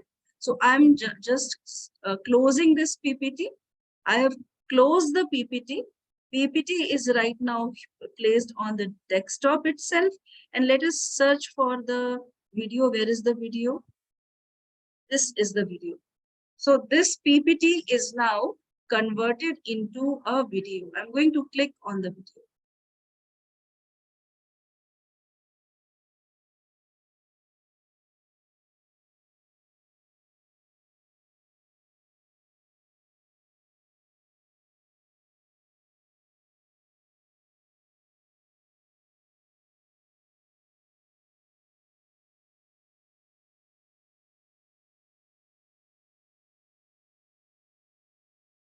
Ma'am, you are not audible. Dr. Aram, you are not audible. Dr. Aram, you are not audible. We can't hear you. Still, I'm not audible. Yes, now it's okay. Is she audible? Ma'am, this is the video playing that we can see on the screen.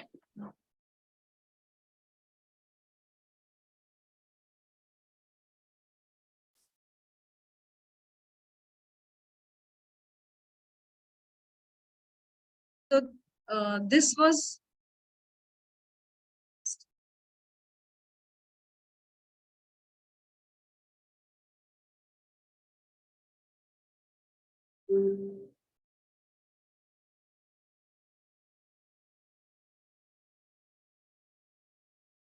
Aurum, ma'am, you are not yes, audible.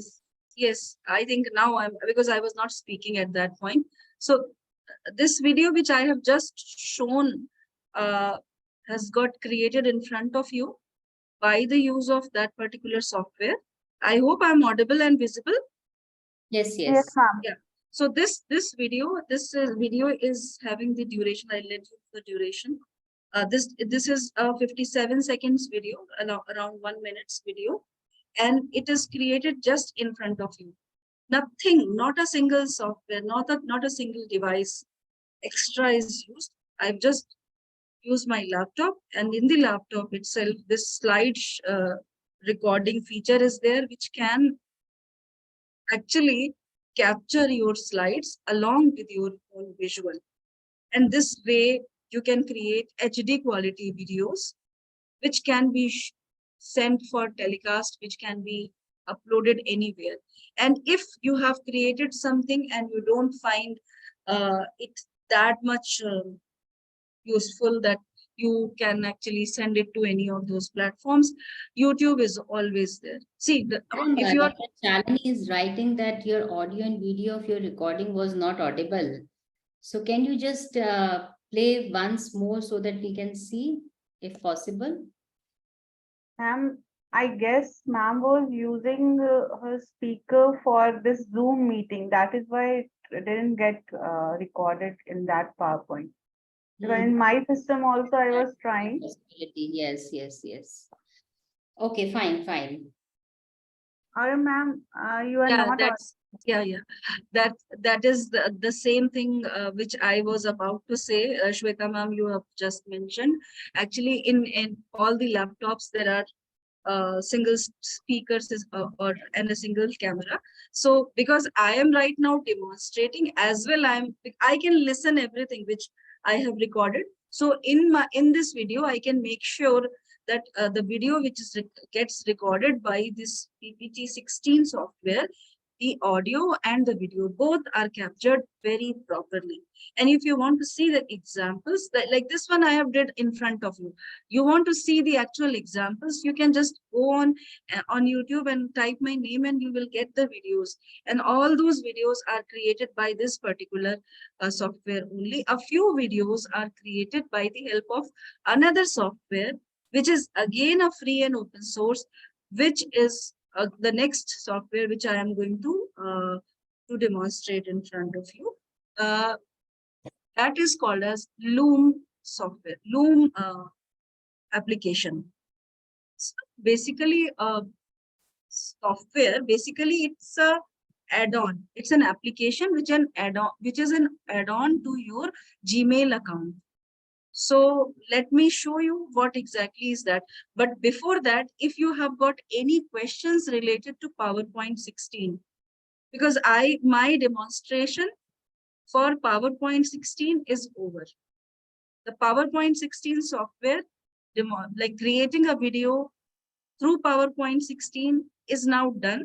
This video is created and you can see that I have saved it here in my desktop itself. So this is the PPT which we just have created, and this is the MP4 video. You can see the extension met.pptx. This is the one which we have created, and this is the video which we have just created with the help of this PPT using PPT 16. So if there is any question or one thing more, ma'am. One Yeah. thing more, like this is the way how these videos are created and it can be forwarded to the concerned authorities. This is the final stage of preparing. That's all. Yes, and nothing else is required. Okay. Every single thing which was to be done, I did it in front of you. Okay. So see, there is one more thing. Like this is the product which you prepare as an academician. And suppose you are sending it to any of the authorities like Diksha, or in my case, I'm sending it to Swayamprabha. Suppose they want to add a montage. You know what is a montage?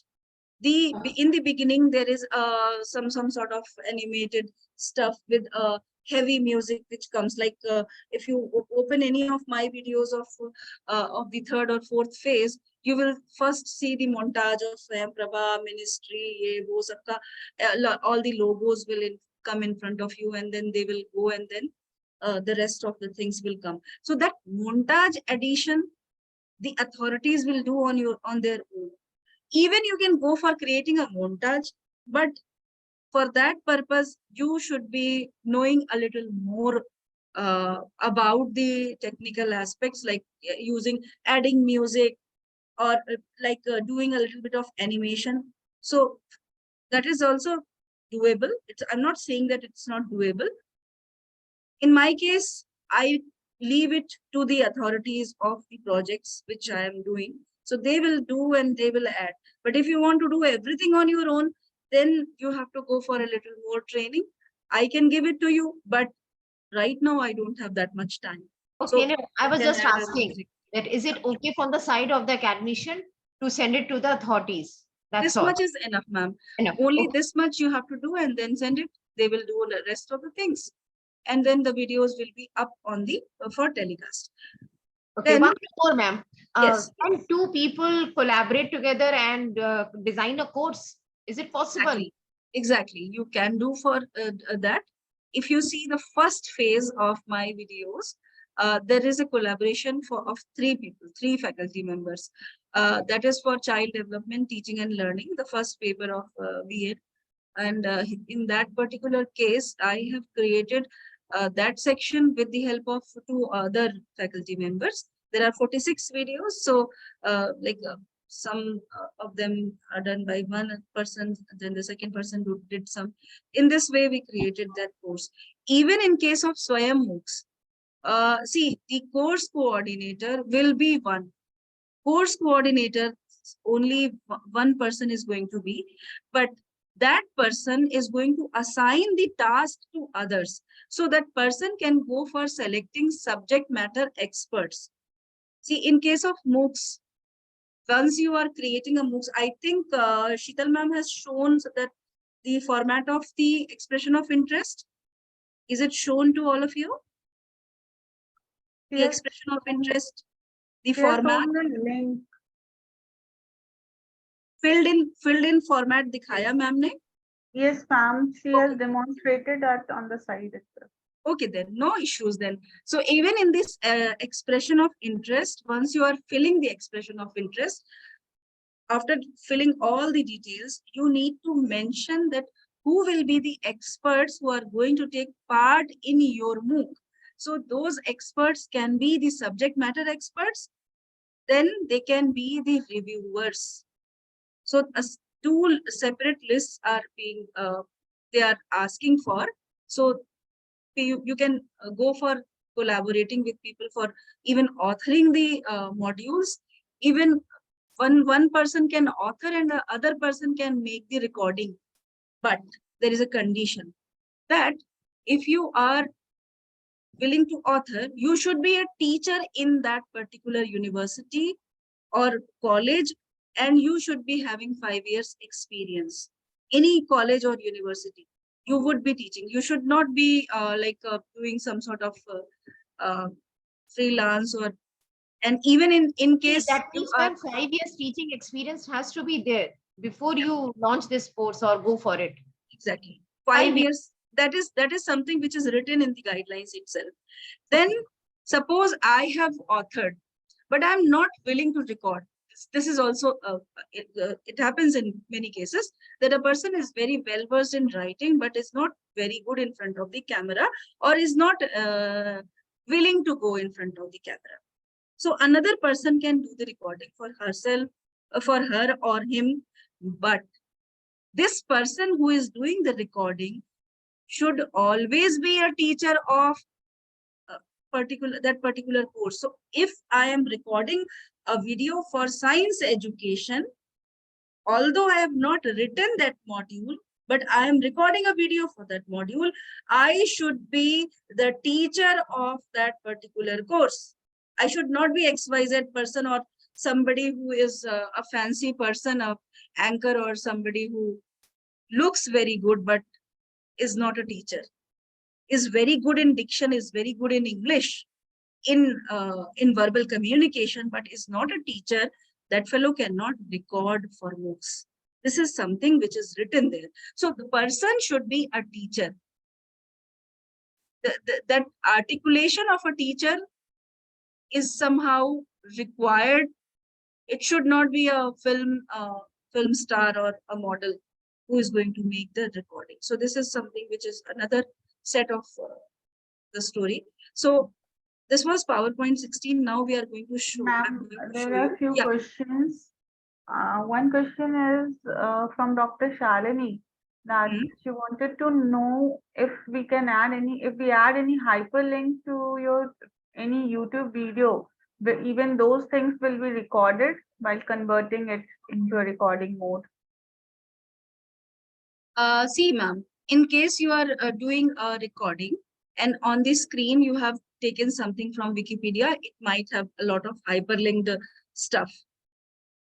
And you did your recording. You took something from Wikipedia, you recorded. And after the recording is over, you wanted to have some cue. And for that purpose, you kept everything on the screen. After the recording is over, now you just want to place a few of those words, which would be legible for, like, which should be visible for those people who see your video. Rest of the things you want to remove, even the hyperlinks you want to remove, you can do that. And not a single hyperlink will be shown in your video. Okay, ma'am? Is it clear? Dr. Shalini, hope your question is being answered. Okay. And ma'am, there is one more question, like someone is asking that you have added some text after recording of audio for text. Now, how can we add audio for that new text that has been added? Okay. Or that has been modified? Perfect question. See, suppose I'll go to this particular slide again. So I did all the recording, even I did the editing. I have stitched the video, like the video is now created. After some times, I just remembered, oh, ye to ek cheez, there was something which I was supposed to talk after this second number slide. I wanted to add a slide here. Okay. You can just keep on adding as many slides, even everything is done. Even after everything is done, you want to insert something so that like this looks a little different. So I'm going to insert something, this one. So you can see that this particular slide, this slide number 3, I'll number this slide number 3. This is a new addition here in this particular case. If you have got a remembrance that here there was one more slide which was required, you got this remembrance at the time when you were recording, like you have ended the recording and you just got, oh, this I forgot, I have to record it again. In between, this page is added. I'll again go to this slide share, like this particular section, slideshow. Okay, I have again went to this particular section, click on record, and this is the page which specially you wanted to record. And you can see that in here, this watch is saying that there is 0 seconds recording. The entire recording is of 57 seconds, but on this page, there is no recording. Now, the next thing which you need to do, I have to first switch off this camera.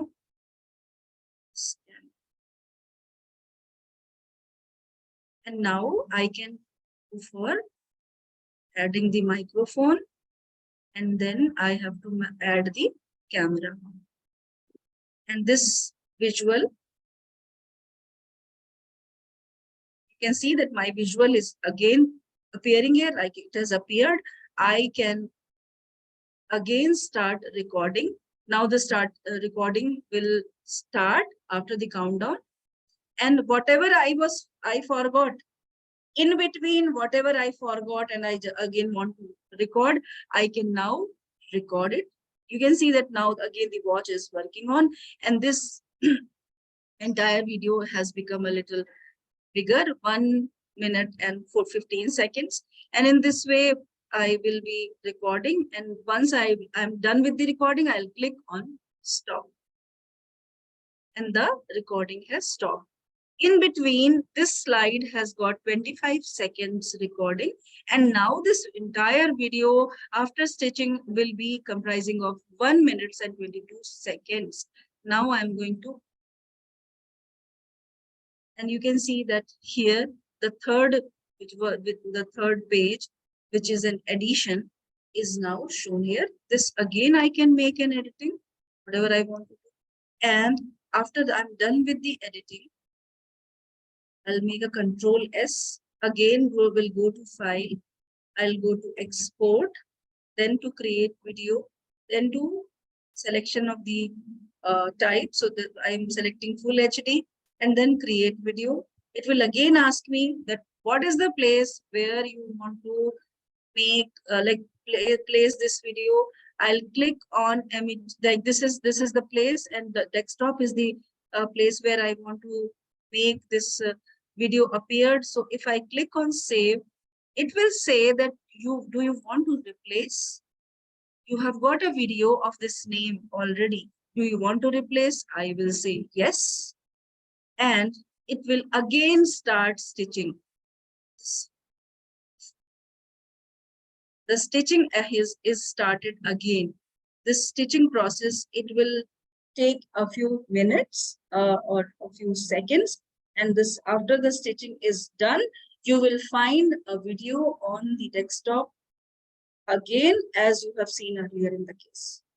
So in this way, if things are left in between, you can go for in between recording also. Is it fine? Is it clear? Shall I move ahead? Yes, ma'am. Okay.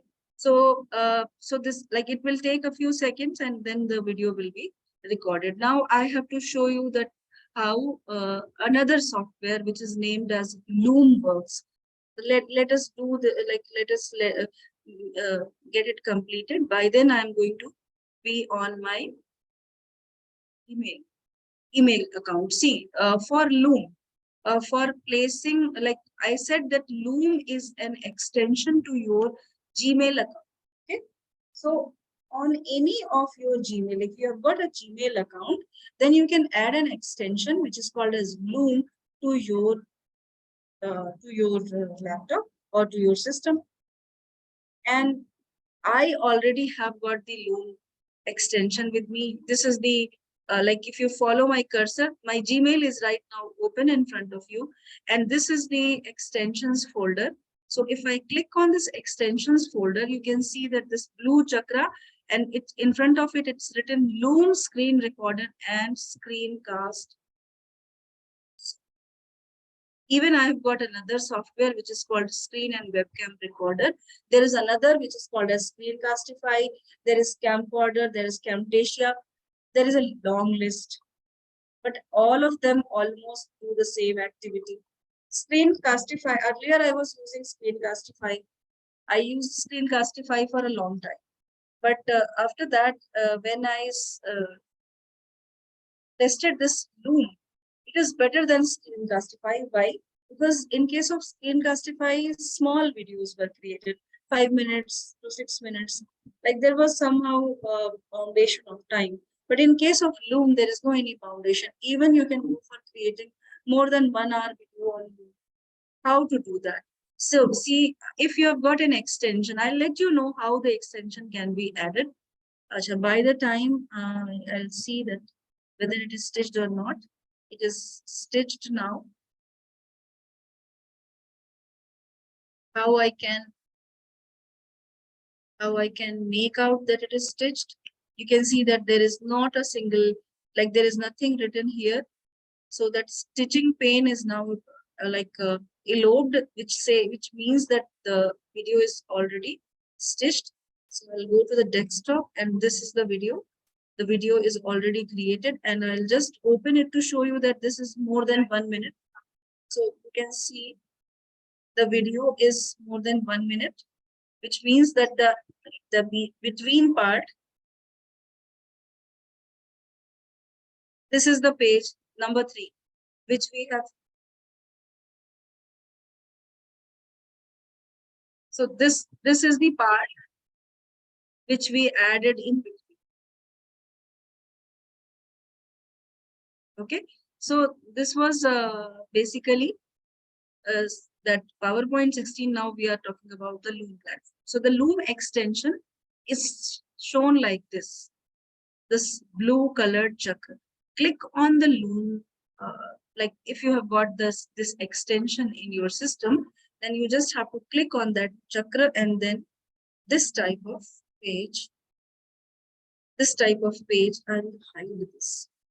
This type of circle is going to appear, and in this circle you can see my visual is being shown, and this is the small size. If I want to, I can go for a bigger size. My visual, I can add, like, keep on increasing.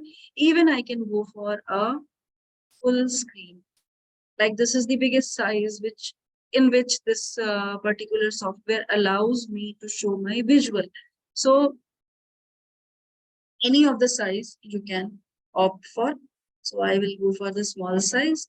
And then next, what it actually does, it does the recording of your screen along with your visual.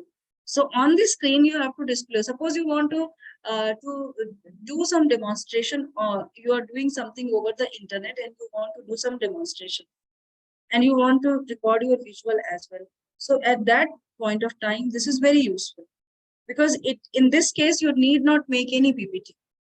You can actually record the desktop. So if I want to show what exactly is being shown, like I want to record on my screen, like this is my screen and I want to record my screen.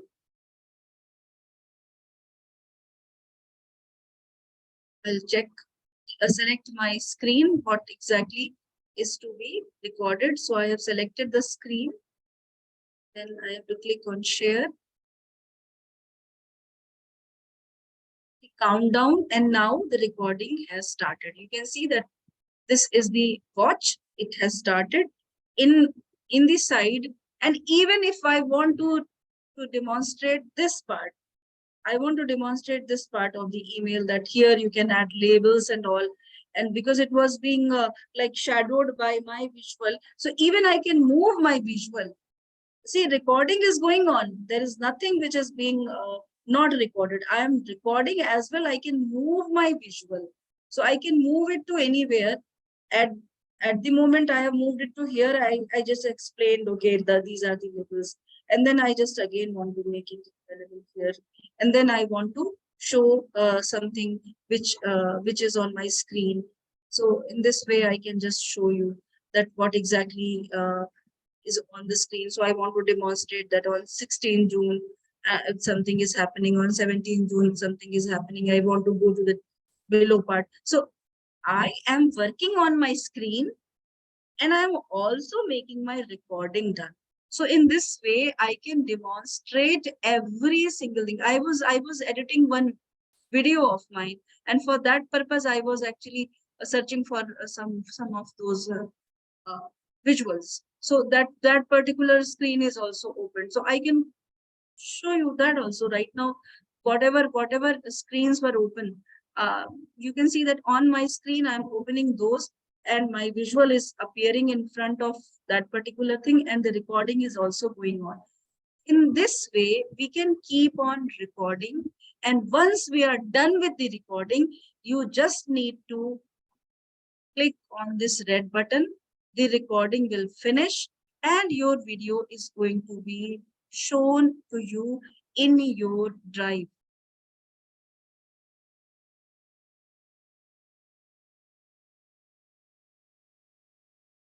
In your drive.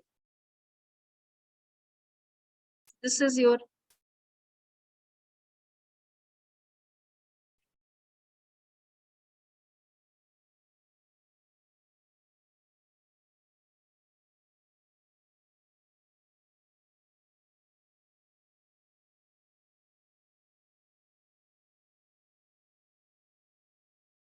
Ma'am, you are not audible.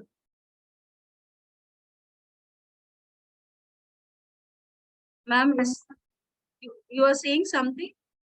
Yeah, you were not audible. Now you are audible. Not audible because I was not speaking. Actually, this is the problem. Just a minute. I right now I have played my video. The video is played. The video is having the voice which I was listening, and I was presuming that even the participants can listen.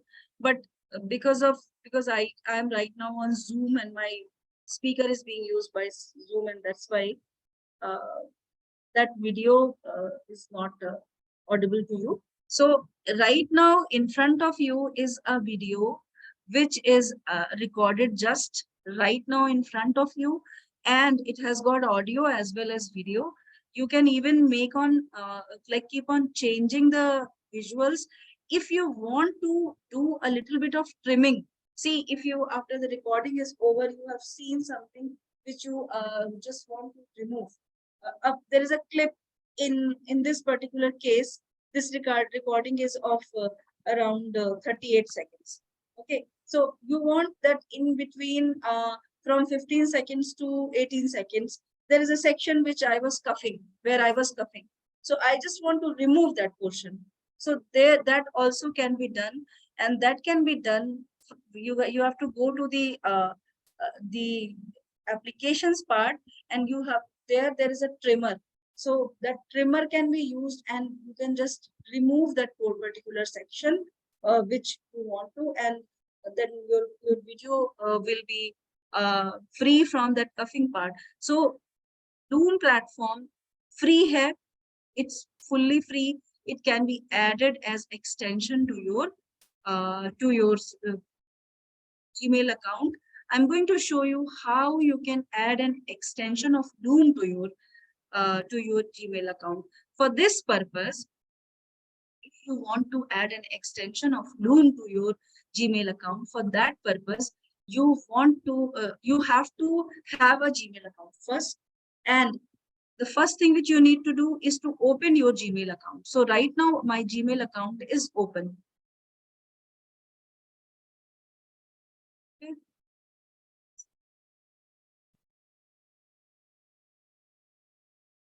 I'll open it again. Gmail account. So the Gmail account is open. So once I have opened it up, I'll go again to the Google window and I'll type Loom extension for Chrome. This one, Loom extension for Chrome.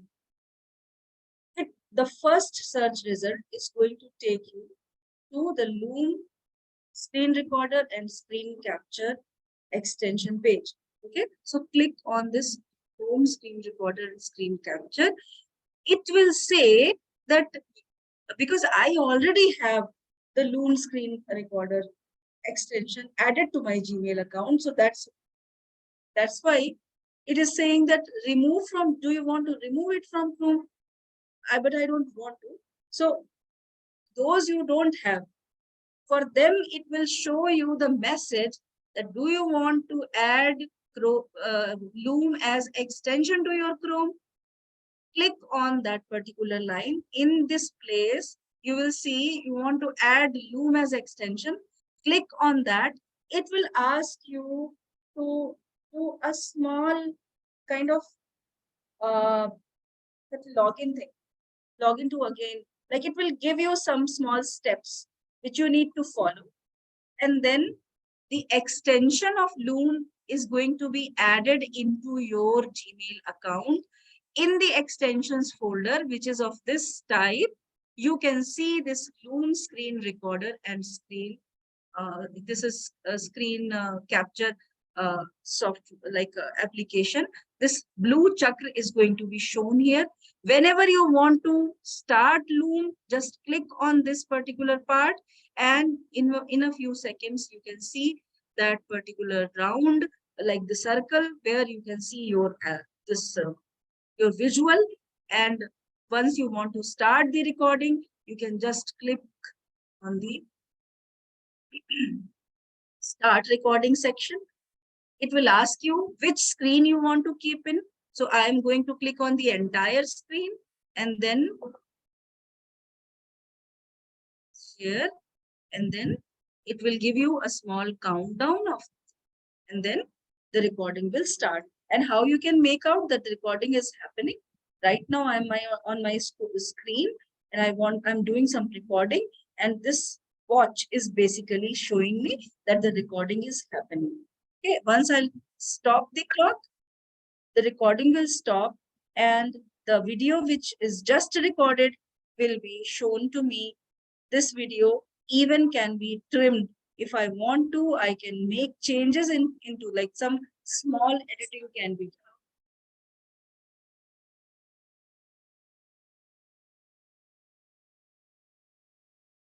So this was Loom, which can be added as extension. The software, this application can be added as extension to your screen. And in that way, you can go for creating your own videos at home. I have one question, where it will be stored? Stored. It will be stored in your drive. Okay. Your Google Drive. Okay, thank you. And even the videos can be like, if you like, once you will open your Google Drive, you will see all those recorded videos. So suppose you want to share it. So even sharing is very easy because it will make a link. So link sharing, you can just copy that link and you can share that link to the WhatsApp. Okay. And your students, anybody who want to see that particular video which you have recorded on Loom, can click on that link and the video will play in their own devices. So it's a wonderful tool, and it is not having any foundation of a new laptop or Windows 365. That is say Office 365. Nothing is actually a foundation in this case.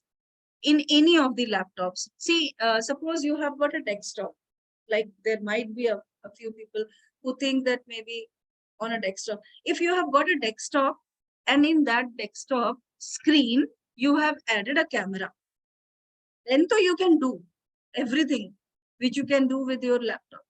But if there is no any camera added to your machine, then you can't. So camera is required in laptops. Always we have a camera which is integrated with the laptop. Okay, so just a laptop with the camera or a desktop with an additional camera which is added to it is required, and then you can do a recording. If you can use PowerPoint 16, if you have got an updated version, if you have got a very old laptop or a very old system but with a camera, then you can go for even a recording using the Loom platform.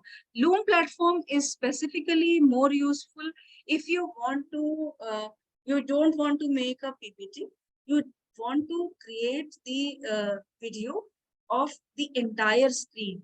You are explaining something from the internet and that you want to record.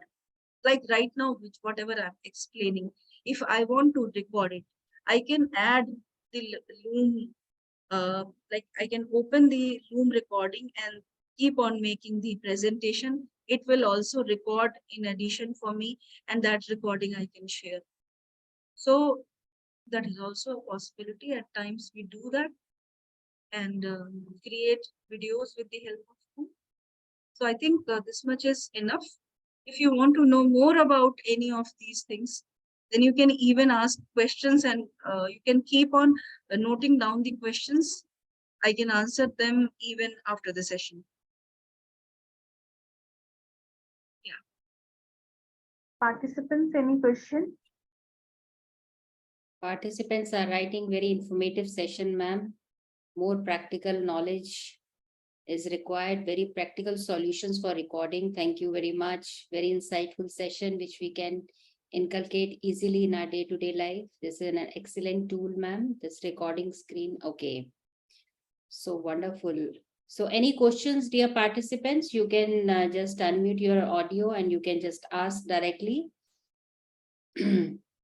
Okay, now this Dr. Gupta is writing, wonderful, ma'am. Now we can develop a MOOC course without a studio, but let me know perfect. Is applicable on any Exactly. Ma'am, I have did 4 projects through this home-based recordings.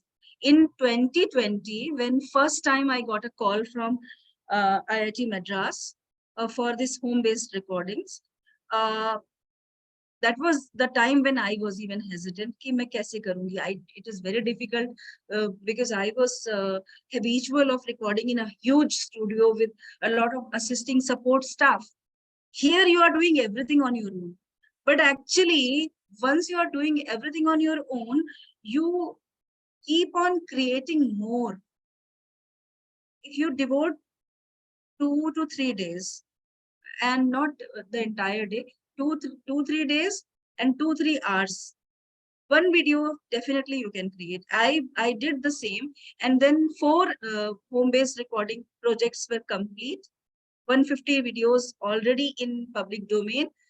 What they have got, like there is a MOU which they got signed by me, that they at any point of time they are going to transform all the set of videos into the MOOCs. So the home-based recording videos will be converted into a MOOC course. They will ask me to write the modules. The videos are already created. The content half the content is done. So they can ask me for the text part, and they can go for making it transformed into a course. So yes, the home-based recordings can be used for making the MOOCs. I will show you one thing more. I think I don't have much time, but allow me to show me one of the videos which I have created as an introductory video for my course, which I just like the expression of interest which I have filled for Swayam from my university. Because earlier I was with NCERT, now I am with Jamia. So I'm doing some sort of courses and work for like from the platform of Jamia. Excuse me, ma'am. These courses on SWIM can be filled or can be approached only through the universities. Personally, nobody can do it, or is it that you have to go through a proper channel of the college There and university? are two type of courses. Basically, there are two types of courses. There are courses which are Swayam courses which are for credit transfer. For credit transfer, there should be the validation of the university. So, like in case of Jamia, if I am a student of suppose MEd, and I am pursuing MEd from Jammu University. Let's take Jammu University. Okay. And there is a paper on which there is a course run by Jamia, a MOOC run by Jamia. I'm studying in Jammu, but I can pursue that particular MOOC from Jamia, and that credit is going to be transferred from Jamia to Jammu University in my certificate. So in this case, the affiliation is required. But suppose I am a person who is willing to create a course on, suppose, software making. Okay, it's a skill which is something which I want to impart. So that is not having any credit transfer. That type of course you can create, and you can just go to the Swayam for filling the expression of interest, which they will ask you to, like there are national MOOC coordinators for those skill-based courses. They will ask you to submit their EOI to that particular institution, and then you can offer that course as an individual. Yeah. That means university or college's intervention need to be there. Yes, perfectly there for credit You cannot do transfer. it all of your own, like. So I'm going to show you this video. I'm so sorry that the audio is not actually.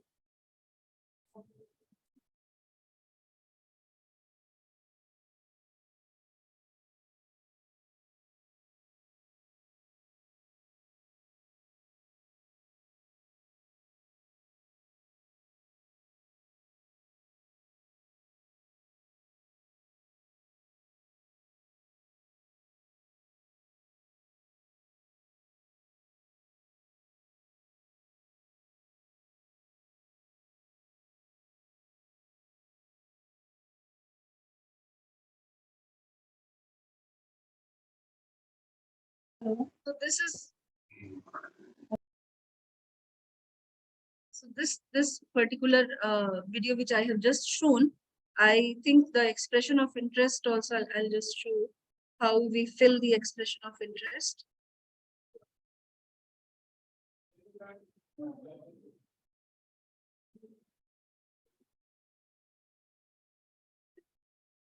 In that expression of interest, all the names, all the details you need to fill in.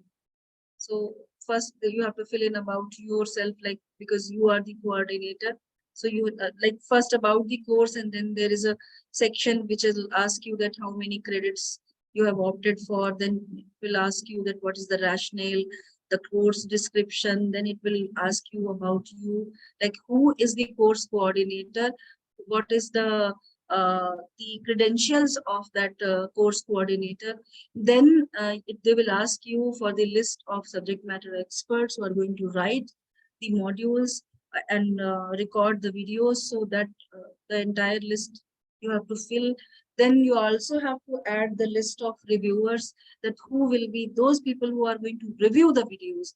And then there is then like rest of those headings they will ask, keep on asking, and you have to fill in like like you go on seeing and checking and filling it. The main thing is that you need to give a tentative plan. What is the meaning of a tentative plan? See, the course, if you are going to offer a course of 20 weeks, then for the entire 20 weeks, you have to make a tentative plan that in every week, there is a week, there will be many days. So every day, what exactly you are going to do. So on the first day of my first week, I'm going to offer the first module, the text part and the video. The second day, I'm going to give the second module. The third day, I'm going to ask the questions. On the fourth day, I'm going to give the, I'm going to go for the live interactions. Day 5, I again will be live interacting with them. Then the second week will start. Then on the first day, I'll give the third module. Second day, I'll give the fourth module. Third day, I will be again giving the MCQs. Likewise, I'll move on to the weeks, and in between somehow in the first quarter of my my course, I will be giving some sort of descriptive assignment where I would be asking them some sort of questions which are reflective in nature, and these reflective questions will be based on those modules which are covered from the first day to till that the day of giving the assignment. So in this way, the course proceeds, and like periodically you give the descriptive questions and assess them, and at the end you take in the credit transfer courses, you go for a proctored exams which are based on all the modules, the questions from all the modules. You take the final exam, which you can't take. Actually, it is taken by the NTA nowadays, and then the NTA, like TA will do definitely with your help. You are going to be the master of everything, but the administration of the examination will be done by NTA, and then the results will be declared, and the results or the certificates will be sent to the concerned university for credit transfer to the students' records. So this is the way in which they go for. So even if you want to create your MOOC without the help of, like even in case of this particular intro video, you even can make it on your own. There is no any professional help required. Once a MOOC will be offered to you, it will be awarded to you. They will give you the chance to use any of the EMRCs or any of the studios which are nearby. Then your work will be actually very easy. You just have to create the content and make yourself ready for the recording. Go to that place, and the entire set of people will be ready to record you. Then you can just record and come back. The editing, the mixing, everything they will do. So both of the things can be done. But independent e-content development, definitely you can do. If please tell how in the later part, please tell how independent e-content can be done, how to approach the same question which I asked earlier. I think, ma'am, I have got one more session tomorrow. I will be talking about the development, how to develop PPT. Like in my, there is a homework which you can do. Just go through the videos which I have created. They are all in the public domain. Either go to the NPTEL or Swayam Prabha, or directly go to YouTube channel 15 and 16 of Swayam Prabha, or you just type my name. There will be the list. You can go through the videos and see that how the clips are used. Okay, how the content from the other portals are used there in the videos. And that is something which I'm going to teach you. Like I'm going to just discuss that how we can use, like, because nowadays what happens, plagiarism is the most kind of contagious problem which we are having. Every single thing which we create, somehow they say that it has got some sort of plagiarism. So how we can actually get rid of those things? Being an academician, we need to know about it. So that is something which I am going to talk about tomorrow. And also that what are those platforms and what are the ways of, like once you are done with the creation part, like one part is now over, the video creation, how to create a content which can be recorded as a video. That part is to be taken tomorrow. So that will be taken, and then I'll let you know that what are those platforms and how to go for making the uploading on those platforms. Okay. Thank you, Dr. Iram. I request you to kindly remove your PPT first. Okay, okay, just a second. Yeah.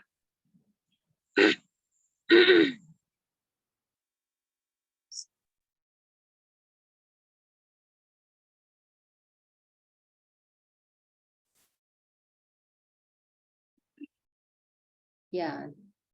So thank you, Dr. Aram, for sharing your insightfulness on how we can develop MOOCs courses without a studio, basically, and how we can do the recording, how to make an effective video. So it was an enlightening talk, and you have shared lots of examples and practical things you have shown. So it will definitely enlighten the knowledge of all the participants. And the chat box is also full. They are saying it was an excellent session. They are so happy to receive the knowledge from you. So thank you so much for being with us today. Tomorrow also, we are looking forward to have you and to gain more knowledge. Dr. Jagrup, your question is pending. Can we have your question tomorrow? Yes, ma'am. Yes, ma'am.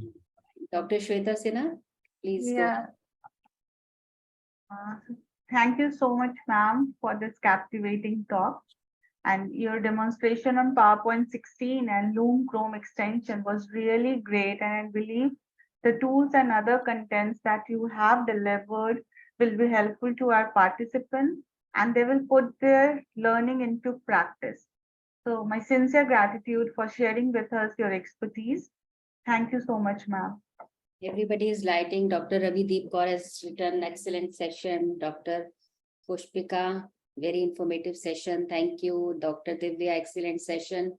So no doubt it was a very, very good session, and we are so happy to have you, ma'am, today. Ma'am, it Can was we have so a- simple that we were able to practice it during Yes. this session. That is great. That is more That is- important. that is the, actually I accept this point that if you are simple now, then the beauty of the knowledge increases many folds. So simplicity, I believe in simplicity. If you like anything which I am transacting, even in my classes, I normally say that जब तक समझ में नहीं आता है मुझे छोड़ना मत. So if you are simple, people can understand, and then only the entire purpose of doing efforts is actually fulfilled. Thank you so much. See you again. Don't worry, ma'am, जब तक समझ में नहीं आएगा This is the time e-content for का, photograph. Yes. yes Tanvi? ma'am, जब तक समझ में नहीं आएगा e-content का, तब तक मैम को भी छोड़ेंगे नहीं हम लोग. बिल्कुल We will not leave her. And this is an open invitation. मुझे बिल्कुल मत छोड़िए जब तक आपको कोई भी पार्ट नहीं समझ में आए. In my university, जब से मैंने ज्वाइन किया 2019 से, continuously I have joined Jamia very recently, 2019 में as an assistant professor, and now from 13th of June as associate professor.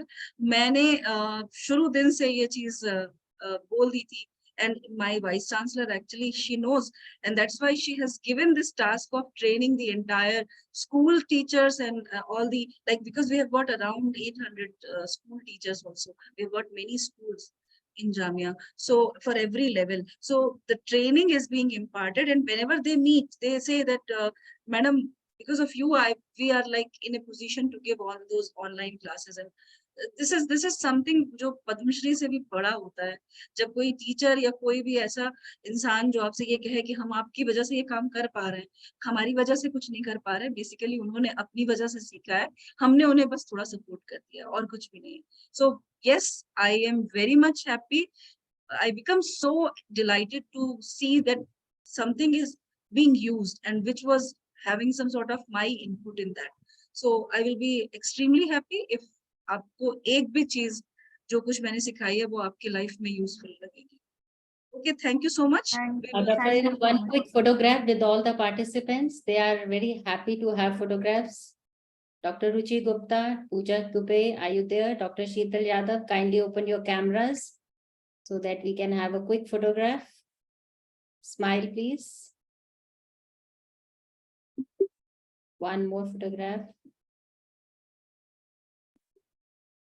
Thank you so much, Dr. Aaron. Thank you so much, and see you tomorrow as well.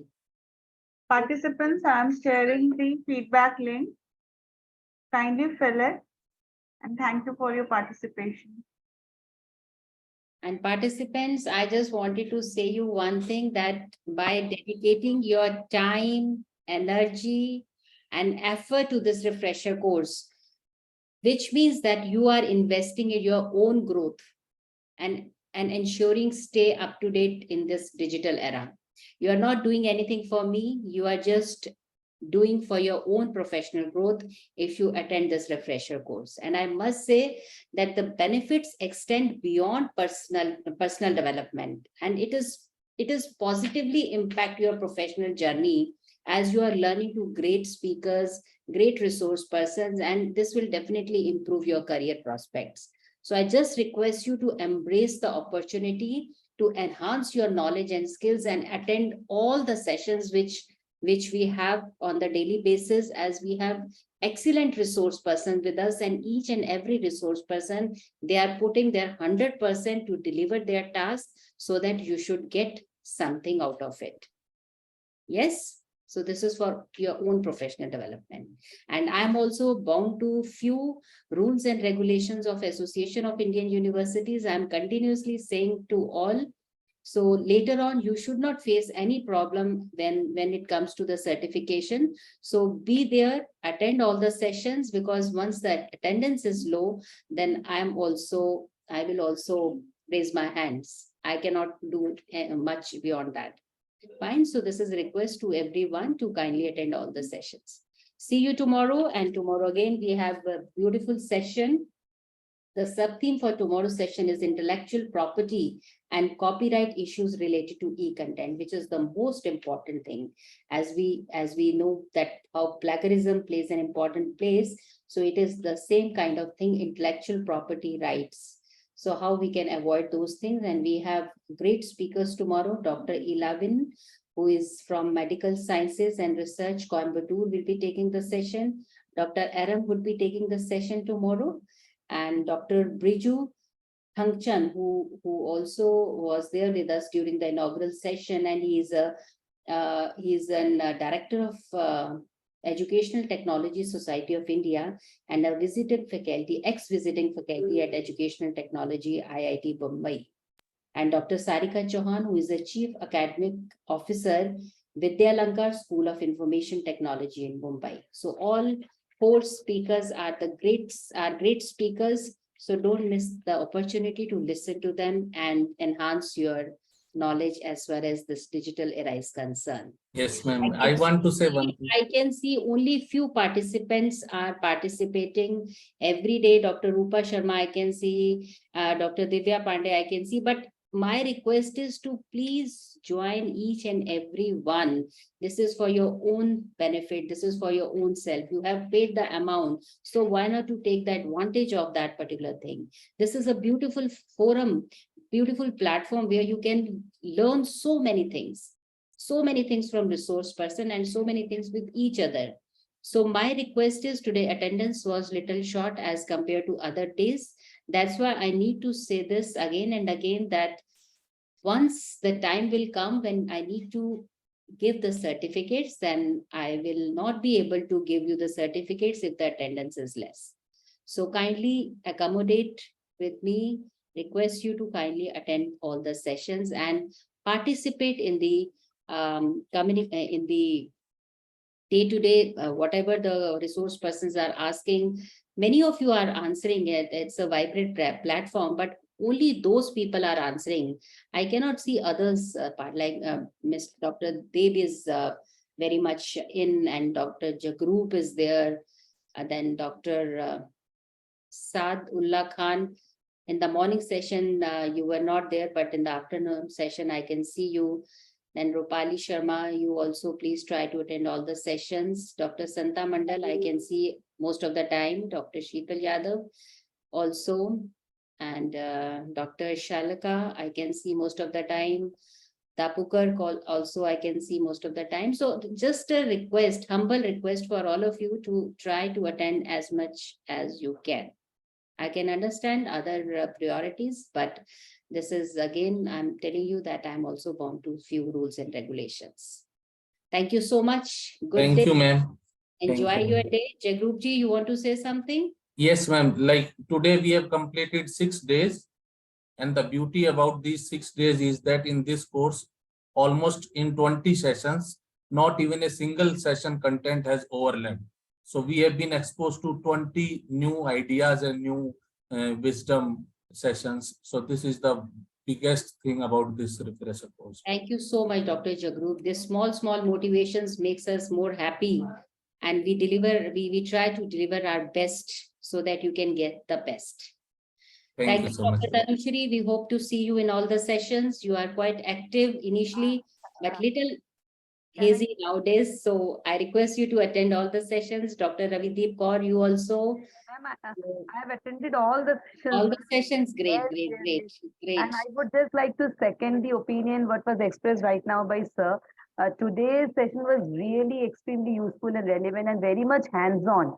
So that was the best part of it, that we were allowed also to do a lot of things, and that would be extremely useful for us in the future also. So really thanks a lot to you, the organizers and the resource persons, ma'am. Thank you so much, Dr. Tanushri. Thank you so ma'am. much. Thank you, ma'am. Good day. Bye-bye. Enjoy your rest of the day and see you tomorrow at 10:10. I'm just sharing. I hope, Dr. Shweta, you have shared the feedback Yes, form. ma'am, I have shared the feedback. Please fill up that form. That is an important thing for you all and for us as well. So kindly complete that form and see you tomorrow. Bye-bye. Okay, bye everyone. Thank you, ma'am. Thank you.